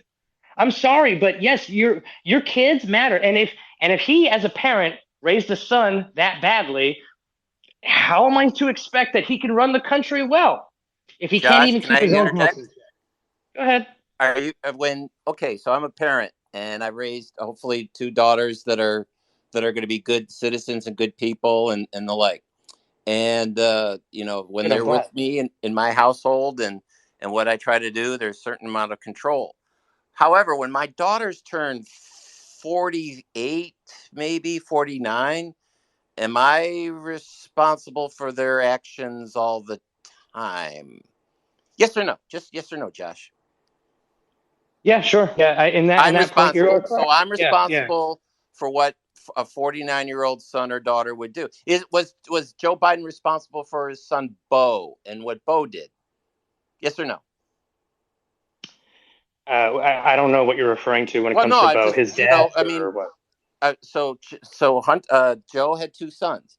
He had a son named Beau, who was an adult and did things, and he had a son named Hunter, who is an adult and did things. So you're saying that the bad things that Hunter has done and is Joe's fault. But what about the actions that Beau Biden did? Some of the Well, positive things. I'm not saying necessarily it is Joe's fault. What I'm saying is that the No, you negative said it things that was. Hunter Biden has. No, you said it was Joe's fault, and if he can't raise a good adult son in his 50s, he shouldn't be trusted with the country. Then could we say the same thing about Trump and his children? If they do bad things, does that make Trump What about responsible? what Yes or what no? about the 54 interactions in Hunter Biden's business dealings by when he was vice president? What No, about I was that? just wondering. I was wondering is if Joe is responsible for the bad things that his son has done, is Donald Trump responsible for the bad things that his kids have done? Yes or no? I You're guess talking in about the national security, dude. No, I'm yeah, Compared just that's what saying I'm we're compared saying. to talking. be Josh made the argument. It's an interesting one that if Joe Biden cannot raise a son in his late 40s and 50s that may have done some bad things, and Beau that did some good things, if Joe's responsible for that, and if that's his argument, then is Donald Trump responsible for the actions of his adult children as well? Yes or no? I mean, of course, not every interaction, but at the same time, when you're Yeah, in a political is he family, responsible? Is he look, responsible for the bad I don't want to things? get into totalities, No, because does when the we get into it's no, Josh, come on. We argued about something. You said clearly that there the were no individual weapons. is responsible for his own actions. Yes, Okay, if that's what you want to hear. so Joe Biden is not responsible for the actions of his adult son, even though you made that claim that he is, and that it should be held against him as a president, because if he can't raise a son to be an admirable person while they're an adult, then he shouldn't be president. And then the No, argument. wait a minute. It's not just about the morality question of what his son does. That's that there were some financial dealings and business dealings. Bob Alinsky spoke on this. Bob Alinsky didn't do this over cross-examination in the Wait, court of law. hold on. It was swept under the rug, and there hasn't been any real. Where is the investigation? I think it could be coming into Joe Biden's connections and business dealings I eventually. think we've seen Comer investigate this thing for almost a year now, hasn't he? How long did they investigate I Trump think and what not find happened was anything? is that they were trying to get Josh, No, I was asking. Josh, Do you want to talk about Donald Trump, or do you? How long did they investigate Donald Trump and find nothing? They found nothing, despite 91 felony charges and several court cases that went against him for fraud and civil problems, and the fact that he raped a woman. No, they didn't find anything. No, I'm talking about business dealings with foreign countries and back deals. He didn't do any of the things that the Biden family was doing. No, he didn't rape a woman, so that's true. He didn't. No, just a child. Actually, he did. Oh, who? Tara Reid? Are you calling her a liar? Tara Reid didn't charge rape. Sorry. Thank you. You tried. But and it was never proven in a court of law, was it? Oh, but wait a second. Donald Trump's was. Well, wait. Yeah, not in a criminal case. Civil. But court of law. In New York City. Oh, I forgot. You're not supposed to commit crimes in areas where the justice may be against you. You should only be tried in where it's favorable to you. That's how our justice. No, judges should be impartial. That's the argument I'm trying to make. But that judge I guess it should be impartial. But I got an idea. What if the evidence was strong enough to sway it? You can whine like a baby about things that don't go your way. Or you can make total stuff up, like there were no weapons at J6, didn't you, Josh?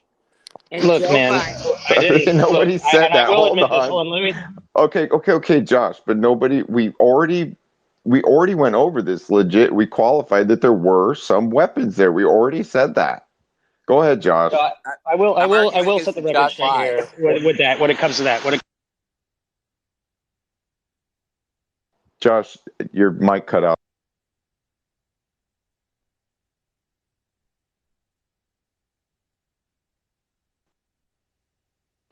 Oh no, he's he you know what? Someone EMP'd him. Yeah, there we go. There he is. He's back. He said it was muted by host. The alien or something. Yeah, but let's just set the record straight. Yes, I did say in exaggeration. So there was no weapons at J6. I did say that. I did. I will admit that it wasn't. But what I meant was, but then I corrected myself and I said that the majority of people did not have weapons. Okay, so in the sense of that. So yes, I was exaggerating. You caught me on an exaggeration. I will admit to that because it was in the general sense of things. What I was trying to say is that an insurrection is usually a highly organized insurgency which has weapons and tries to legitimately try to overthrow a government, like a rebellion or a revolt.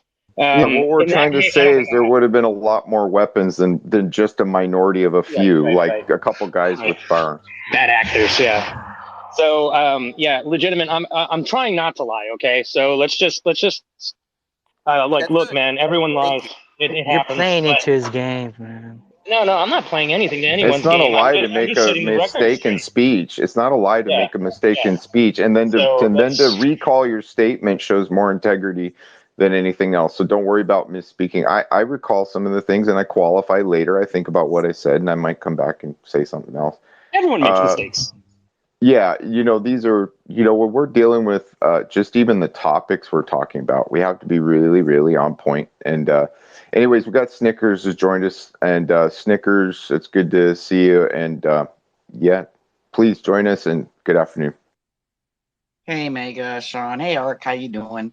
I'm kind of pissed off. So this talk about with Trump and the rape, I watched all the interviews that woman did, and there is a majority out here that does not believe a word that came out of her mouth and believes that whole thing was political.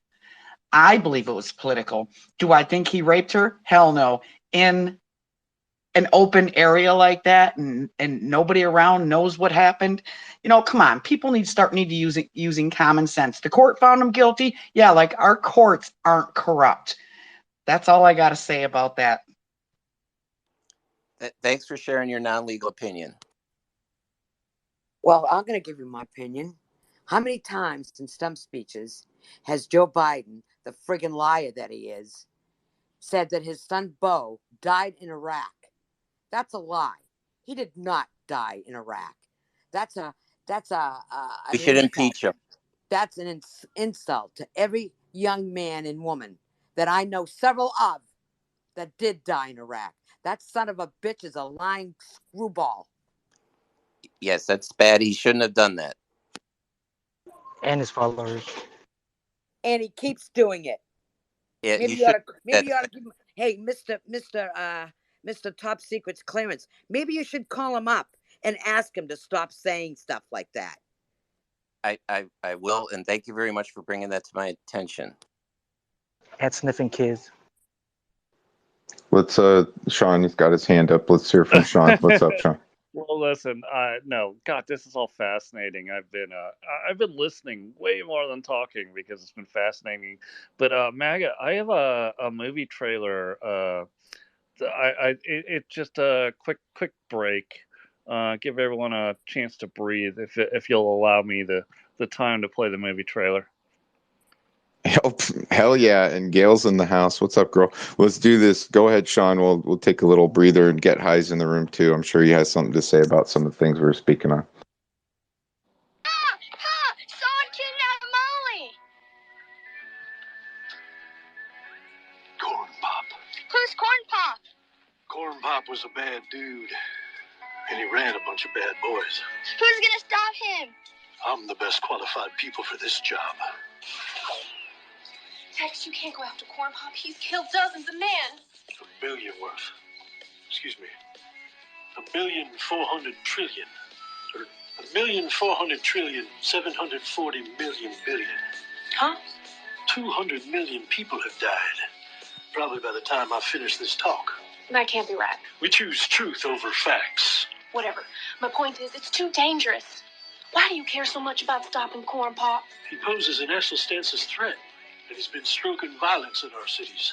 If we were in high school, I'd take him behind the gym and beat the hell out of him. Well, don't go alone. At least take Black Pete with you. The great Negro of the time. Thanks. But please don't say it like that. He looks like LLJ Cool J, who's got bigger biceps than my thighs. Don't call him boy. I'll help you capture Corn Pop. But I heard he's in Indian territory. You cannot go to a 7-Eleven or a Dunkin' Donuts unless you have a slight Indian accent. No, not that type of Indian. And for Black Pete's sake, don't say it like that. So you think you can stop me just because you teamed up with this kid? Look, Fat, poor kids are just as bright and just as talented as white kids. Oh, hey, don't say it like that. Now hand over Molly. Oh, I would love to help, but I do not know what happened to Molly. You're a lion dog-faced pony soldier. What? I don't know what that means. You know what that means? New to me. So, Tex, you got anything you want to say before I kill you? This is the appropriate place to make the speech I'm about to make. Yeah, sure, whatever, just go for it. We hold these truths to be self-evident, that all men and women created by goat, you know the thing. Huh?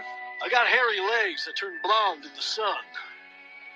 The kids used to come up and reach in the pool and rub my leg down straight and watch the hair come back up again. So I learned about roaches. I learned about kids jumping in my lap. And I love kids jumping in my lap. Does anybody have any idea what he's talking about? So you go ahead. You stack spaghetti sauce in a store. And you control the guy or the woman who brings out the carts on a forklift. What the heck are you talking about, Tex? 365 pressure! Malarkey, coming soon to one theater in Scranton, Pennsylvania. So I don't know about you guys, but I'm gonna drive to Scranton Oh to my that God. movie theater to go see that movie. That was insane, dude. That was so funny. I was like cracking up. I couldn't contain it. Where did you find that, man? That's a good one. That's even better than the Parasite politician clips, which are always entertaining as well. Yeah, I got a lucky score on that one. I'll send it to you in the background. It's a good one. Keep it in your Corn Pops. Corn Pop. He's a bad dude. I love how they turned it into a Western. That's so... And I love kids jumping on my lap. Oh, man. Quick mic check. That Can you was guys crazy. hear me? Yeah, we can hear you now, Okay, Josh. perfect. I don't know if you heard that clip. It was I pretty did. funny. I had to switch from my phone to the computer here. Oh my God, that was hilarious. I couldn't help but laugh. And what's really sad is that, like, clearly something is wrong with Joe Biden's cognitive abilities. I mean, no one wants to say it. Like, in the media, they all want to pretend that these gaffes are just excusable, but there's something wrong, and it's almost borderline elder abuse at this point. But the really scary part is that, yes, if there is some mental deficiencies here, that guy's got the nuclear codes, and that should make everyone's asshole pucker just a little more. I could Well, say wait. Do you think he hides them in his diaper, the codes, or that? I think at least. Yeah, I see elderly abuse going on. The guy is definitely struggling, and he barely even salutes the soldiers when he boards, aircraft. yeah, but It's just disrespectful. He checks his watch at funerals every no, 2 seconds. that really didn't happen. But that's But okay. hey, quick question just for the people who are on computer. How do you do the hand raise? I don't see the icon. Yeah. So what people typically do is use the wavy hand, because you can't throw your hand Okay. up. So if you just wave your hand, we'll know. Yeah, I'm used to doing it on the phone. So okay, thanks for the. I'll do the wavy hand. So Yeah, he didn't Yeah, check. we need to see if we can get a wave going on, like, I don't know, like they do in stadiums. It'd be kind of cool, like wave your hand. What were you saying, Oh, brother? I'm sorry. I'm just sorry. Someone made a comment that he checks his watch at a funeral. That's not true, but that's okay. You made a statement that was interesting. funny. Yeah. I watched the video. It looked like that to me. Yeah, was it that a AI funeral? generated or something? Was it a funeral? Was it a No, they were funeral? Yes coming or off no? the Oh, okay. Let's just, you know what I'm They saying. were Yeah, pulling why did bodies he off check his of watch? the plane that were going Yeah, back. not a funeral, and he checks his Right. watch because Still he was dead also people in a doing Yeah, coffin. cancer. okay. But okay. Yeah, and guess what he was Lost doing? He was soldiers that referencing. gave their lives, and he's checking his Yes, watch to see when Matlock and is Donald playing. Trump was never invited to do that because they didn't Oh, want to be dude. respecting, and also he was going for his rosaries. Please, you try so hard. He checked his watch at a funeral. It wasn't a funeral, and he didn't check his watch. He was going for We his just rosaries. clarified Yeah, it. We just we got you. clarified it. You made your point Yeah, legit. got you. The got me moment. That's your big got me moment. No, You I have got grown you pretty tiresome, easily sir. about the weapons. Jesus Christ. Nein. The zip ties they found on the ground. Got it. Das has grown tiresome. Futile. Let's go to Susan. Come on, Susan. Shut up. Come on, Susan. Tell us the truth. Oh, don't be like that, legitimate. Stop making fun of people. We got a lot to poke at with you, too. Susan.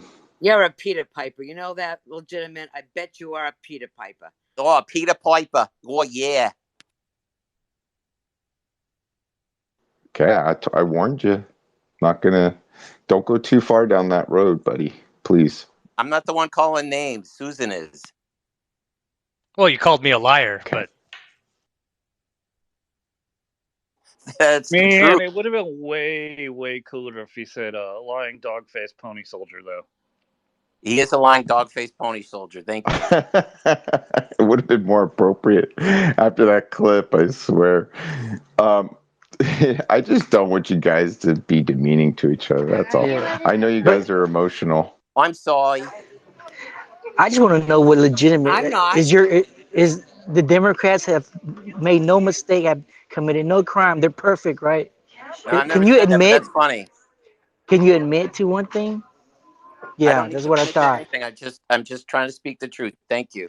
okay. What about his gaffes, though? Legitimate. Like, what about these? That whole clip that we just listened to, like the 100 million billion thing with the numbers. Let's focus on his cognitive abilities. Let's focus on his the fact ability to lead the fact that country. like Legitimate. if Come Joe on. Biden was You guys in want a to presidential answer? race You guys want against, to I rant, think or he you would want lose a against the question and an stairs. answer? You know. I'm hearing a lot of ranting. I'm hearing a lot of ranting. Go ahead. So No, all we right. want to focus on on his ability to lead the country and his cognitive abilities. Let's go down. Let's go. Does he seem able to think and speak and to act as a leader of the free world? Yes, he has never talked about the ramparts at the airport in the War of 1812, but that's okay.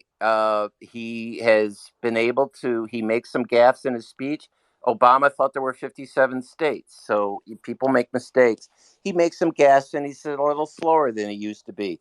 However, I seem to recall he united Europe against, so a unified effort against Russia and the Ukraine. The economy's improved. He's been able to. He held off the red wave that was supposed to hit in 2022. He's done very well. He's passed more legislation in his first few years than most presidents have done ever. He did do the Infrastructure Act. He did do the CHIPS Act. He did, do some major legislation that has come through. And so I think he has done okay. Has he made gaffes? Yes, we can look at all presidents, and Donald Trump is the one who's also made some serious gaffes. But I mean, like, he makes them a So, lot. Like, a lot. yeah, so does Donald Trump a He lot, and he poops his pants and he he No, stinks. that's Ralph he Nader. allowed the Wait, I borders to thought that be was open, Nader right? who shit himself. Was that Nader? No, now there's a big thing about Trump stinks, but that's okay. You can talk about Joe's gaffes, and Donald Trump makes gaffes. Are you So pro-invasion of the United States, or is it asylum seekers, or what do you call them? you got to be able to speak cognitively and clearly when you make your side comments. I thought I was. Right now he's in a mall. He's in a mall, so maybe his stuff isn't coming through. But anyways, yeah, let's talk about the border. I mean, let's talk about how things are going now, and the fact that Trump was right, that the border did need to be secured after all. I mean, can we admit on some things? Yeah, and it looks like Joe is going to try to work with Congress so he can get aid for Ukraine and Israel by the same token, and we'll probably put more funds into the border, and so you'll start seeing some positive things.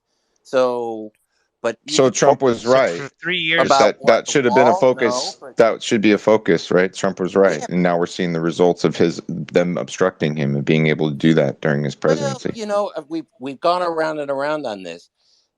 Boo the fuck who that the Democrats didn't want to do everything he wanted. That's called bipartisan. No. Okay, but what I'm saying is we see the results of not doing that, and now we know that he actually had a pretty good idea, and it should have been done. The wall for Why didn't the Democrats want to secure the border?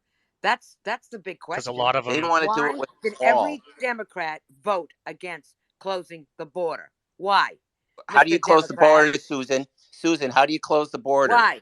Why I'm did they asking you vote a question, against and it? you're asking Why? me a question. You're not answering the question. I'm asking the question. Okay, Why did so the you Democrats asked the question. not want to close the border? How do you define close the border? You build the friggin' wall.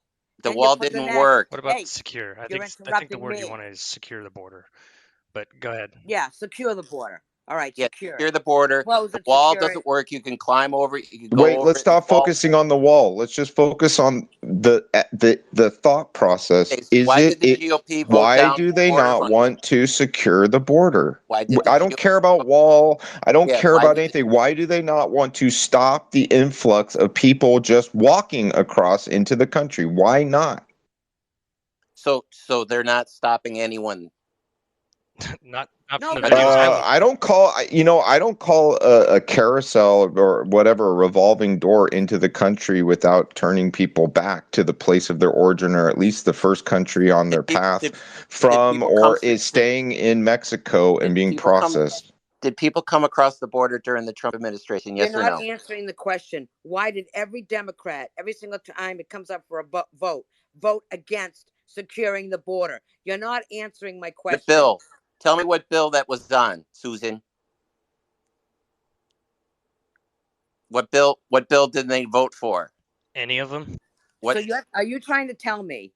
No, that I was no asking what bill Democrat did they ever say voted no to? against securing the border?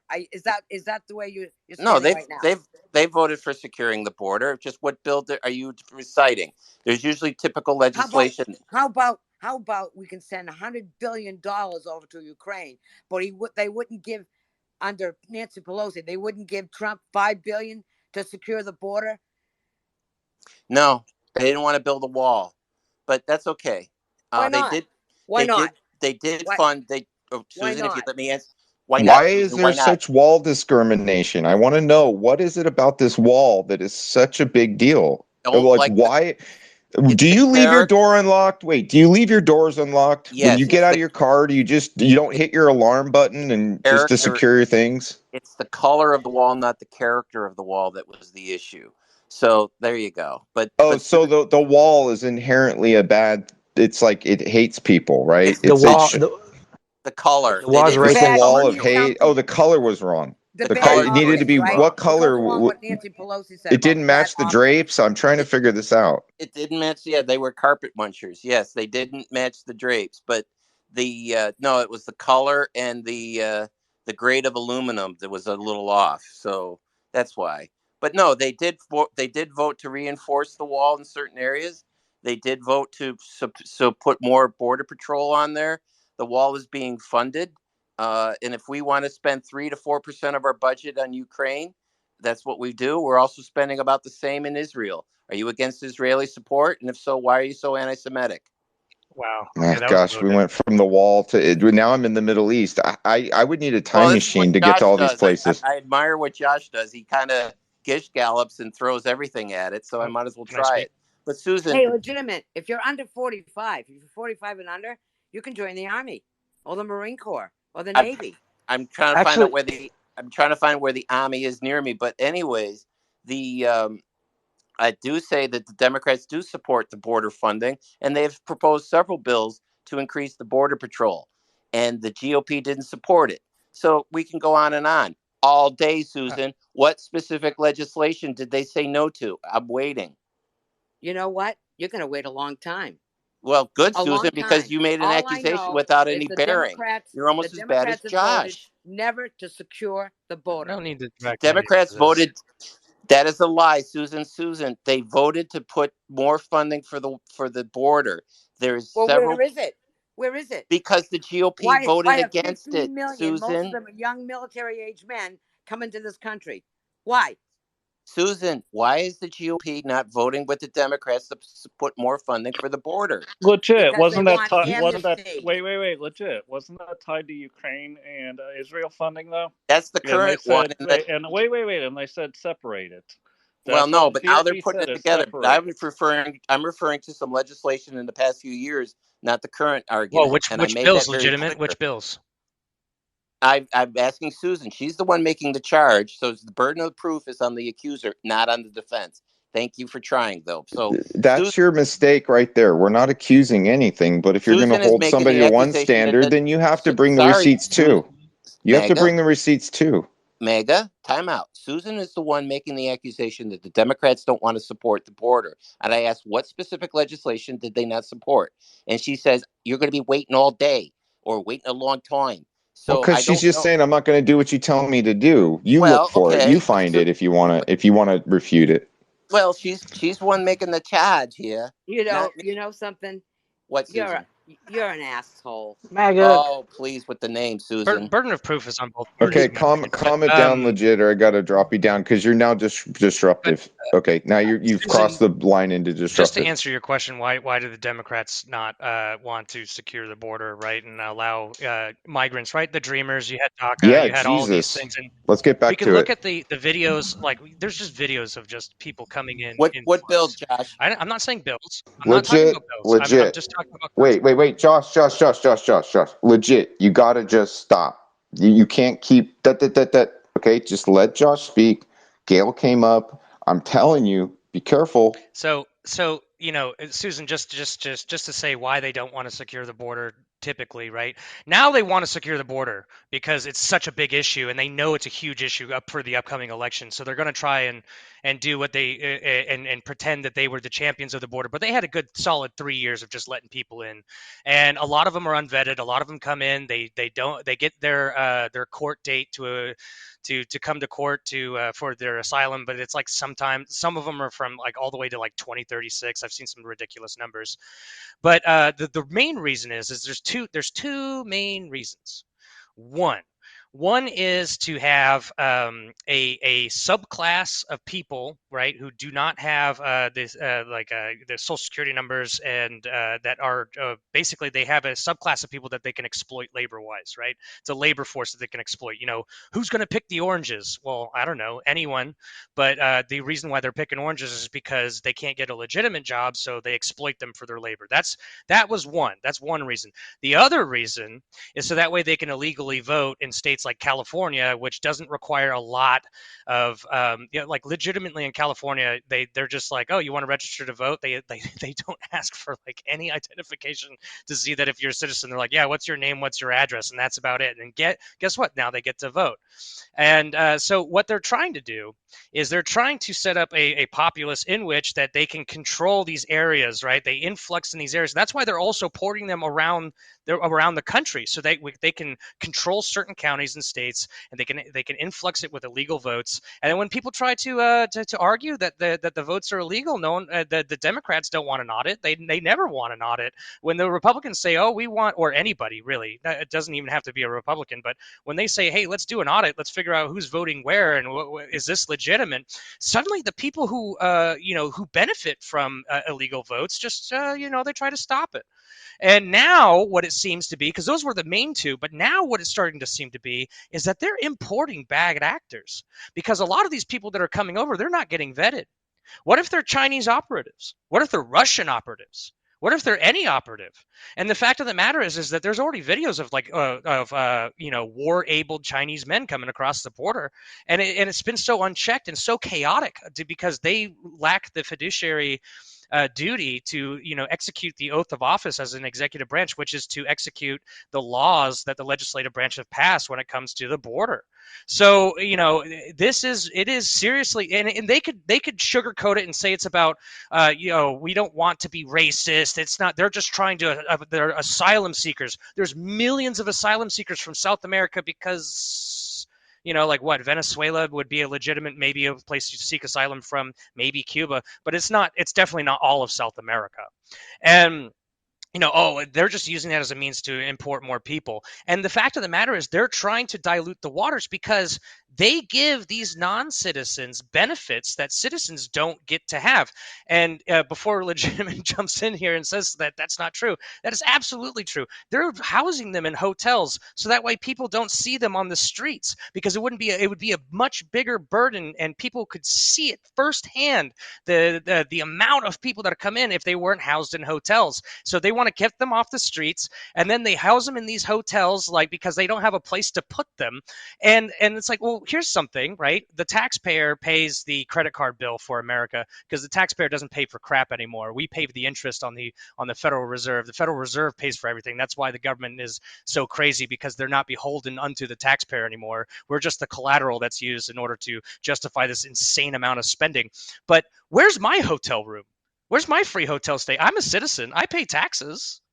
Where's my hotel stay? No, but that just goes to illegals. Well, then they get to benefit from our medical system, right? So right now, a medical system, you have your social security number that is tied to basically your credit score, your socioeconomic score. And if you miss your medical bill, well, then you get a collection, and that goes on your socioeconomic score. Well, what if you don't have a social security number? Well, then they can just go to the hospital. They get treated, because a doctor should treat someone who comes in through those doors. Like, it should not be, you don't have the money, I'm not going to save your life. That should not be how it is. But I mean, unfortunately, I can get into the medical system, but I don't want to. But these people don't have social security numbers, so they write them off as charge-offs, and so they use it as a loss, and then they get their taxes recuperated. They get their losses recuperated through taxes as a business loss, right? Not all of them, but a good majority of them. And so, these people are benefiting from our systems in general. They're benefiting from our medical systems. They're getting a whole bunch of money that citizens don't get, because they're considered a special group of subclass of people, because they vote a particular way. They vote the way where they can get money as non-citizens. And there's one party that really loves to just give money away to people who aren't Americans. And I'll let you draw your own conclusions. Hey, Joshua, let me jump in real quick. You brought up a lot of great points. I want to. You mentioned Russia, China. I really want to highlight. Look at where a lot of these people are coming from. They would be Houthi, they would be Hamas, they would be MS-13 coming across the border. All military-aged men. I post videos of it daily, or retweet at least videos of it daily.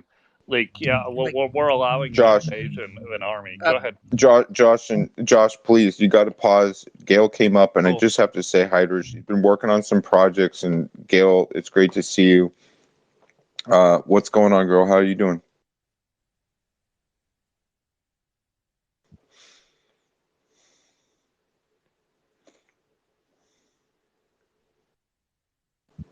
Well, I don't know if she's there. Sorry. we'll see if we can just keep rolling. Go ahead, Josh, and maybe Gil raise her Well, hand again. I think what we're dealing with right now with these people that are coming in, these unvetted men of military age that are coming in, because it certainly doesn't look like women and children and people who I mean, I'm certain there are women and children coming over. I'm not saying that before legitimate goes, there isn't any women and children, but yes, there are certainly women and children. But what we're seeing is these mass influxes of military age men, and perhaps this could be problem reaction solution. You have a proposed solution already in your head of what you want to do. Like, for instance, let's say you are just a group of people who want to erode liberties or want to get a piece of legislation that normally wouldn't pass if there wasn't some sort of chaotic event. And so what they do is they have this proposed solution in their head. They create the problem so they can stir the reaction into the populace to give up things that they normally wouldn't give up. Think of like and I'm not saying that 9/11 was an inside job or anything. All I'm saying is that 9/11, I just don't trust the official narrative, and for good reason.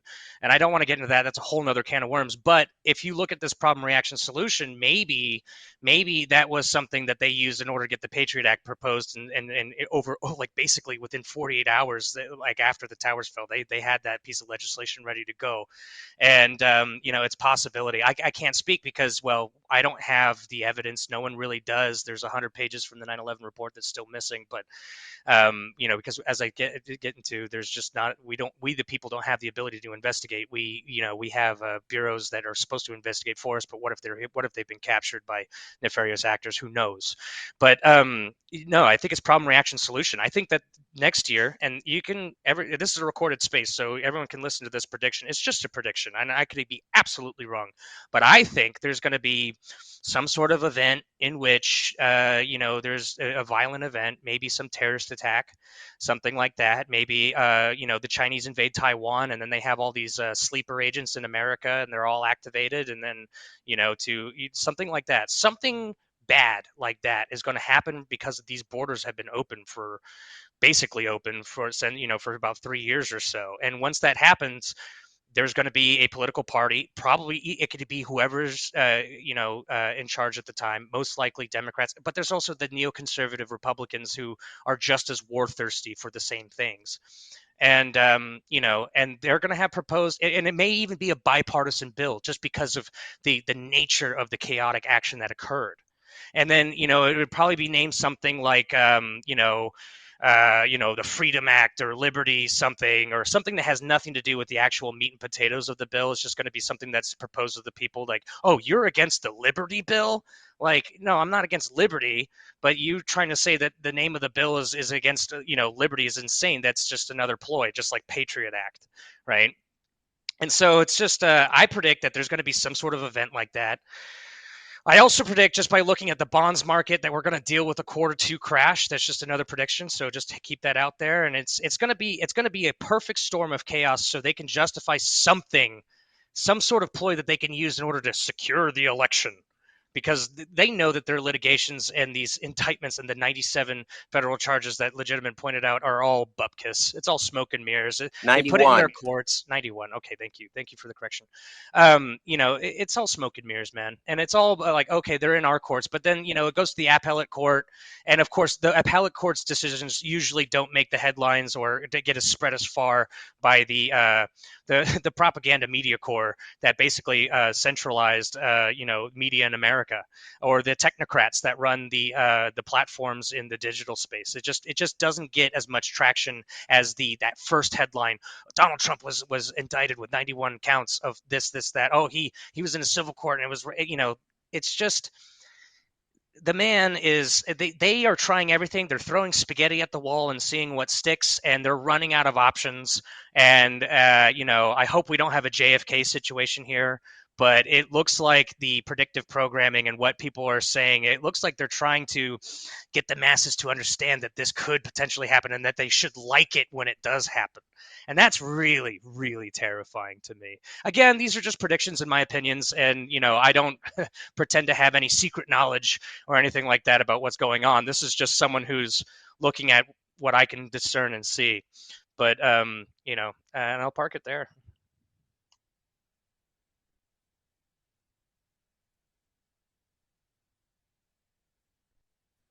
that China, Taiwan is for sure. It's just a matter of time. Yeah, they've been doing practice amphibious assaults on Taiwan for like ever. It's no secret that the Chinese Communist Party hates the legitimate government of China, which is the current government of Taiwan. Because when Mao took over, they basically pushed the People's Republic of China into Taiwan, and then Taiwan was heavily defended as an island. And also, America decided to give a protectorate to protect Taiwan. And the big part about Taiwan, the really scary part about Taiwan, is that Taiwan is about 90% of the world's they manufacture about 90% of the world's supply of semiconductors. And semiconductors, if no one knows what they are, they basically allow modern computing. They allow your phones to operate, your computers to operate. It's not like rubber or glass where it stops all electricity, and it's not like copper where it lets all electricity through. This is what allows, like, electric memory to be possible. It's what allows the difference between 0 and 1, the on and off, like silicon chips and things like that. So if the Chinese Communist Party has basically total control, because I mean that's the Chinese economy is completely under the control of the Communist Party. If they have control of the world's 90% of the world's manufacturers of semiconductors, we're all screwed. I mean, we're completely screwed if that happens. It's a big national security threat if that happens. It should have never happened. Well, throughout history, outsourcing is the downfall of great. Yeah, because right now great we're all nations. reliant upon the Chinese manufacturing because they completely subsidize their economy. They cornered the markets through subsidies, and it's all a house of cards on the Chinese economy. One day the Chinese economy will fall, but until then, they're going to manipulate their own currency, just like we do. I mean, America manipulates the U.S. dollar. That's no secret.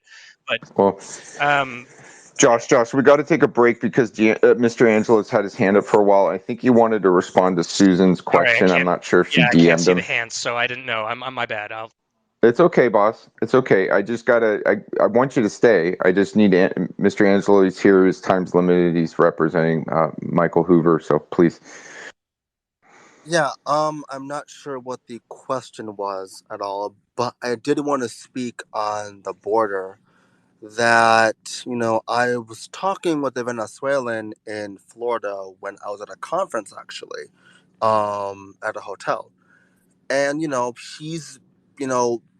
waited to get his citizenship. And I was also, telling him that, nothing here is free. Nothing here is free at all. I'm sorry. You don't just get to come here illegally and utilize our resources. I'm sorry. I was in Arizona and Texas. I saw migrants being flown out in planes. If you don't think that's a problem, then you need to recheck your facts, I think, 100%. Because there are illegal migrants being bused and flown in planes. We don't know who they are. We don't know who is coming across here. And that has to be addressed. I'm sorry. No matter what you think. Okay. Yes, I have friends who are, immigrants and all that. Okay, that's fine. They waited. We need to decrease the time it takes to wait to get across this country. I'm all for immigrants. That's fine. But you need to come here legally. We have a process here in America. Okay, we do.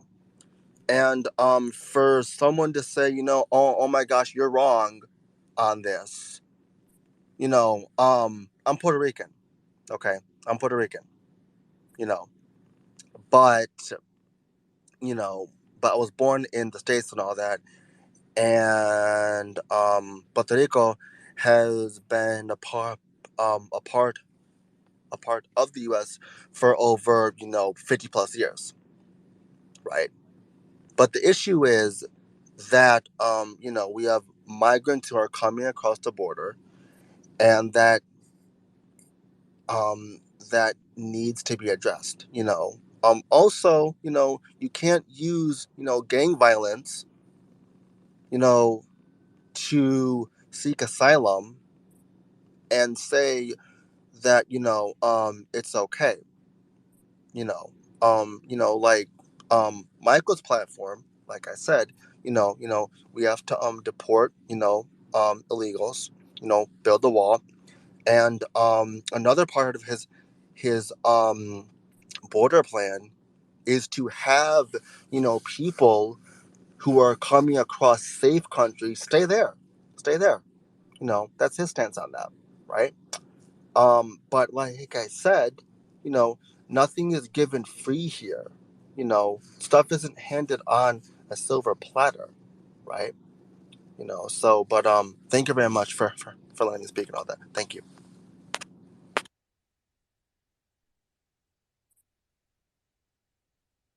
Well, I appreciate your time, sir, and send my regards to Michael. Ark, why don't you jump back in and let's keep going.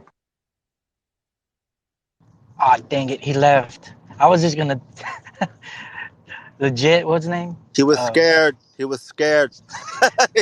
They run away from us minorities, but conservative minorities. But I'm telling you, these Democrats are so naive.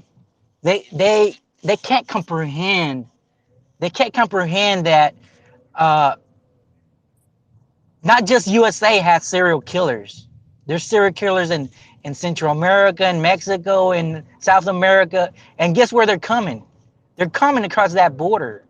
So I'm just telling you, not all of them are good people. Of course, I'm gonna be like Trump and say not all of them, but some. Some of them are bad characters. I know personally, hitmen that are practicing preachers now.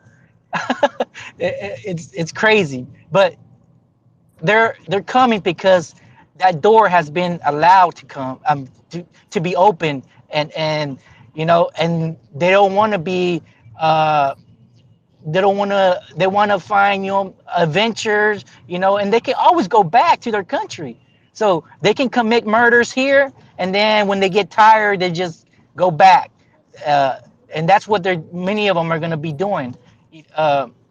But besides that, I live like 3 hours from the border. I know for a fact that the Chinese communists are doing like what the English did to them with the opium wars, but they're doing it to us now with the fentanyl. So they're depopulated. They're killing us. Many of these cartels are not even, they're not even operating by themselves. They're operating with the, I'm not gonna say which agencies, but you know who I'm talking about. So it's all you know it's all being done to take us down. Sadly, many people sugarcoat things like it's all optics. Being saying like it's because of this. There's deeper nefarious things going on that many people don't have the stomach to understand. But besides that, I mean, you remember when Biden took office, what did he do? He lowered the age to unaccompanied minors. So that's where a lot of the child trafficking has increased because of that. So there's a lot of things that this regime, I don't even call them administration, it's a regime, because they're literally trying to destroy us from within. But I was gonna tell that dude, legitimate, whatever, what was it, legit, whatever, that Trump threatened Mexico because Mexico has allowed these migrants to come through. So remember how Trump did it? He threatened them with the trade, closing the border, and automatically it got controlled. So there was a lot of things Trump did to secure us and keep us safe that this administration is not doing. I mean, this regime, right? I'll end it there, bro. Thanks. Thank you. I want to turn people's attention up to the Nest and look at some of the foundations we're working with that are trying to help secure schools and soft targets and keep our children safe.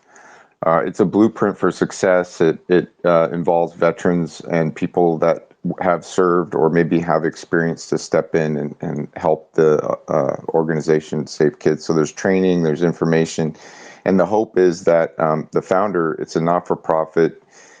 He is basically trying to lay out a blueprint for success to secure schools and save kids' lives. So, and other people in other states can take up this blueprint, and he empowers that. He's setting an example. So, and his name happens to be Matthew, and he's a really great guy, and his heart's in the right place. And another person that has their heart in the right place, Gail, has raised her hand. Gail, what's going on, Gail? You with us? I know you're busy, hon. What's going on? Yeah, hey, real quick, a couple of things here. There's nothing worse than having adults arguing. A discussion is one thing, but an argument just it does nothing for whatever points someone's trying to make. So I just feel that if you have a point that's different than somebody else, just vocalize your point.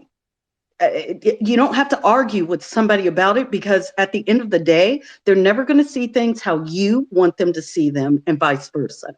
So with that said, I want to go ahead and draw everyone's attention, because everyone's attention seems to be, oh, Trump or, oh, Biden, they're responsible for the border and da-da-da-da-da. There's more to it than just that. Most people don't understand that the IOM, and for those that don't know what the IOM is, it is the International Organization for Migration. Okay, they are also responsible for the borders and securing of the border. We alone, the United States, and if you don't know who is involved or in charge of the IOM, it is the UN. And we, the United States, gave the UN $660.6 billion towards migration, securing the borders, blah, blah, blah. Not only that, but they also collect money on visas, IDs, and all of these various things. So if they're collecting all of this money and we're not able to secure our borders, we need to start questioning all of the other agencies that are also involved with the responsibility of securing the borders. Because we're putting, granted, it is Biden's responsibility to make sure that our borders are secure. But when you are in bed with the devil and you are doing deals behind the, behind we the people's back, and we're cut out of said deal, we don't know what they have discussed as far as the border is concerned. However, we do know that there is a large influx, and they're not just walking in. They're being flown in. They're being bussed in. They are being flown to certain locations, catching a charter and crossing the border. So don't get it twisted. These people have their papers and their debit cards well before they get here. And we know that they're sleeper cells. I have been saying this for I don't know how long. I live in Texas. I see the influx of individuals, and I see all of the people coming to me needing housing. Some are truly immigrants, but some are being paid to be here. Because when they show us that paperwork showing how much they're supposed to receive per month, that is okay for us to be able to go ahead and rent to them or move them into a unit. And the true question is, why are immigrants coming here and getting more assistance than the people of this nation? Why are they being put first in line above people that truly need it? And we ask ourselves this question, but the very same industries that we're talking about right now in this very moment also receive money for drugs, drug trafficking, sex trafficking, and trafficking in general. So why do we have so many people missing? Where are the children? Come, raise an eyebrow. They're making money. And everybody has got their hand out to collect that money from all the people that are missing and all of the people coming across the border. These men are coming over not for work, they're coming to fight, because a person truly coming to seek asylum would have their entire family with them. Women, children are missing in that equation, and these people are coming over by themselves.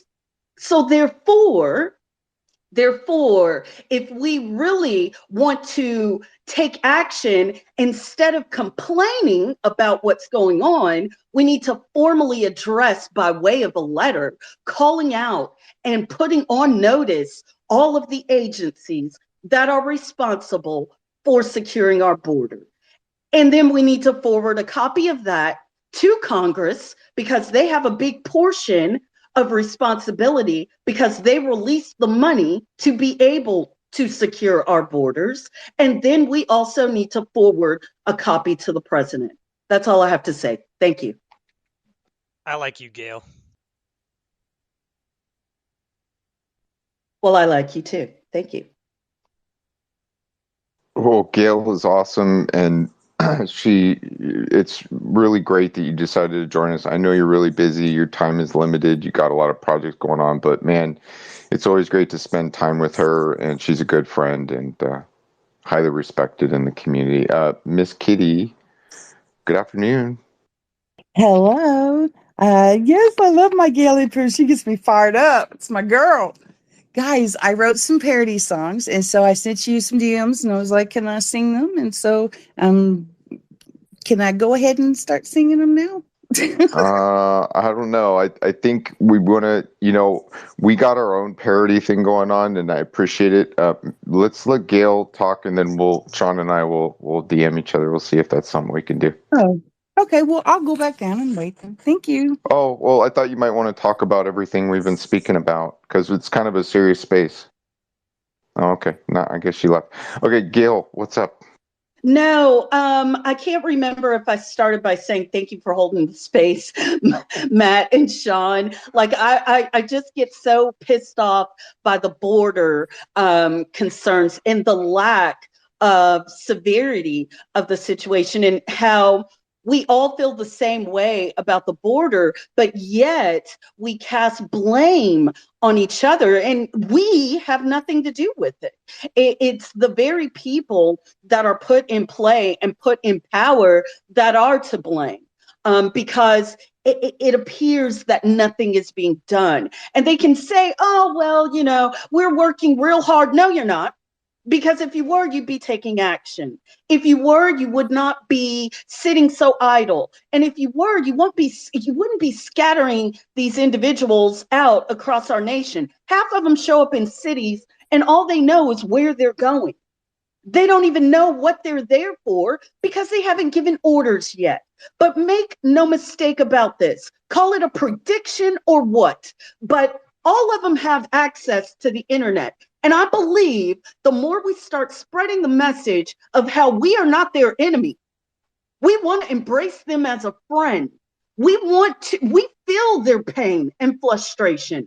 A lot of them are being taken from their families on a broken and empty promise, provided the fact that they get gifted money on that card every single month. And a lot of them have been here for multiple months and have not seen any money at all. So a lot of them are going into your Catholic charities, your Red Crosses, and things of that magnitude, just so they can get fed. Like, really think about that. It's not their fault. They're just doing what they think is right by way of providing their family a way out of poverty from where they live compared to how we live. Well, Gail, You know what's interesting about what you're saying, because I spoke about this, that they're going to be given empty promises. They come here, maybe they get some finances, but eventually the empty promises run out and there's checks you can't cash. And then the protests begin, and then the destabilization erupts. And that's what I'm saying. We've imported basically protesters eventually. That's what I see that being the end result, is that there'll be protests asking for more of what they were promised by being let in. I don't really see protests. What I see is, you have to understand, most of these people that are coming from these other countries, they have religions, they have faiths. And at some point, they're going to be seeking out certain churches and things of that magnitude. And what are they going to do? They're going to make friends with the people that are in those establishments. So if each and every one of us were to air our frustrations and listen, just take time to listen to their frustrations, then the whole plan that they're trying to roll out then backfires. And why I say that is because these people have been given empty promises. Oh, if you fight for us, you'll become an instant citizen of the United States. A lot of them are on a list for citizenship, and they won't be given it. Like when I see that paperwork, it says date undetermined, date undecided.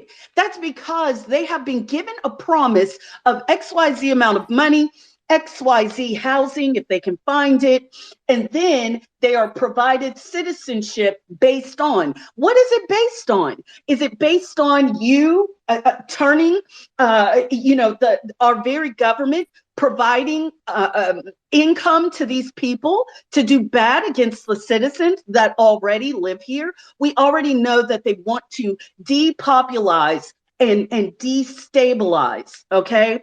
So my thing is this. We have sleeper cells here. They've been promised money. It's not going to be given to them. We're going to see an uprising, but I don't think it's going to be so much of an uprising against us. Now, granted, there are going to be a few that uphold their oath or whatever it is they take with whatever country they have taken that oath with in order to come here. But there are a lot of people, just like in the Civil War, there were a lot of slaves that fled their masters from abuse and just joined to fight in the Civil Army. Why? Because they were promised freedom. They were promised land. They were promised a way out. And if they could just get it and obtain it, it would be better for their families. Lo and behold, they would fight. They would risk their lives only to find out that the promises that were gifted to them in the very beginning, the government rescinded and backed down on. So then they still found themselves fighting for nothing, fighting for freedom, fighting to be with their families, fighting independence, land, and everything that they were promised. And make no mistake about it, history always repeats itself. And I keep saying this, what happened in the past, we are looking at it in the present in real time. And I believe it. It is a fact. It is factual. It will end up happening once again. So we need to look at what happened in the past so we can prepare ourselves for the future, because that is the timeline to which we are in right now. Thanks. Exactly why they're dumbing down history in high school and civics and logic. They took out civics, they took out logic class, they took out all of these things, and just to dumb down the population so that way they're all hyper emotional creatures that will only look at headlines because they're too busy trying to survive. And the people who are paying attention can preach from the rooftops as much as they want, but unfortunately a lot of people don't have the base education necessary in order to truly either care, get past their own apathy, or look past their own cognitive dissonance. Yeah, but I mean, there's still hope. Don't get me wrong. I'm sorry. I'm just saying it's just the education system and its faults are it's clear and self-evident, because you try to talk to someone about the border and they instantly bring up race, and it's like, dude, it's not about race, right? And they're like, well, that's not. I'm like, look. Why is it that the federal government only enforces immigration law when it comes to European immigrants? and I know this for a fact because my wife was a European immigrant. We tried bringing her to America, and we had to go through the whole process. I spent $27,000 in lawyer fees and whatnot, and only for them to ultimately reject our permanent residency request because in the last 2 months, we were so close to getting the permanent residency, the green card. We had a medical exam, and they were supposed to give us 30 days notice before if they had a date of change, but they gave us a 1 day notice that we had to be in Salt Lake City, Utah, in 1 day to get this medical exam done in time, and we couldn't. So we had to reschedule because I was in Tennessee at the time and not in Utah. So I had to reschedule, and so they rescheduled us from September. No, it was from August to November. So we're like, okay, just a couple more months, no problem.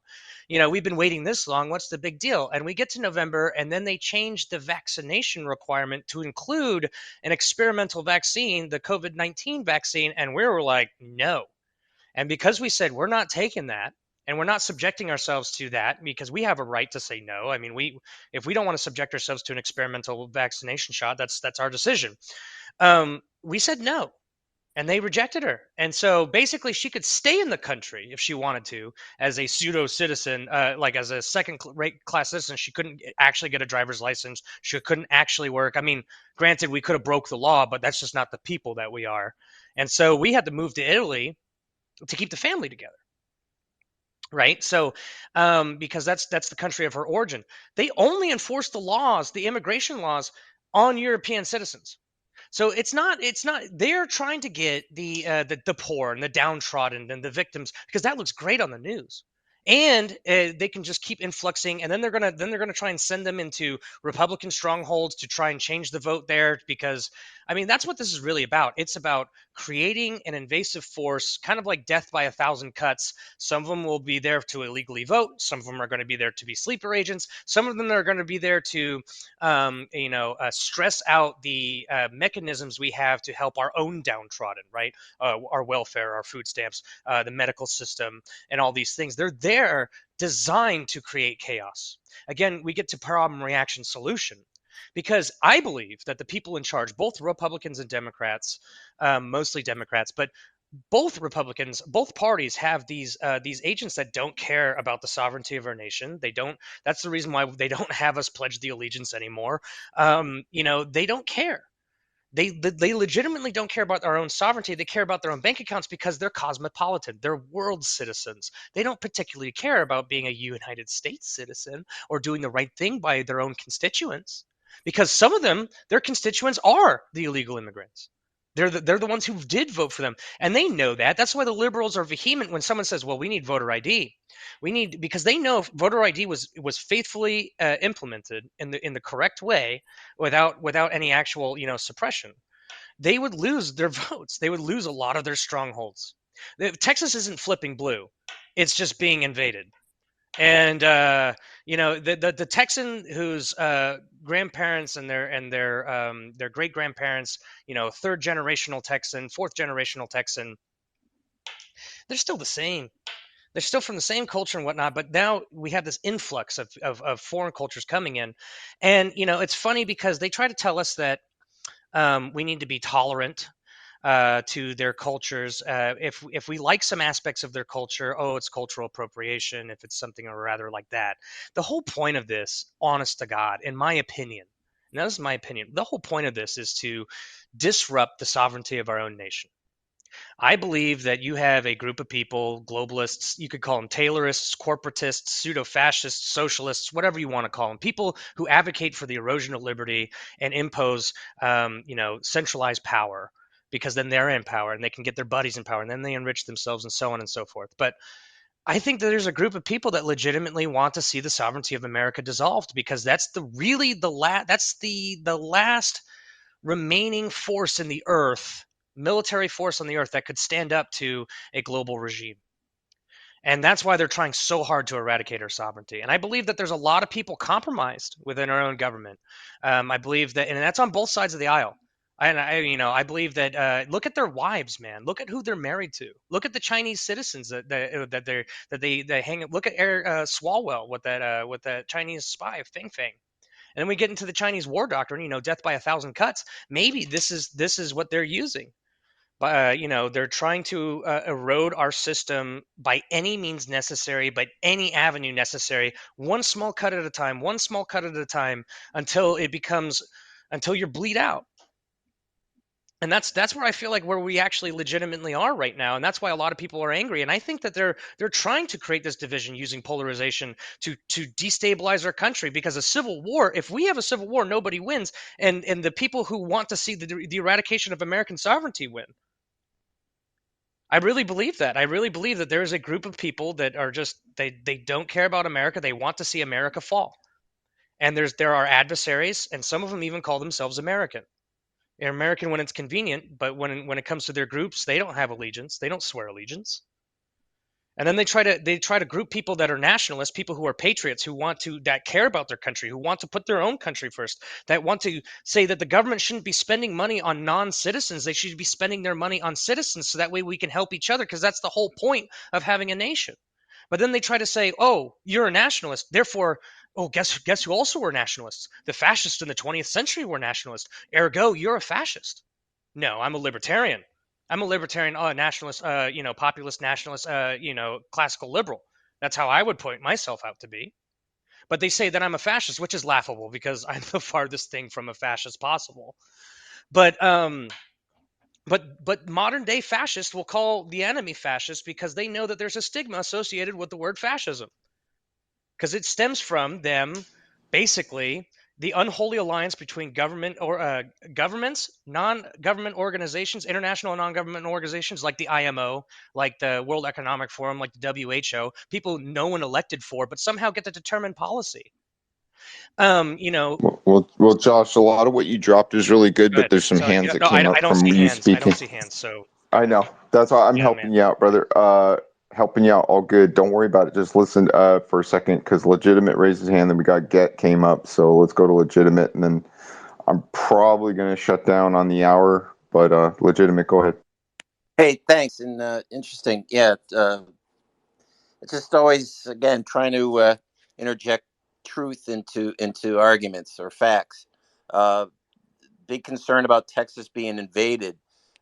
Yeah, a lot of people are coming up from the south, but also a lot of people are moving to Texas from all over, and so they're moving from places like California and New York and Illinois. For some jobs, a lot of big tech companies came to Texas recently, and so I've heard people from Texas argue that, well, that's changing our politics, because they're U.S. citizens and they actually can vote in elections, unlike non-citizens who cannot vote in federal elections. So this whole idea of they're tainting our election process to undermine our democracy, not true, because they are not citizens and they cannot vote in federal or state elections. But that's okay. But the invasion has come also from citizens who have elected to move to Texas, and they bring their politics.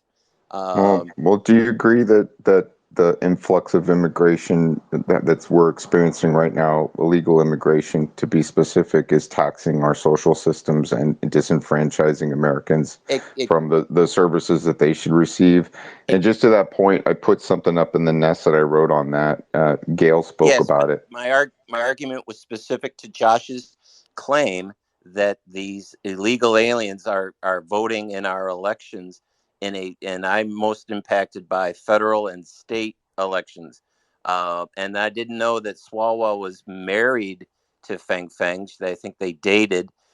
We also had Mitch McConnell marry someone that's into the Chinese, economic system. But that's okay. But it was just a massage business. I think they were starting up massage parlors or something across America. I don't know. It was a nail business or maybe nails or something. Kung Fu studio, because that's it's like nail and foot massage centers or something. That's because that's the only Chinese can do. But the but again, that was a messed up statement. I know the claim is that that somehow these people are invading Texas and therefore they're voting and undermining their stuff. Maybe it's the comment that Trump said they're vermin, and they're they're hurting the blood. And this was immigrants, not just illegals. But that's okay because he married a few of them.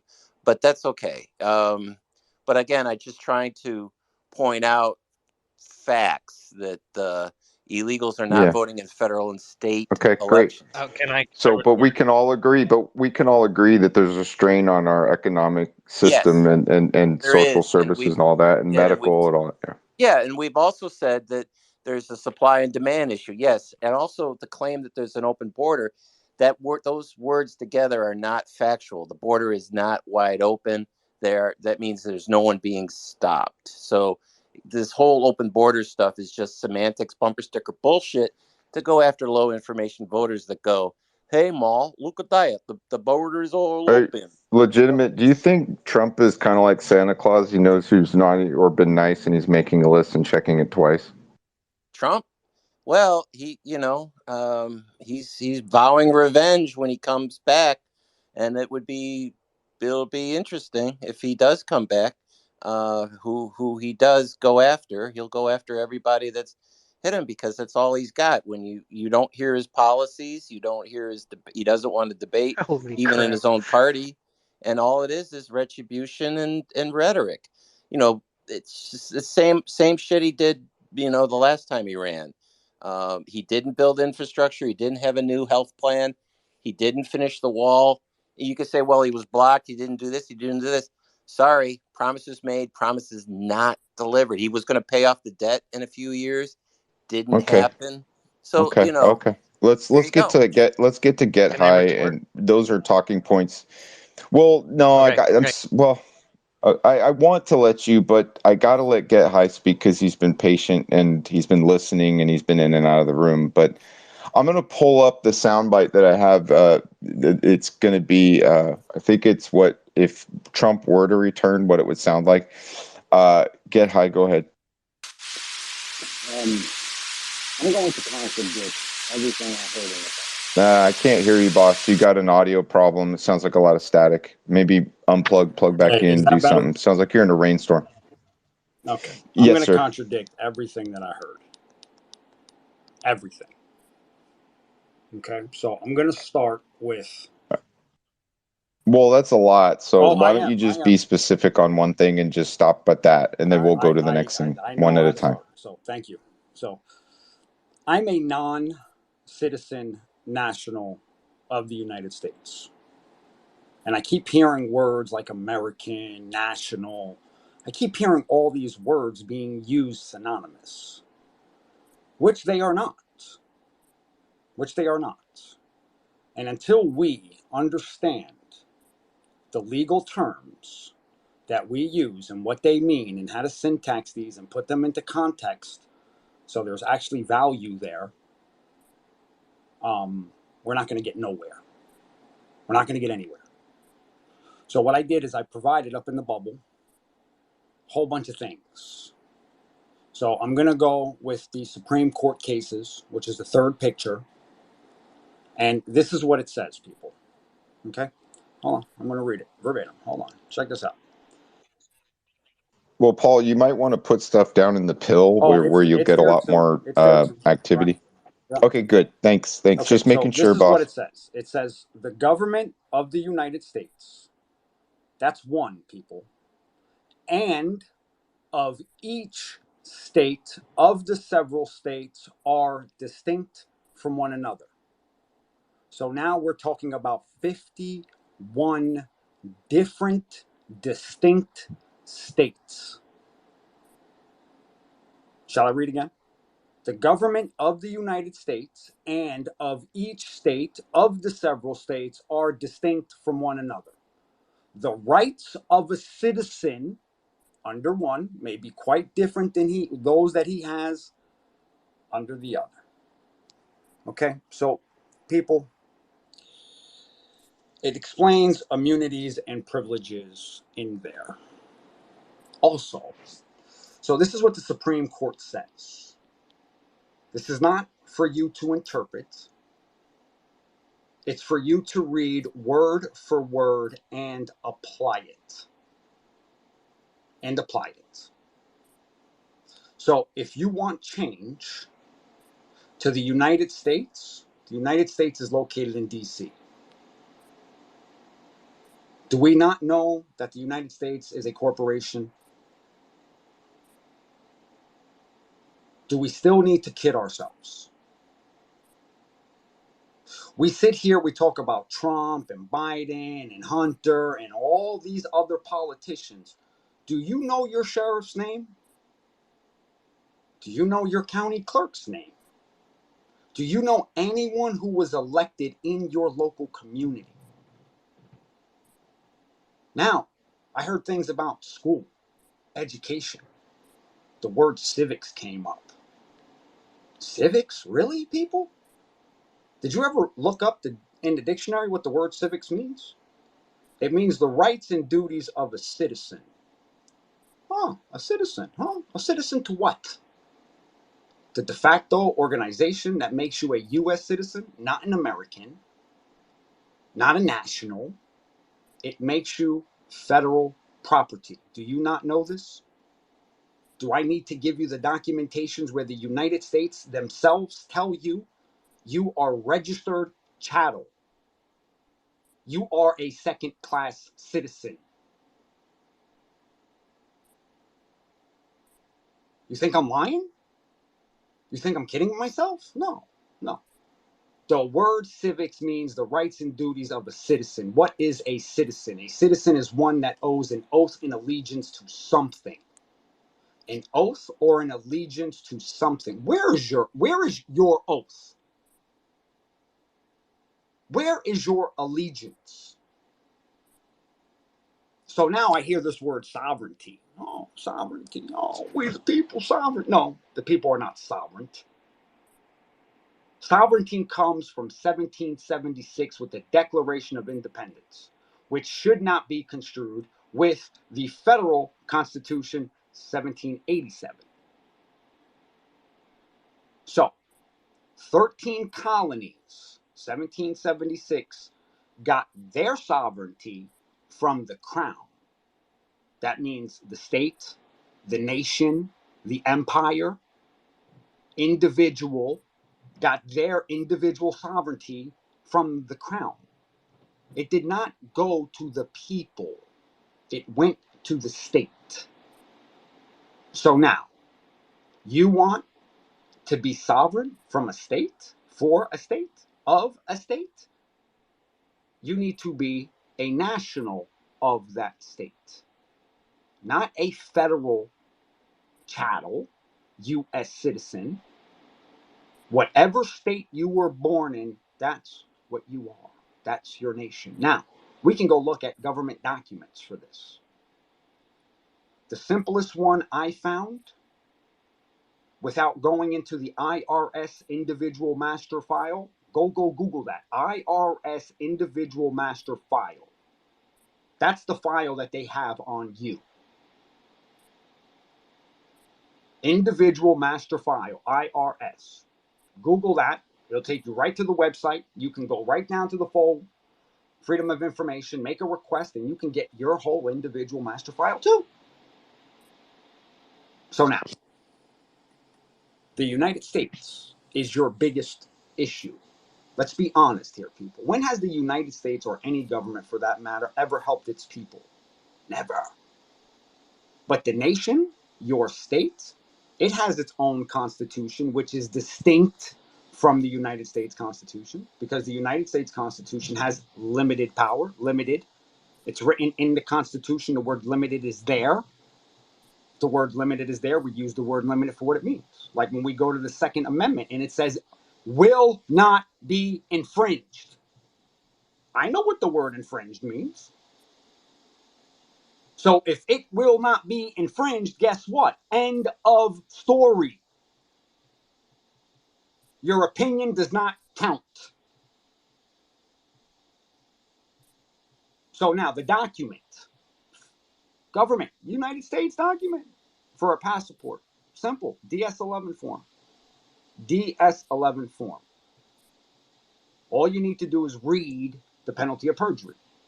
It's right on top of the signature box, where it states, I, you, am a citizen, or choice, non-citizen national of the United States. We just got to make a choice, people. Because if we do not make a choice and we remain in this mental illness,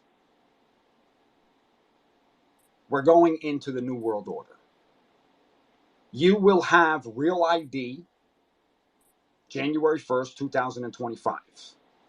Once that program hits, that's international global citizenship.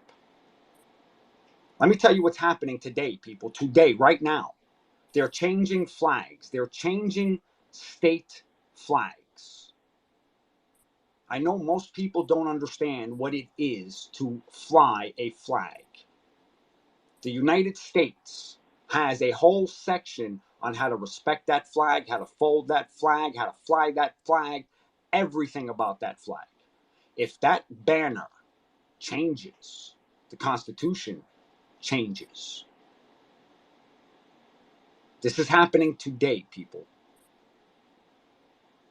So, you let them change that state flag? I'm going to tell you now. That state constitution is null and void in the trash. That means there has to be another governing document. If you don't have your affidavits, your notices, and these people in their place and yourself secured, you're going to be subject to the New World Order. It's happening all over the world.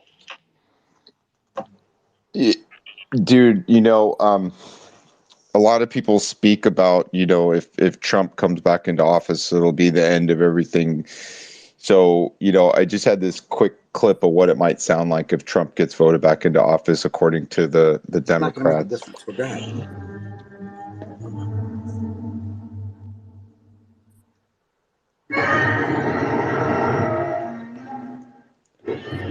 It's Trumpzilla is what they're painting him out to be. He's going to ruin everything, all their plans. I really enjoyed what you shared, though, and Paul has a lot of knowledge, and he speaks on many things from currency to other concepts that we've discussed in the past. And so, Joshua, did you want to respond to him? To get high or to legit? Yeah.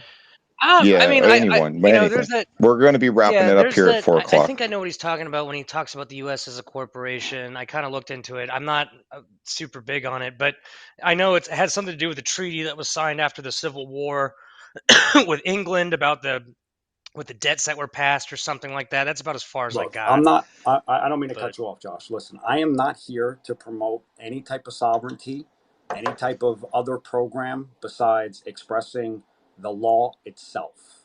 So, the location of the United States is located at the UCC. So the UCC is the Unified Commercial Code, which governs all business, right? And I hope we understand that the United States is a debtor nation, $33 trillion in debt.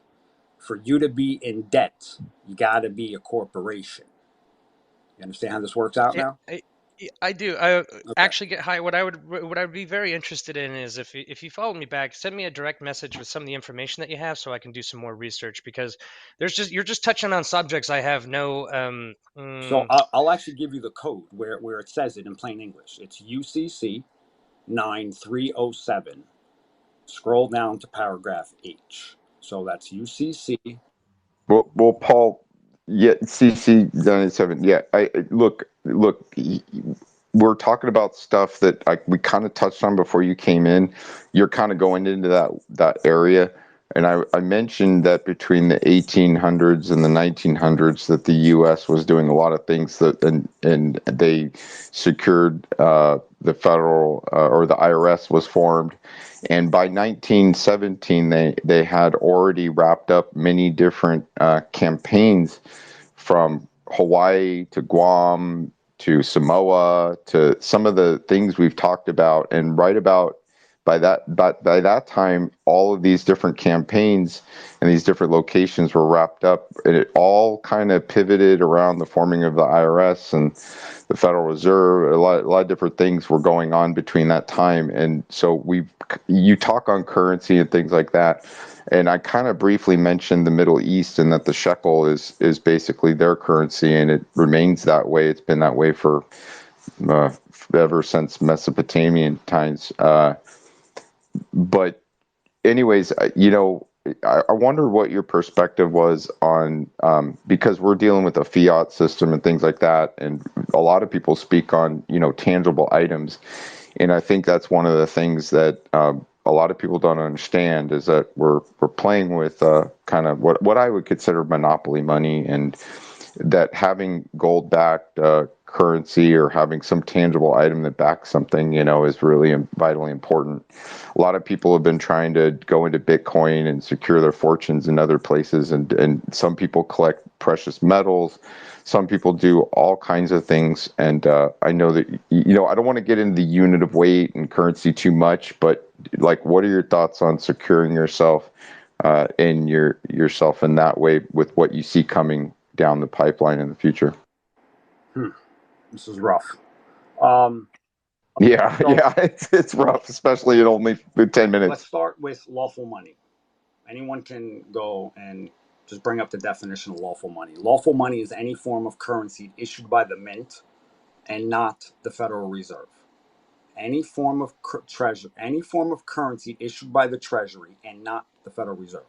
So the Federal Reserve only issues coinage, right? So gold, silver, platinum, copper, shit like that. Coinage, bars, rounds, stuff like that. So that is considered lawful money. Okay. So when we look up the definition of money, you will always find the words like weight, measurement equals value. Weight, measurement equals value.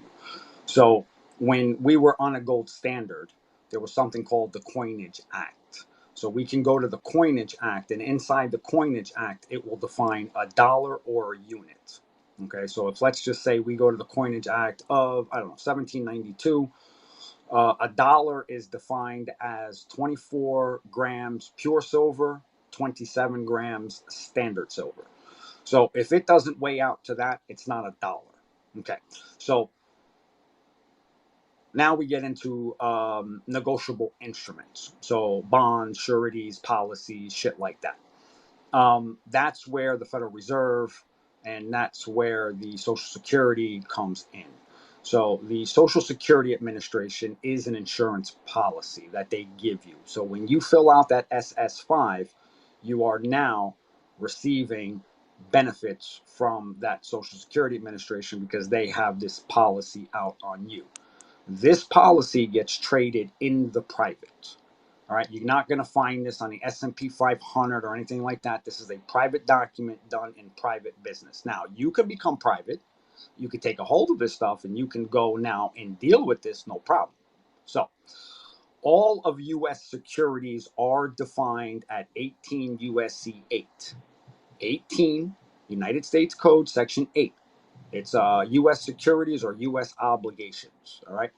That is all what is called tender. Tender. Tender means to make an offer. We go look up these words and you will see the word offer in the word tender. So, Federal Reserve notes are all offers. They're notes up to $1, $5, $10, $20, $30, 50, 100, right? So these are all offers. You can look on the front of the note where it says, this note is legal tender for all debts, public and private, right? For all debt. There's no word credit on there. So no matter what, just because the word debt is there, it's a negative note. It's in the negative. There is no value to it because there's no value in debt. So fiat has been a idea, a system that's been implemented many times throughout history. The fiat system that we use today is designed by a central bank. That central bank comes out of Switzerland. That's the system we use going back to like the 1300s. So when we look at the church, London City and DC, these are all bankers. These are all banks. Every courthouse is a bank. Every judge is a banker. They can all process ACH payments. They're bankers. They can all process bonds.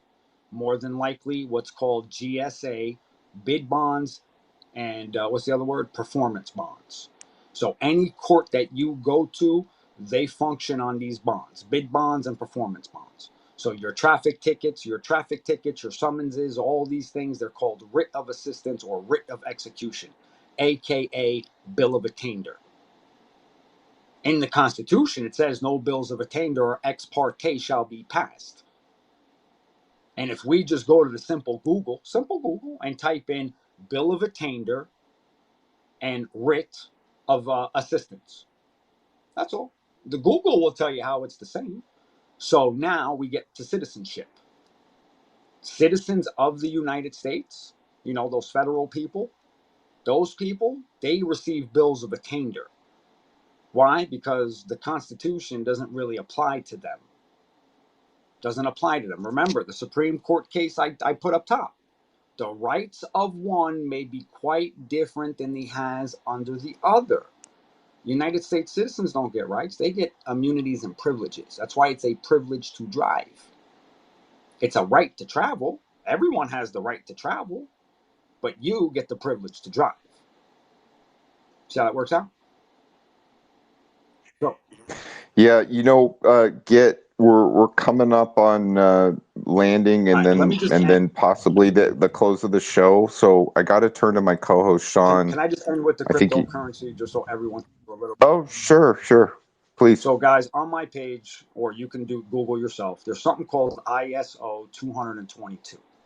I don't really care about your opinion or what you've heard about this. I want you to go and look at the ISO 222. You could do a simple wiki, and it will tell you by the end of 2024, the American dollar and all these fiat cash notes are obsolete.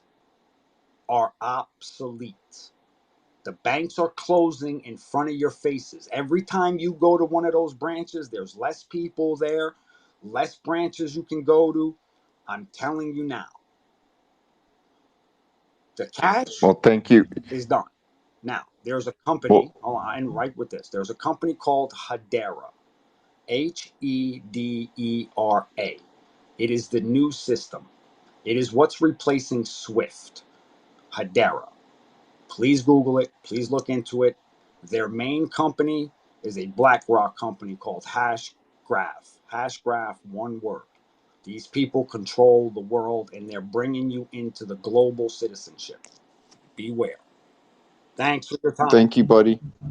No, it's okay. And next Saturday, I want to encourage. Look, I'm closing out. Sometimes I go 8-9 hours, and today I'm gonna call it because I want people to come back and engage earlier next time. And we're gonna go into stuff. And Paul, you're always welcome. We can dive into currency. We kind of did a deep dive into a thing called coinage indoctrination and how we got here, and that was after our Pilgrims and Puritan space where we talked about colonialization because all of a sudden, colonizer, you're a colonizer. People were calling people colonizers with the eruption of violence in the Middle East. So we can deep dive into some of these concepts, and I'd be open to it maybe next Saturday. Does that sound like a cool thing? I'm Portuguese, and I tell you like this, people. My people went around this fucking globe stealing all kinds of shit. Go look at the Portuguese and the conquistadors. So I would love to have that conversation. I'll bring you guys some facts. Well, yeah, because the currency, and back in the time, when we were going into all these different places, the Spaniards were already there. You know, the currency. There were other currencies there, and the U.S. pushed those out through trade and negotiations and things over time to have influence. Yeah, absolutely. Yeah. I'm all, just send me a message, dude. But it's a deep concept that a lot of people can't quite grasp what they're in, and you're in one big kind of monopoly game, and you don't even know it. And guess what? The bank, the casino always wins. Let's put it that way. The casino always wins. People, we are the piece on the monopoly game. We're the piece. Yeah, the pawns and it's checkmate time. I also want to say hi to Paul. Paul came in, and we're going to be holding a thing called Magastock possibly sometime at the end of May, early June, mid-June to early June. And it'll be in Texas. It'll be in the middle of the United States. We're going to be having certain people come and join us for good time. We're going to have music, barbecue. We're going to have discussions on a lot of things, live podcasts or broadcasts of what we're doing. We're going to go into defending self-defense and 2A, and we're going to have individuals that are highly trained in that arena be there doing demonstrations. It's going to be a really great time, and we'll be taking some pre-registrations to the event and like vetting people and stuff like that. But the goal is to just really meet up and basically have everybody be inspired to do their own MAGA stock and to basically save the United States of America, people. I mean, really, Texas may very well be the final and last stand that we have. I don't know. Legislation's closing in. Bad actors are placing themselves in different places strategically. But anyways, Paul, it's good to see you, brother. You want to jump in, and then Sean's going to take it and play us out No, I'm good. with something. I'm good. Thanks, guys, for your time. Okay. Yeah. We got two Pauls in the house now, Paul. Paul Gant, expert glove maker from a long line of glove makers. They started out in Europe making gloves specifically for knights and squires during the jousting era, and then they went on to make gloves, passing down the tradition of using fine goods and leathered goods and making people's hands basically comfortable.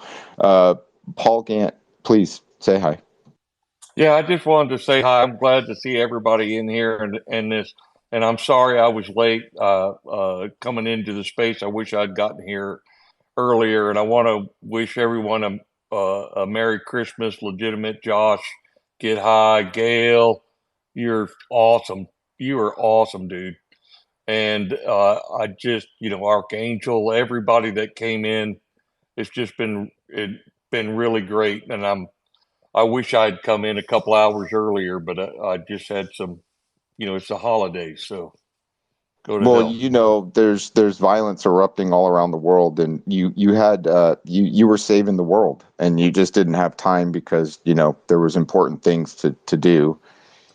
So two of our particular teams that I've got running in Yemen had come under attack, and fortunately there was some damage to the FOB, but nobody got really hurt. And I've been on the phone to Yemen for the last 5 hours, I guess. And so we, at the end of the day, we can't continue to not respond. We can't continue to not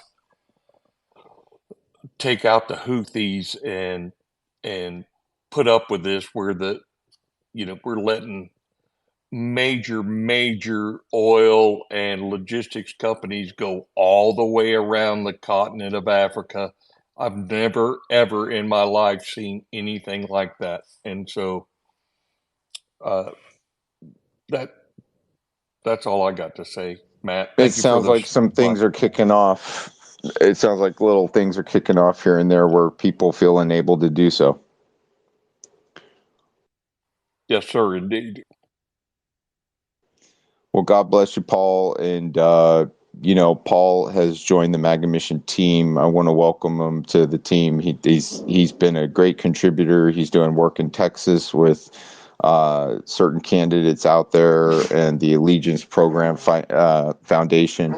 He's doing great stuff out in Texas. So Paul's a welcome addition to the MAGA Mission team. It's been a long time coming, and he's just been here reliably, and he's a good guy.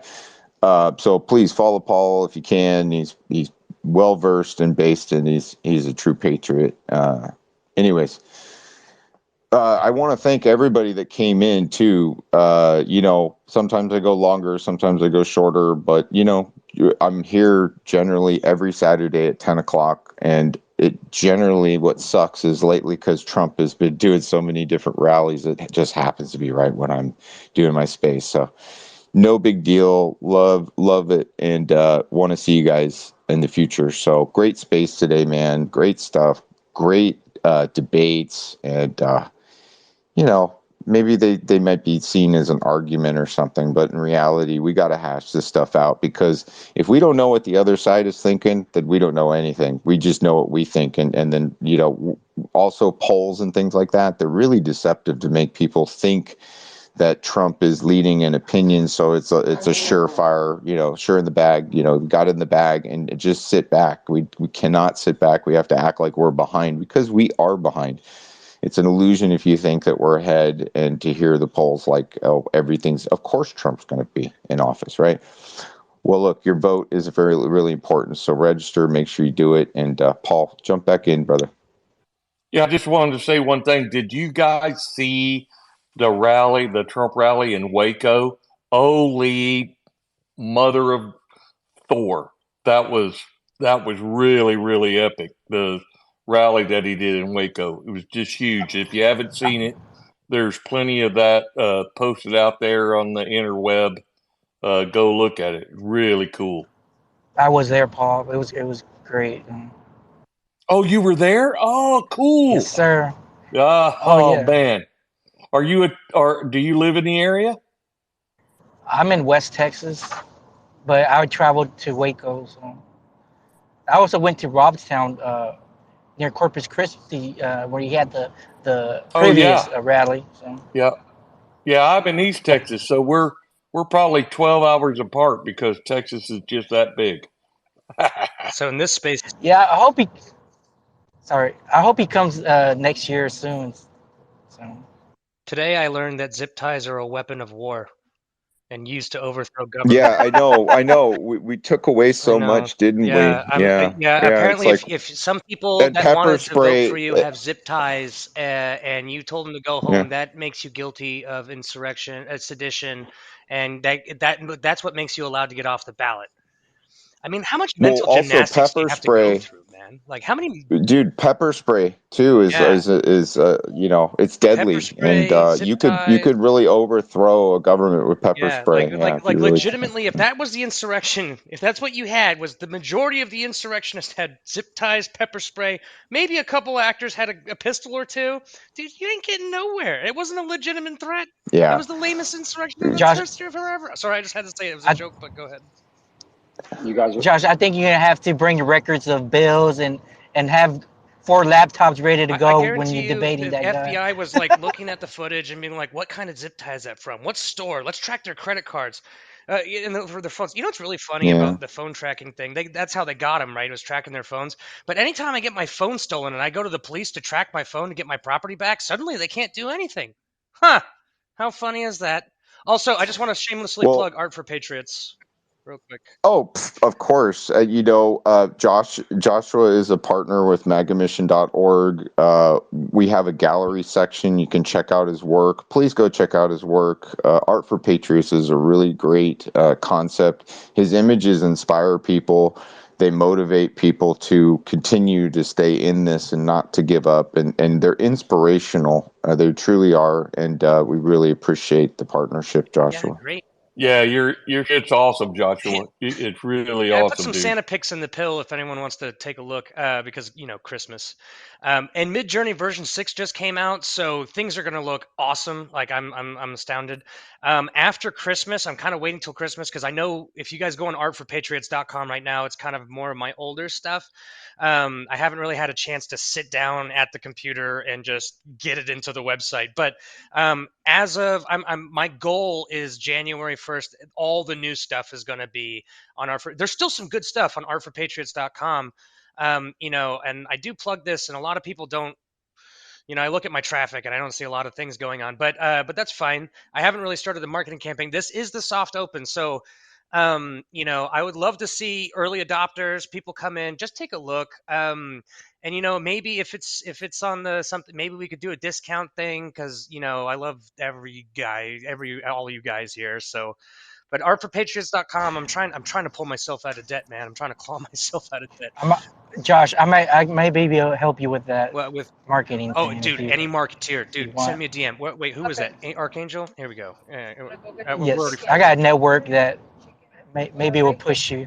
Dude, I need help with marketing. I'm a creative guy. I do, I'm more of a creative, and I do, my little essays and things. And by the way, if you guys, I just wrote a big essay about modern fascism. It's on. You just look at the front of my page. I implore you guys to really look at what I'm talking about when I talk about these corporatist, tailors, and fascists. But also artforpatriots.com. The new stuff will be in there. There's still good stuff right now. I know there's only one flag design, but I'm working on it. I know you guys want flags. Trust me, I get DMs all the time about flags. But please just check it out. Just to check it out. You don't have to buy anything. I just so I know that I'm not wasting my time. You're not. And then the thing is like with everything, it's a work in progress. When I first started this website and started building it, it's evolved over time. We're bringing on candidates, so I'm updating it. And some people will be like, well, why don't you have this up? Why don't you have that up? It's like, well, I'm basically doing everything I can while working a full-time job to donate my time to this and to bring the people together like this. So, it's a painting, and just because I didn't paint in the red barn in the corner yet doesn't mean the red barn isn't going to be built. You know what I mean? And I first have to paint the chickens, the cows, maybe a few flowers, the happy clouds, and then the painting will evolve. It's a living, breathing thing. And as an artist, I get that. I totally get that. And then one other announcement: I'm probably moving back to America within the next couple of months. So I should be able to be more involved in these spaces, because right now it's 1:00 in the morning. I stood up, so in Italy, but I'll be moving back to the States, and I will be heavily looking at running for an office. We'll look at what's available at the time. Awesome. So love you guys. I love MAGA Mission on one of my strongest Twitter. You coming to Texas, Josh? No, I think Utah's calling my name. I'm a Utahn. I mean, I was a military brat. I was all over the place. Born in Florida, early childhood California, mostly Vermont, and then we moved to Utah. And ever since I was an adult, I've been there, and I just love Utah. It's too beautiful. And I might move to Texas. Well, though, property tax. I don't have property tax as a 100% disabled veteran. So.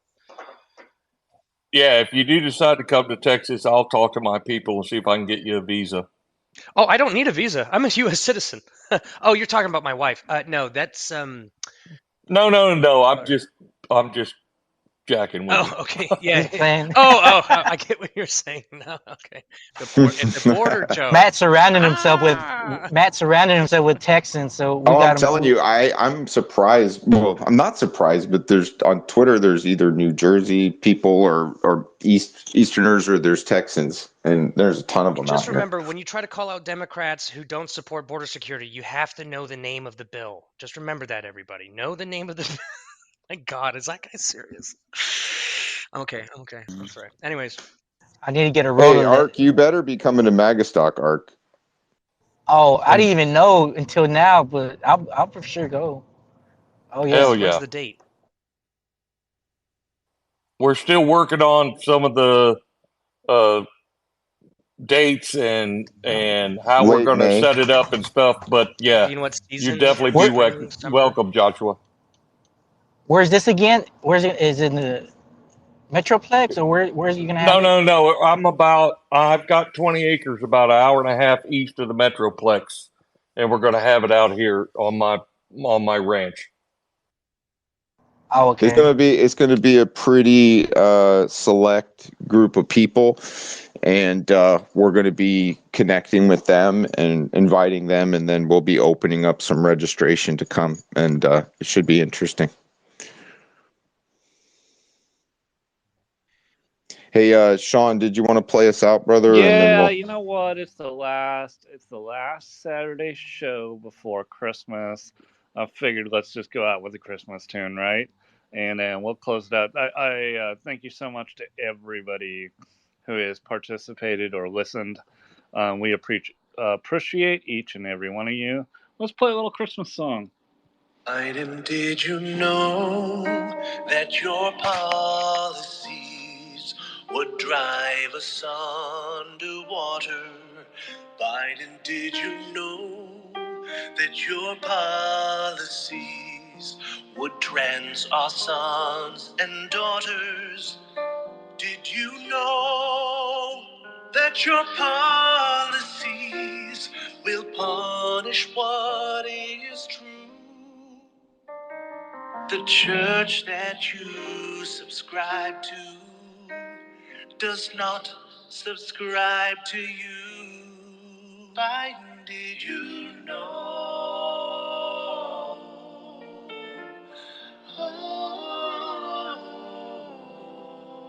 Biden, did you know that your baby boy made shady deals in Ukraine?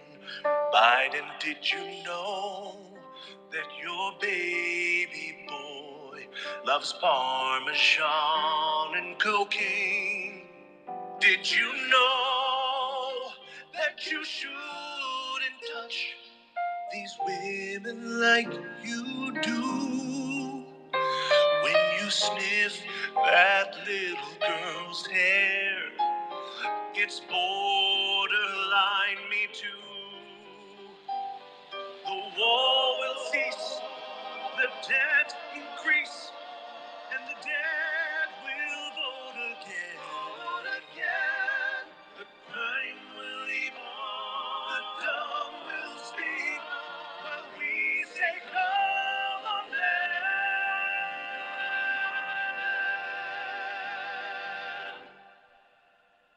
Biden, did you know that your policies would bring about inflation?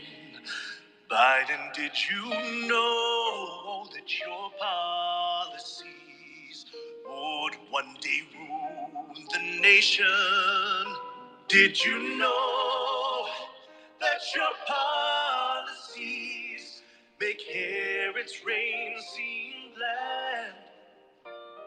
One day you'll have to answer to the great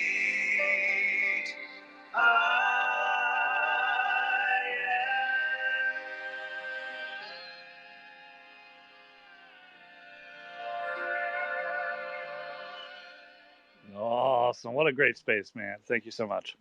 Hey, Sean, excellent. And thank you for being with me. You know, I'm sorry that you didn't talk too much because we were just going so fast and going over things, but it's all right, brother. We'll hit it again on the drive Monday through Friday. Sean holds the drive at 5 where we're hanging out. We're talking everything under the sun, geopolitics, a lot of different things. And then there's the Saturday space, and we also have some other evening spaces going on. So thank you for joining us, and we're looking forward to next Saturday. Please, please, please show up at 10 o'clock if you can. That's when we start. But if not, we do a slow start, and then we get going and we get into these things. So we're going to be probably doing something next weekend that's going to be pretty cool and fun, maybe.